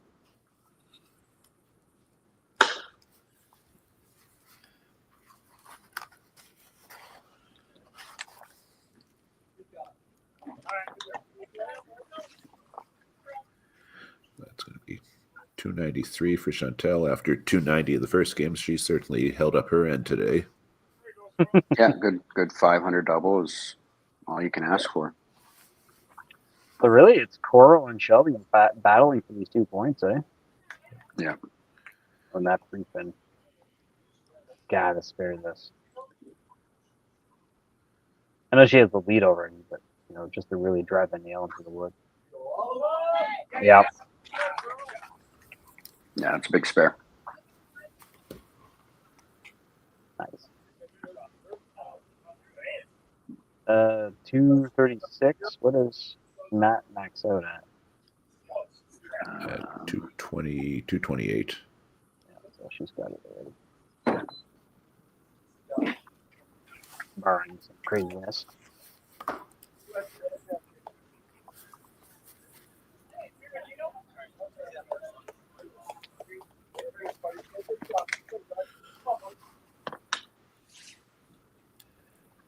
There's not much Gino can do here.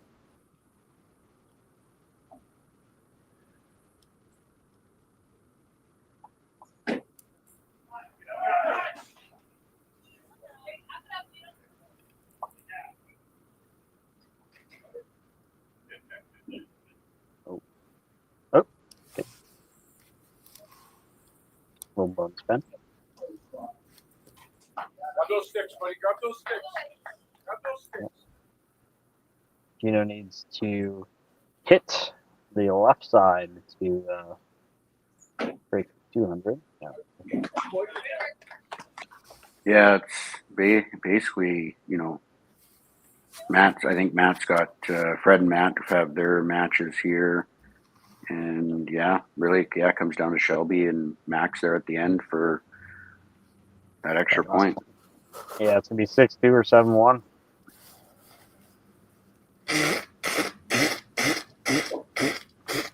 Just don't know which way it's going. Sean. It's such an easy game. Yeah. The coy smile. Yeah. Oh, and Fred doing the same as last game with a good second half, but this time it was building off of a good first half. Yeah.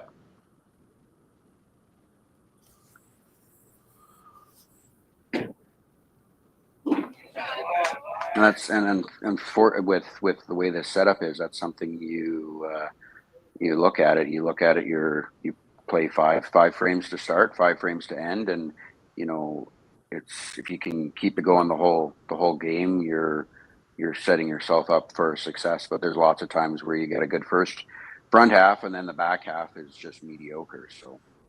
Good job, Sean. Great finish for Sean there. Yeah.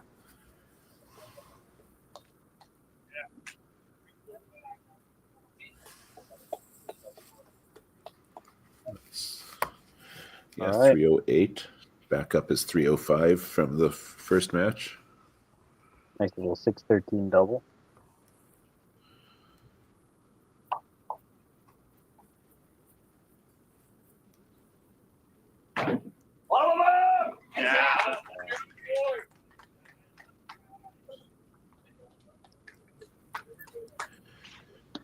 Shelby not going to go down without a fight.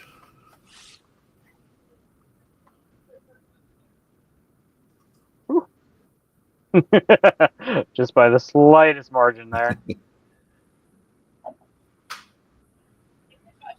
That was like 1/16, right, Tim? Yeah, about that.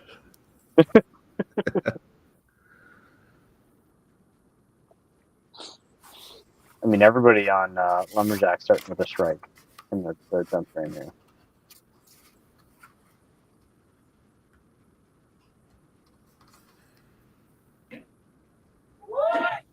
I think that's it.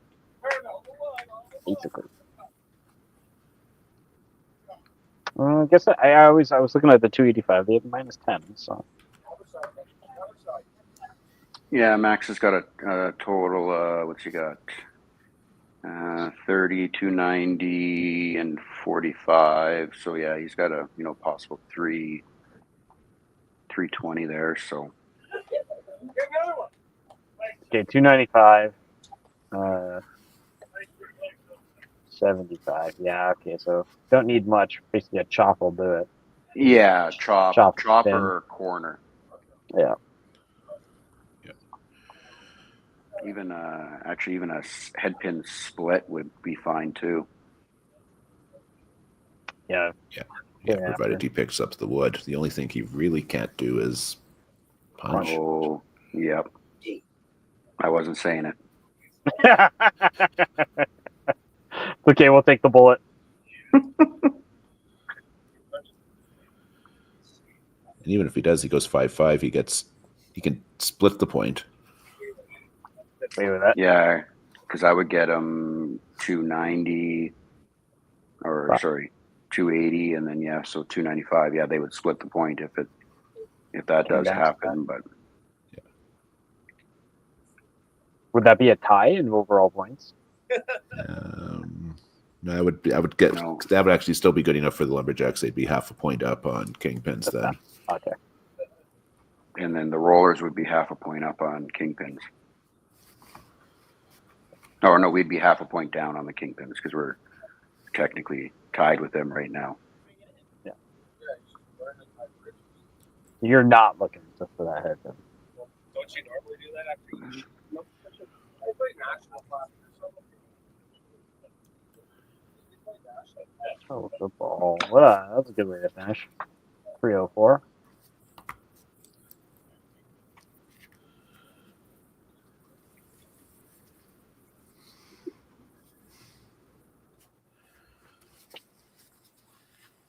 There we go. The moment we've all been waiting for.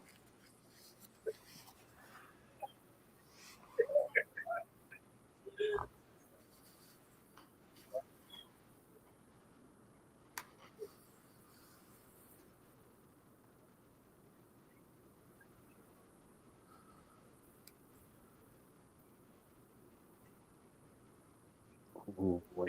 All right. Okay, well, now we Good actually job. need the spare. He needs For the 8 spare for the win. Yeah. Oh yeah.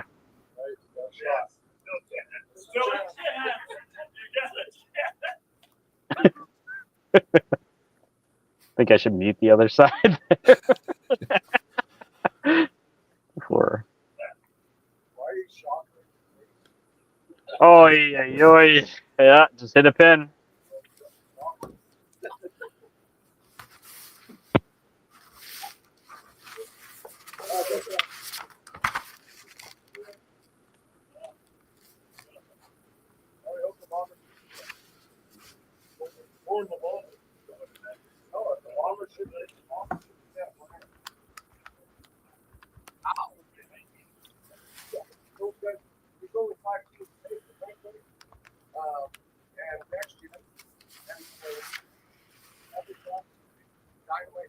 Kept it on the lane. Yep. All right, 7-1. Just waiting for the total to show up. 14-20 to 12-04. All right. Tough day for the Kingpins to have back-to-back 1400s thrown at them. Yeah, right. Really good set there by Lumberjacks. 3 300s and a 293. Right? Okay. I think that is all she wrote for the day. Obviously, wait for Bob and Matt to join us. They're not ready. I think Bob is still talking about who needs to do what for them to qualify.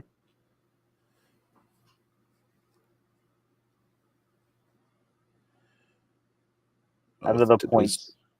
I was going to say, with today's results, it's now looking like 50 points might be enough to make the cut, the playoffs. Because we'll have Avalanche are now at 68.5. And then in the kind of the middle of the order, we got Dynamite 49.5, Lumberjacks 48.5, Kingpins 47, Holy Rollers 46. 46. Kingpin should be 46, aren't they? They got 7 because they went 7-1. Did they go 2? Yeah, it went 7-1, 7-1, 6-2, 7-1. Yeah. Oh, okay. So yeah, ahead of us by 1. Yeah, I mean, actually, the winners today might be the Maniacs, to be honest. Yeah. With two left to play. That was pretty good, there, Matt? Yeah, that was definitely a better game for us. We're very happy with the result of that. Definitely better than the first round that we had today, but like I said, after we had a team meeting, we felt more prepared and Yep. We got gonna mute him for a sec there. Yeah, you guys were looking much better in that second game of the day there. Yeah, definitely. Good. Yeah. Just waiting for Robert here. Yeah. All right, Bob, how you doing, buddy? Well, that sucked. It's exactly the response I expected. All right. Yeah, not the way we wanted to end that, that's for sure. Yeah. I fell down here.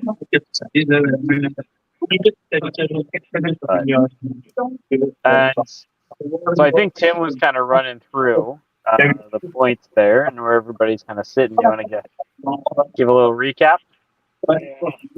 Sure. Yeah, if we can get to the so I've got after today, Avalanche 68.5, Next Gen 65, Dynamite 49.5. They've got 2 games left. Lumberjacks 48.5, Kingpins 47, Holy Rollers 46, and then Maniacs have 40 with 2 games left, and then down a little bit lower is the Bombers 32.5, but they've got 4 games left. So if you can get to 50 points, you're probably going to make the playoffs. We need some help. Hey, you need some help. I need some help too, man. We need some help over here too. Come on. Well, the Lumberjacks all are at three least of us. above. Yeah, and then the Holy Rollers too. We all need help here, man. This is it is what it is. Yeah, that's true. Yeah. Oh god. We didn't help ourselves, that's for sure. No. Yeah. Yeah. Oh, couple of bribes here and there. yeah. Should have passed one more the Lumberjack way, apparently. Yeah. So it was a good season. We thank Mitch and all your commentators that help everybody all the time and that help you out. You guys do a fantastic job. You're way better than the Cargill division. I don't want to start any battles or anything. Don't tell Kreitz I said that. Well, now it's not Kreitz anymore. He's got a dedicated person now. Oh, look at him go. Yeah, so it might get better. Well, there you go.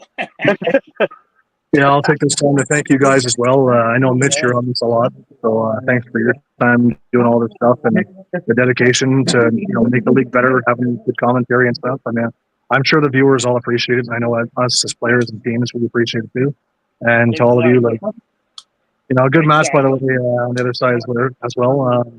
Like I said, it was a better season, I know, for us. Like, we're kind of, we're happy with where we are. We wish we were a little bit higher maybe, but because we know it's going to probably take 50 points probably to get in the playoffs, but you never know. Yeah. You never know. Yeah, there's still some question marks that need to be resolved, right? So yeah, for sure. But I want to say thanks to both of you, and I can't do it without, as you mentioned, Bob. Tim, Scott, Victor, whoever ends up joining me every week to commentate. It's always, it means less talking for me, which is great. Yeah.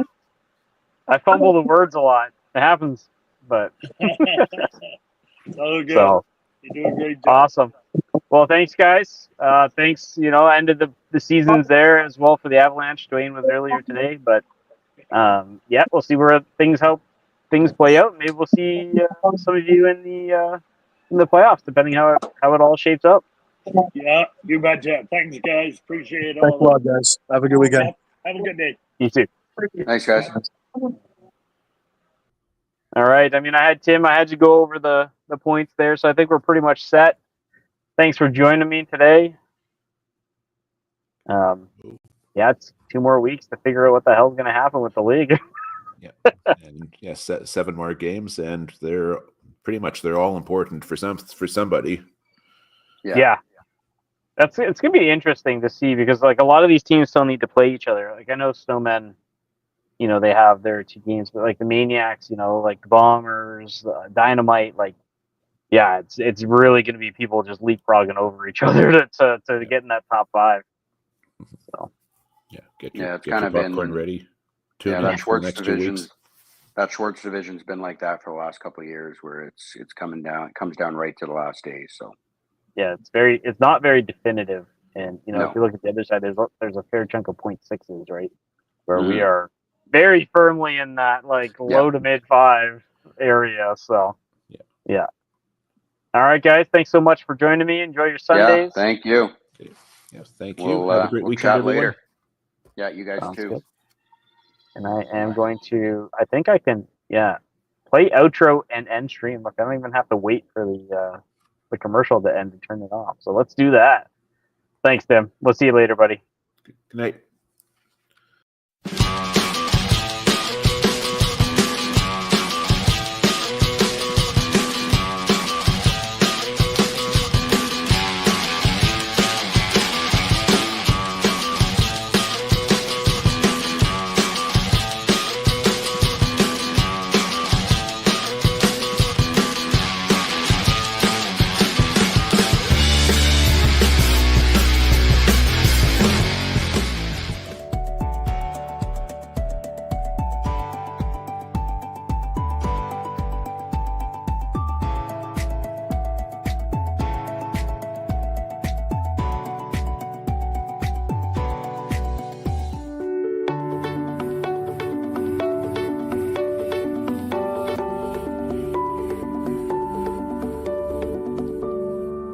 Cargill is proud to be supporting a truly Canadian sport like 5-pin bowling.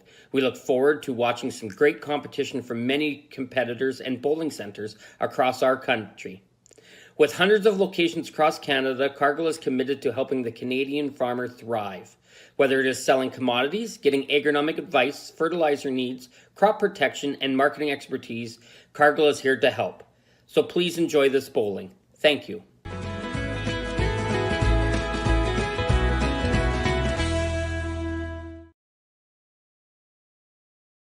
Financial freedom begins with financial literacy. Hi, I'm Dave, and I'm thrilled to be a sponsor. My journey began as a teacher because of my deep passion for education.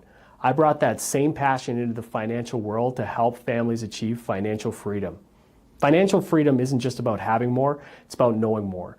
That's why I'm here to help you make smart decisions with insurance, investing, and lending, all in one place. I'm Dave, and together we'll help you achieve financial freedom.